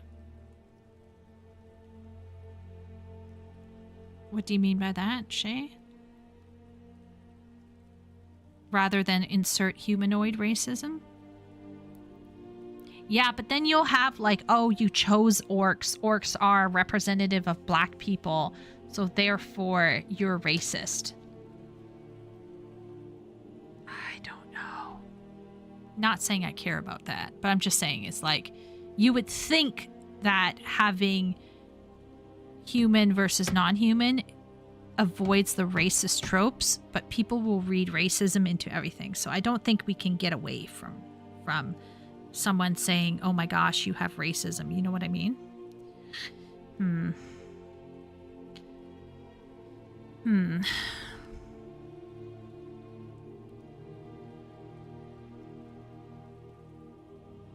Alien things. Okay. Okay, you know what? Let's do an ancient race of unknown peoples who have become shadow men. Oh wow, I'm just saying the word men in there, but you know what I mean. So it's kind of like what happened to the people who broke the oath in Dunharrow. So they are like a cross between Mothman and the demon that I saw when I was a kid. So it's like shadow men.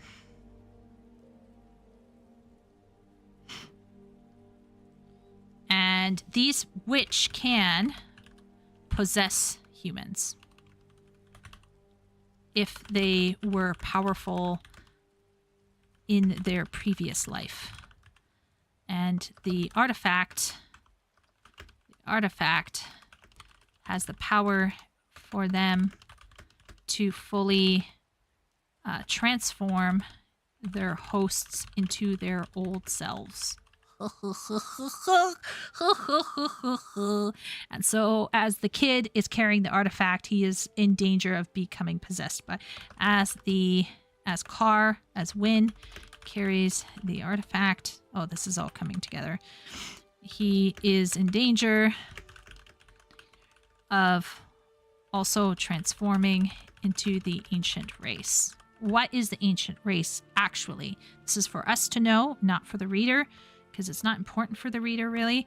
The ancient race would be a kind of giant, I think. A giant people. Giant humanoids.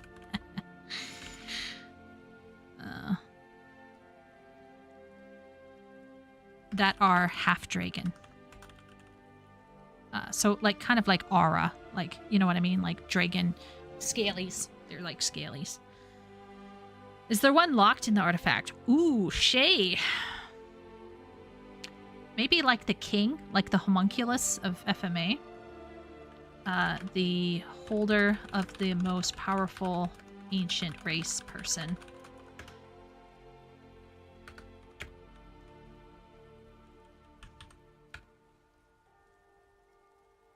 As symbols, the undead represent both sloth and despair, which fits the boy and the knight.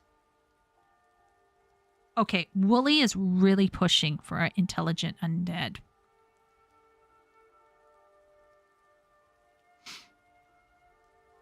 Can we fit intelligent undead in here? Can we, chat? Maybe the humans that they don't take host of and kill become okay, yeah, we can get them in there. We can get them in there. If the shadow people don't kill the humans they capture or possess them, the humans turn into intelligent zombies. Representing sloth and despair. Okay. Martin, what we're doing is we're showing how I actually work with clients when I'm ghostwriting, and this is an example of a novel book outline. So yeah. So we got this novel book outline. We're slowly making our way through here.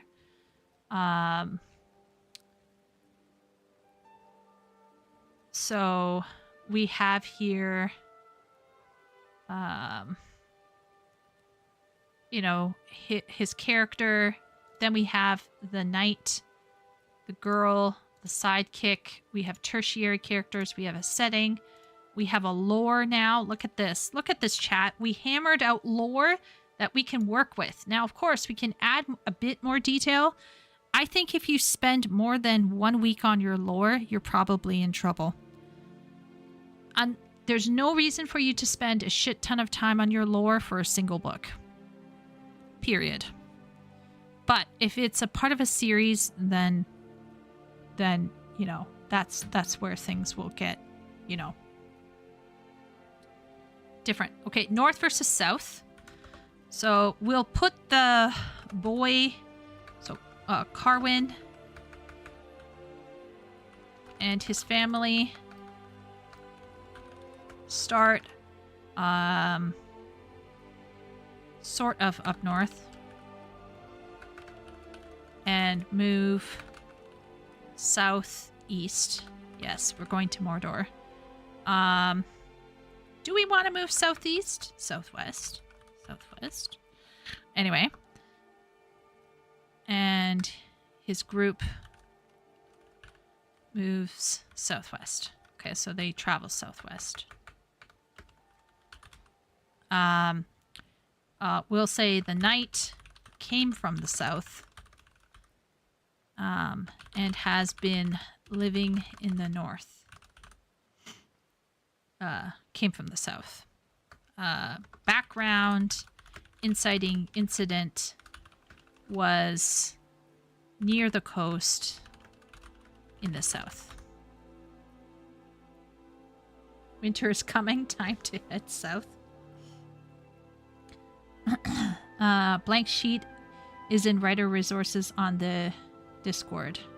Yeah, if you want to go to writers resources, Martin, you can take a look at the form that we're filling in.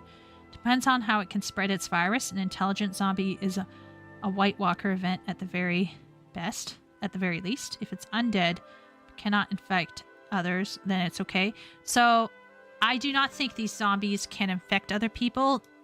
Only if the shadow people touch people can they be infected. So this is non-infectious zombies. Only shadow people can make zombies.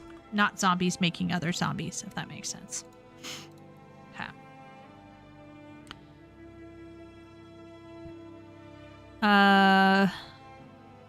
Okay, so politics, once again, I'm not going to get into the sauce, but we could have the kingdom used to be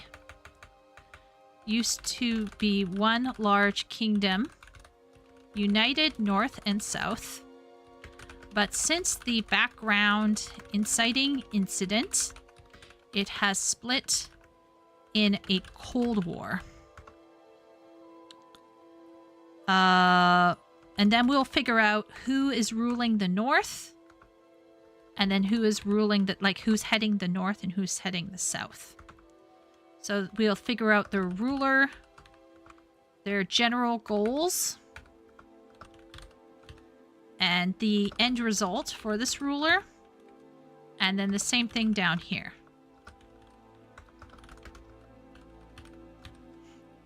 If we want to go full archetypal, I would make the ruler of the south a female queen, and I'd make the ruler of the north a king, and of course they get married at the end, because that's like a fairy tale, right? That's very like symbolic of the balance of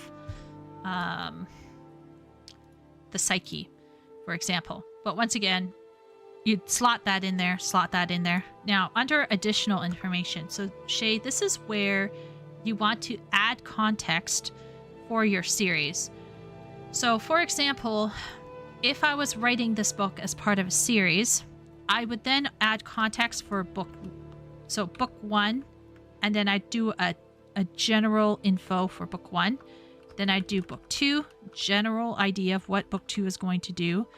Book 3, so on and so on, like this. Okay? And then underneath here, if there's like some significant information or significant fallout or twists, I'd put them underneath there, right? Because I need to keep them in mind while I'm writing. And I might even put down here the required foreshadowing or build up. Things that need to be addressed before going to book 2, book 3, book 4, book 5, so on, so on. That makes sense. What if they divorced now and reconcile? Oh, that'd be interesting. When's the last time we've seen a divorce situation end with reconciliation? That would be wild.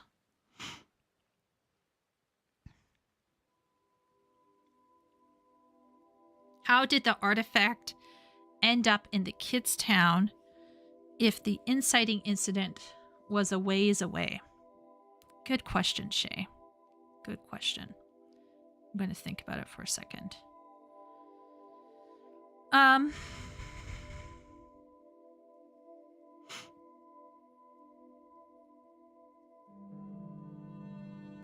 The ruler of the north took it with the idea that they could use it as a way to let's say the ruler's,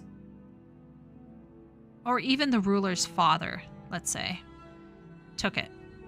And he was consumed by it. And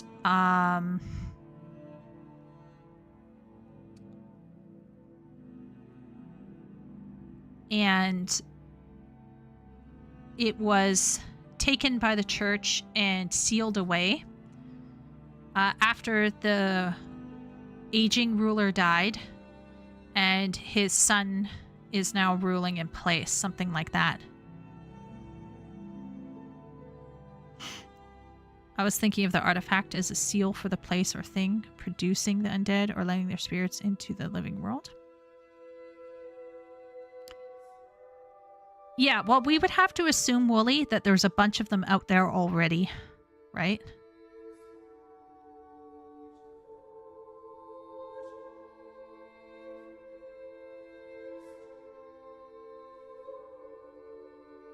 They failed to use it. Well, I think we were going to go with the idea that's parasitical. That's a parasitical artifact. That's the problem. I think we came up with parasitical up here. I believe. Yeah. If he doesn't leave home and deal with the artifact, everyone dies. But if he leaves home to deal with the artifact, he'll have to learn how to survive the hard way and may face serious challenges and still may not succeed. No, it can't be too ancient, Karn, because the knight was there. And the knight is in his 40s. We already determined it's 19 years. Only 19 years. We got 19 years of time.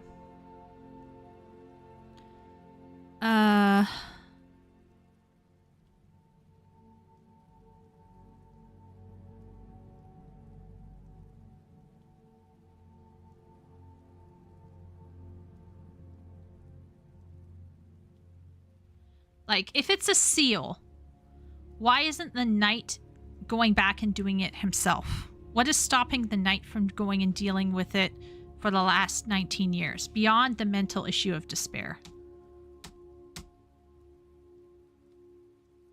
That's my issue with your idea, Wooly. If it was made by the church and wizards, why is it threatening the boy's life? And why didn't the knight just pick it up and get going with it? I think the artifact could be like a buff.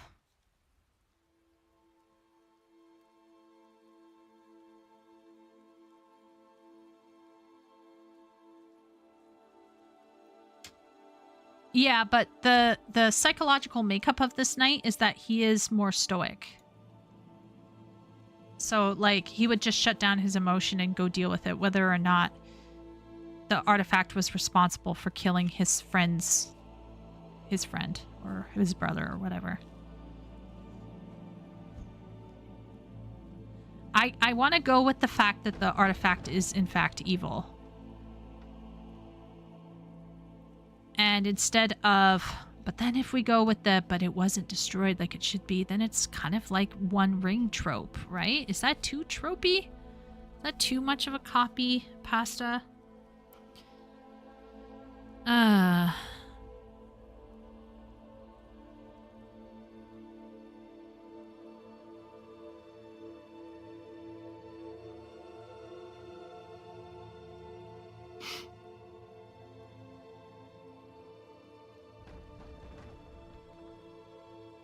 What if we made the artifact... Okay, let's go with what Wooly said. What if we made the artifact a seal? And it was intended to seal the portal to the spirit world and seal away the unrest ghosts, the possessive shadow ghosts of the ancient race. But because of things that happened in the background, inciting thing, it instead became corrupted. What about that?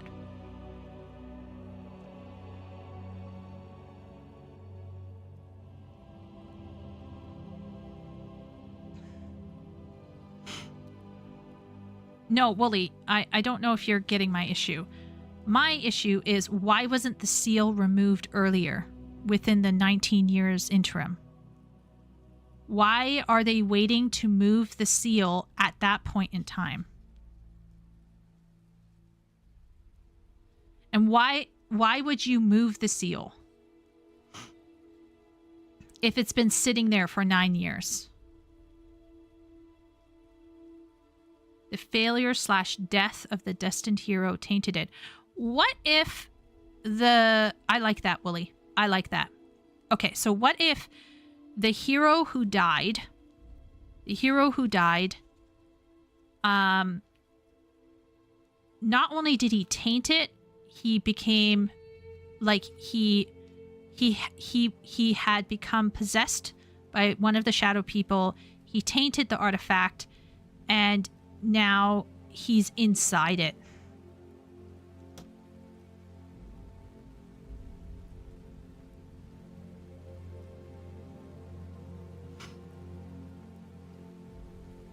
So, the artifact was a key item to dealing with the background inciting incident. So, this is with the invasion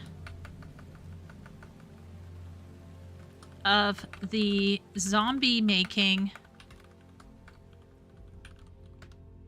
human-possessing shadow folk.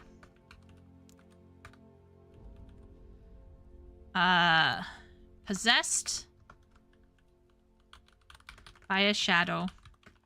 The hero taints the cleric created seal. The seal artifact is then hidden in the north.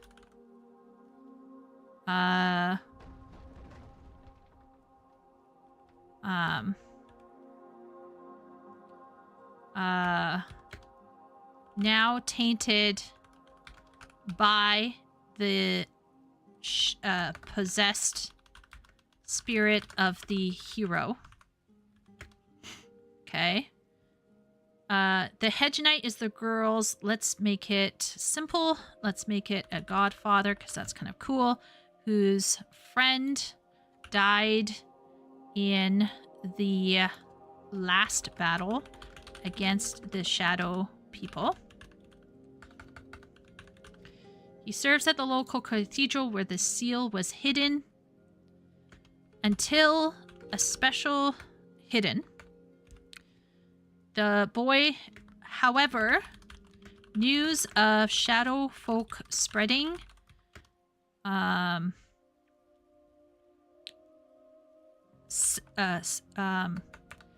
gets the local clerics and knight thinking they should relocate the seal. The boy steals the artifact to impress the local nobles.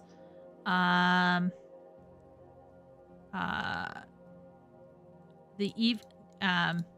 artifact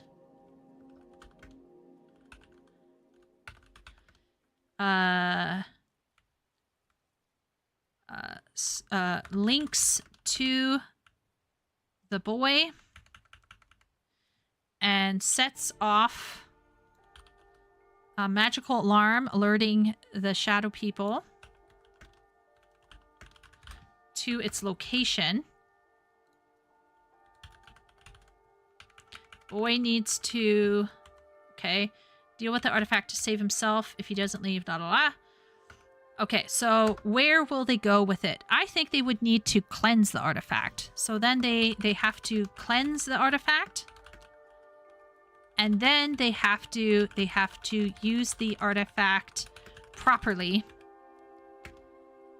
And maybe it requires the sealer's life. Which the boy...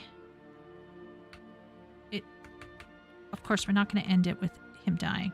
It supposedly requires the sealer's life. So it's kind of like one of those like riddles of the Sphinx type of deals where like you think it's more than what it actually is. That makes sense. And that's the test. The test is like you have to walk out on air and the last hero couldn't do it, and so on and so forth. Perhaps the boy is haunted by it. Yes. Yeah, absolutely, Willie. It's very Jungian, don't you think? Very Jungian. So here we will say links to the boy haunting him as a form of, as a voice to his internal shadow. Jungian, by the way, not his internal shadow. He's not possessed. It also sets off a magical alarm. What if he gave it to her instead, infected her, and now the boy and mentor need to save her?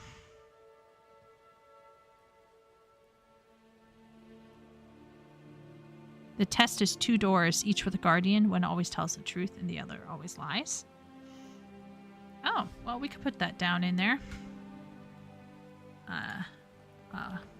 Go through a test.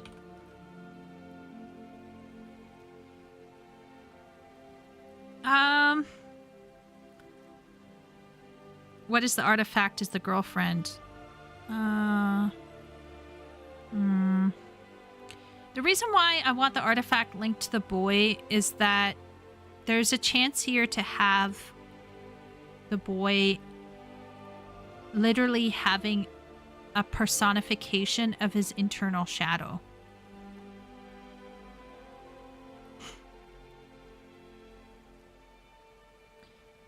if it's in the girl, we can't see the girl's thoughts, and the girl is not the shadow. Well, she is technically a shadow, but yeah. And there's no the girl isn't with him when he steals the artifact either.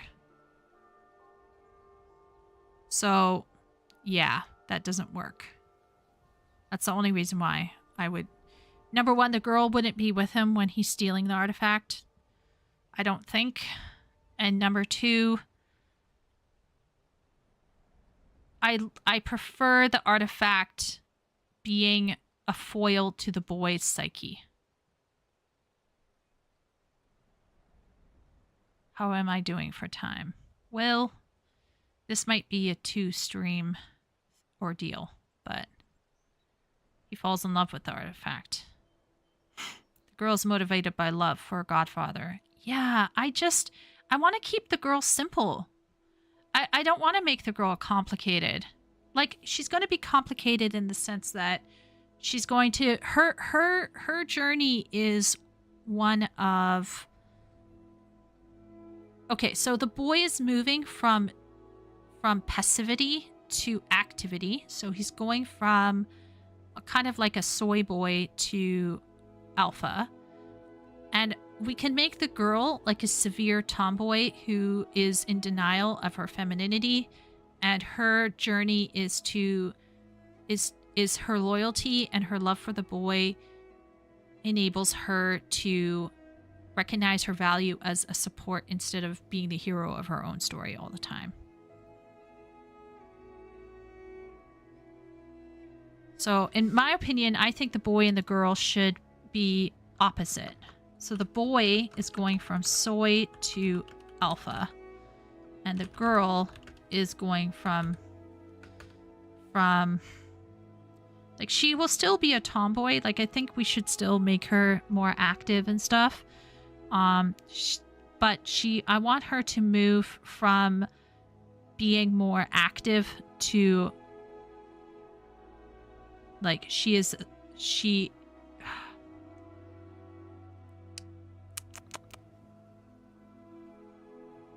Bossy Betty to loyal Lucy. Bossy Betty to supportive Susie. Strummer needs sleep? No, not really. Ben is just taking care of me because he knows that I can go on and on.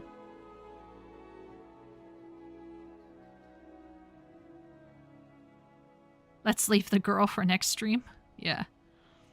Midweek stream. From hating boys to liking the hero. Ooh, Karn. We could make her a man-hater. But why is she hanging out with him to begin with? Like, what? Okay, let's do a little bit of let's give the girl some complexity, okay? So she's a tomboy. She has been his friend for a long time. Resisted his wiles. A bit angry about how he's always running out on with floozies. And she is bossing him around for his own good, which is not helping her case. And we'll make her a bit of a know-it-all Hermione type. And but she is a loyal friend. But she is a loyal friend and genuinely loves him. So she's like constantly disappointed. And then she learns to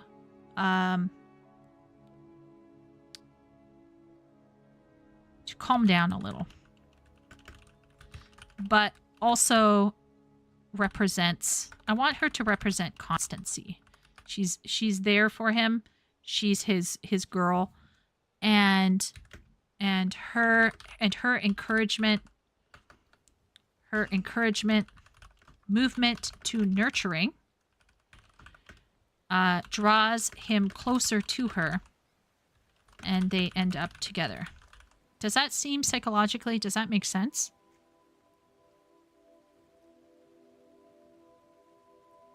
Exactly, Epic. She is the man he could be, but she also needs to calm down. Like, she needs to stop pushing him around. Like, she needs to let him own his actions instead of pushing him all the time.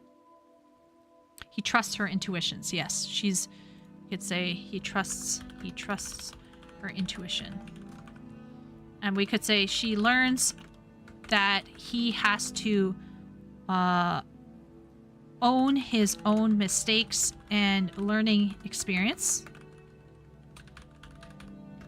And that pushing people into doing the right thing doesn't help them long term. That's the point of her character. Yeah. She needs no man. Independent, I don't need no man. Okay, I'm chill for bro. Yeah, exactly. Girl character is only as bad as we make her. Let's give her the chance to be worth writing about. Yeah. So once again, I think this is a good springboard because I want to make her someone who genuinely has always been there in his life, but she is in danger of becoming a devouring mother in some ways because she's seeing herself as better and always telling him what to do, and she needs to calm the fuck down. That's how I would probably write her. I kind of want the boy and the girl to be kind of opposite. Yes, Wooly. That's right. We made her an orphan. I forgot about that part. OMG. Wow. Wooly coming in clutch, remembering our own lore here. Okay. So Wooly pointed out, she was raised by her godfather, the knight. So, she has only had a highly masculine role model in her life. Yes, absolutely. That's a good take.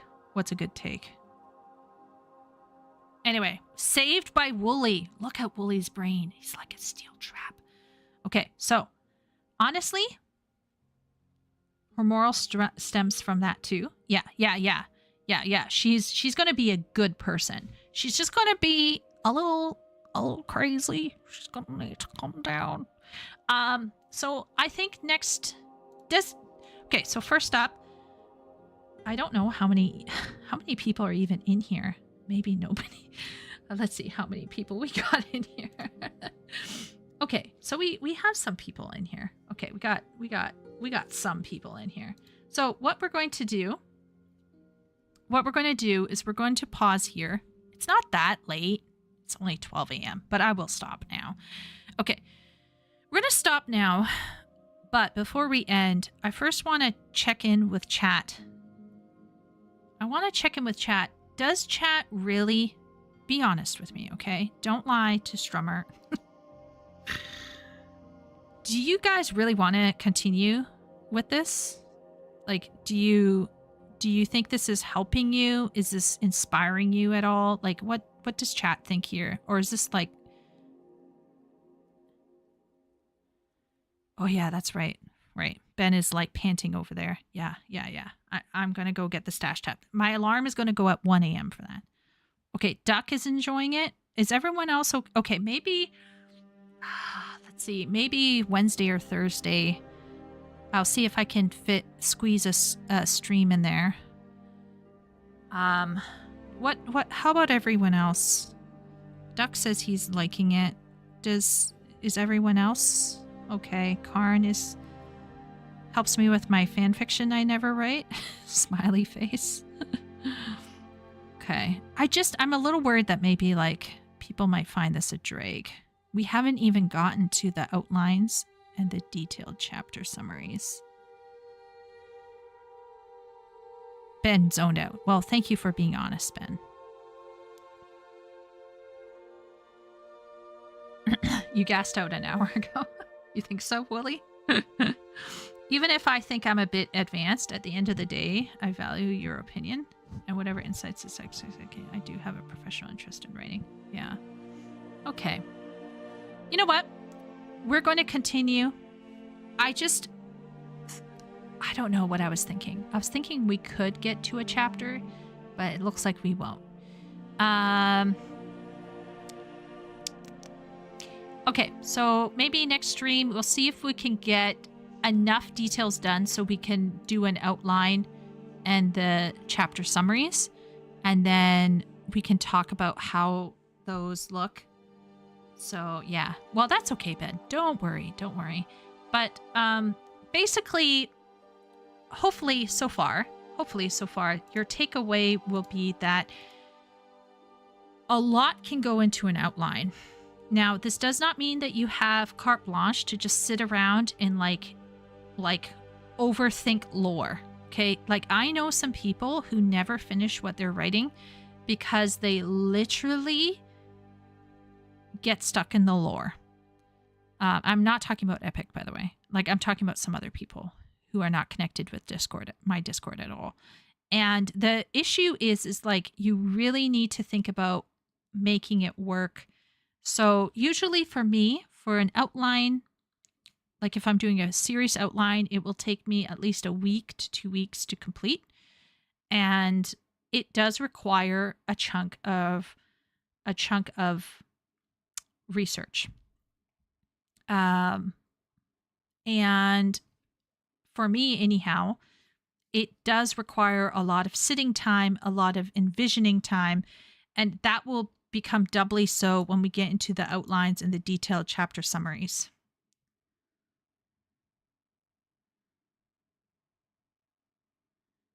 Don't get lost in the sauce.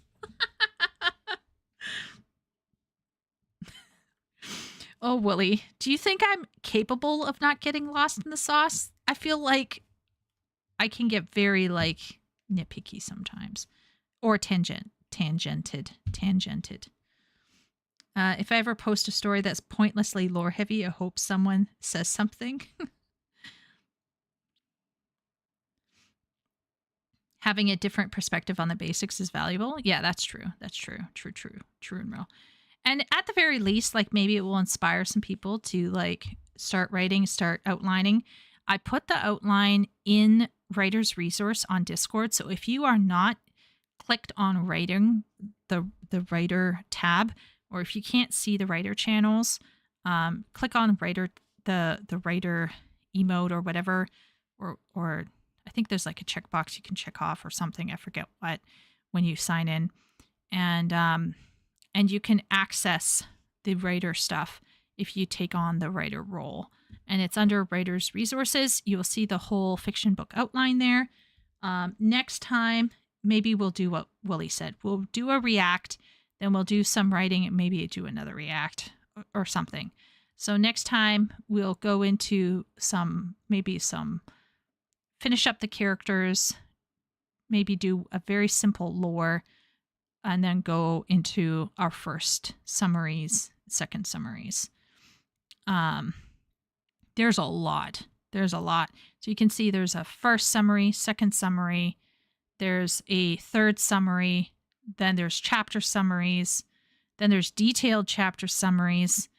It's a whole thing, but I just feel like it's very useful to kind of sit and do this before you write a book.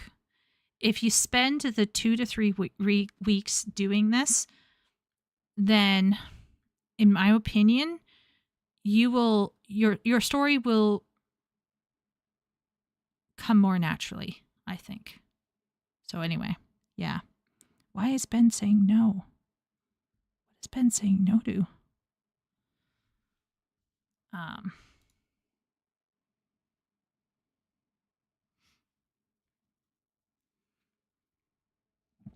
Anyway, okay. Well, let's end here. It's 12 a.m. Wow, look at that. We did almost 5 hours plus that one video thing. So how much? 7 to 12 a.m. So almost 5 hours. Yeah. Can I not tangent? Oh yeah, that's true. Yes. Okay. Ben's attacking me, but oh, all right. I can take it. Anything else? Does chat have anything before we end today? Does chat have anything? Does chat have anything they want to share or talk about? And then we'll end it. Go to bed. Well, I might after I get the stash tabs, I might go lie down a little bit early.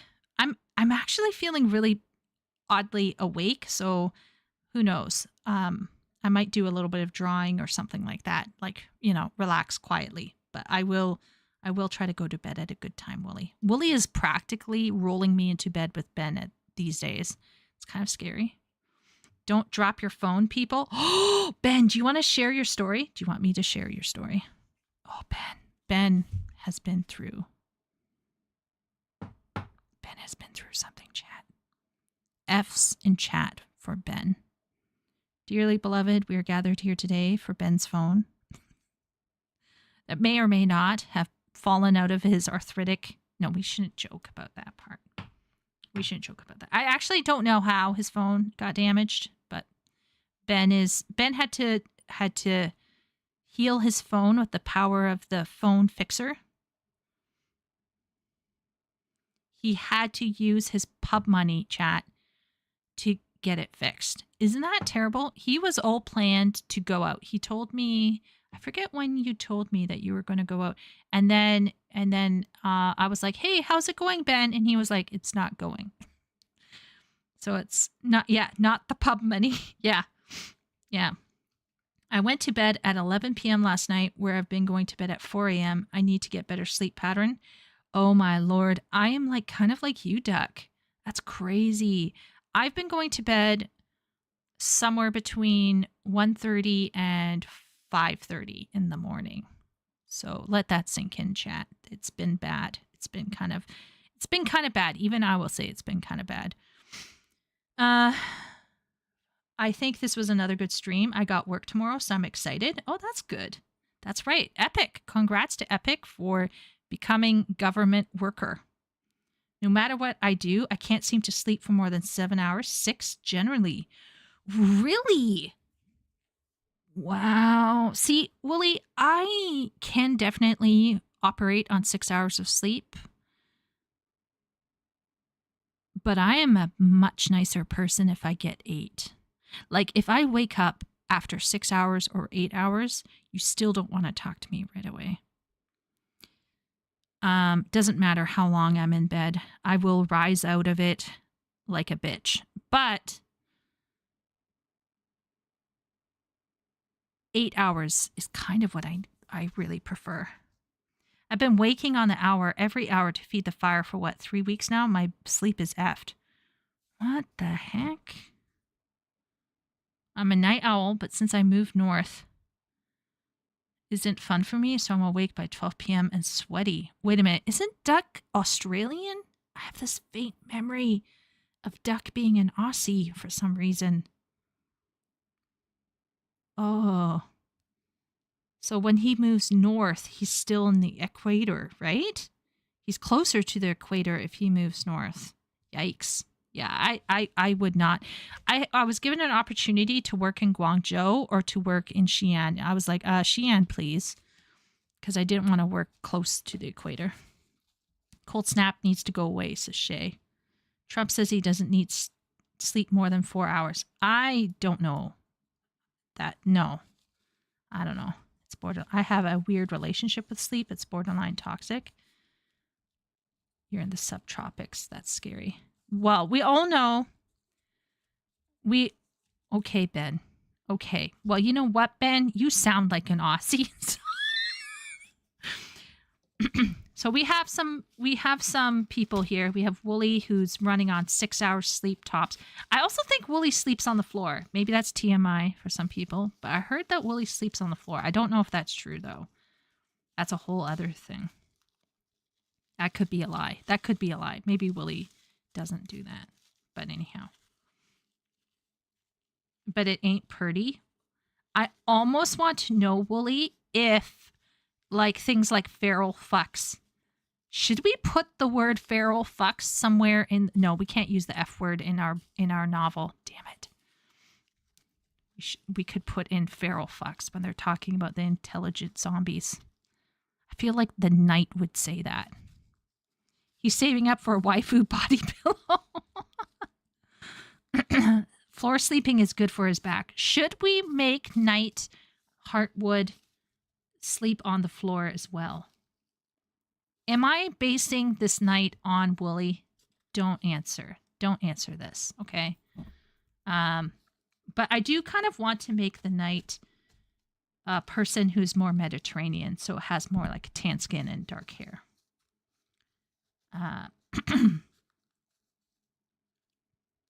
Woolly insert. Yeah, exactly. It's not a Mary Sue. It's not a Gary Stu. It's not a self insert. It's a Woolly insert.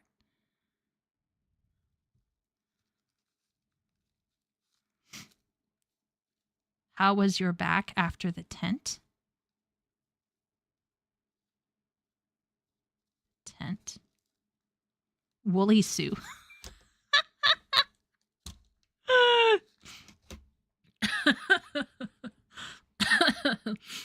We just get Wooly to read the book for Audible.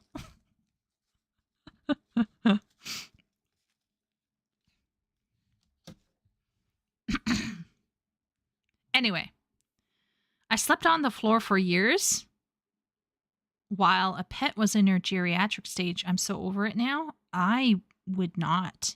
Don't give him a beard so it ain't too obvious. What do you mean, Wooly? He's absolutely has to have a beard.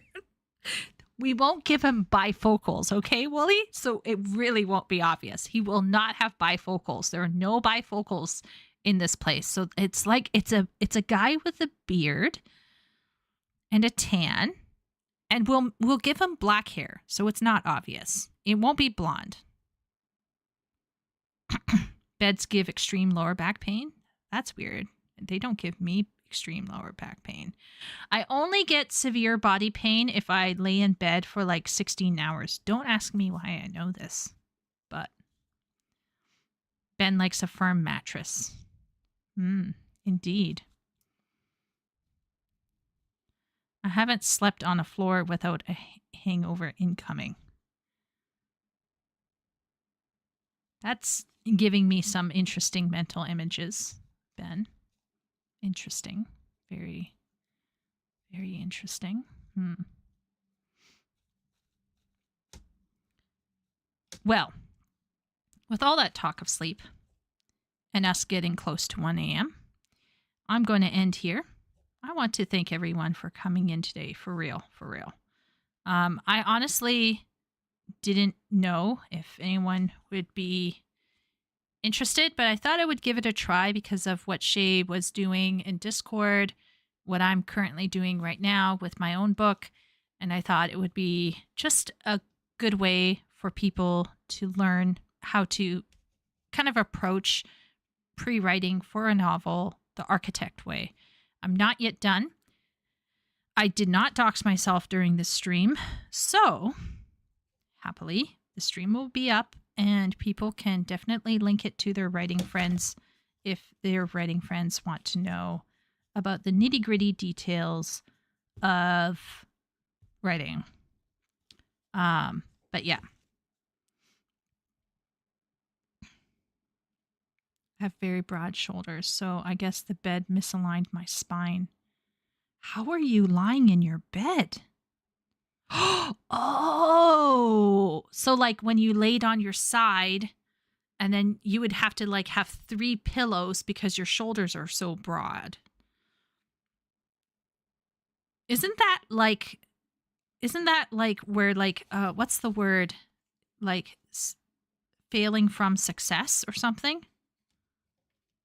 I can't wait to buy the most fanciest pillows money can buy. I'm not going to lie. I'm a bit of a pillow girl. So my parents did a little video thing for people at home when we were living in Jordan. Now, TLDR, pillows in Jordan in the 80s were absolute ass, okay? Absolute trash fire. They would be put on like these, almost like pallets, and there would just be a huge stack of them, and they would be like 2 inches thick. And when my family did a home video for the people back in Canada, they went around and they asked us different things. And they were like, Chieko, what do you miss about home? And I sat there and I basically look like I have Down syndrome. And I'm like breathy. I'm super breathy. Like I'm not mentally all there. And I'm like, I really like my pillows. And I was obsessed with the fact that my pillows were like F tier, fail boat. And for some reason that has actually always been a thing for me. Like as soon as I got to China, I was like, I need pillows. So I'm a bit of a pillow hoe. Even if I don't use all of them, I still like to have a bunch of pillows around. So yeah, I'm also a side sleeper, Wooly, but I have no shoulders. In fact, I have so little shoulder that I can't wear like a hanging purse because it slips right off my shoulders. It's pretty bad. I can't wait to yeah, okay. So anyway, so I'm like obsessed. I'm with Epic on this one. I'd be like, I want best pillow made with goose down, best pillow, but for a long time I had no pillow. So I was pillowless, kind of like maidenless, but worse. So yeah. Anyway, what time is it? 12:30. I feel like this is a good time to end. Thank you everyone for coming in. I will keep this up so you can recommend it to somebody. And maybe if I do a midweek thing, I'll do like a little video react, and then we will go into doing the more pre-writing, and then keep Sunday for a full react stream. So that way Sunday can be a full react stream. So thank you everyone for coming. Good night to everyone. And I'll see everyone around in the Discords. If you want to hit me up privately to be like, hey, here's an idea. What do you think? You can always do that as well. So I'll see you around, and take care, everyone. Thanks for coming by.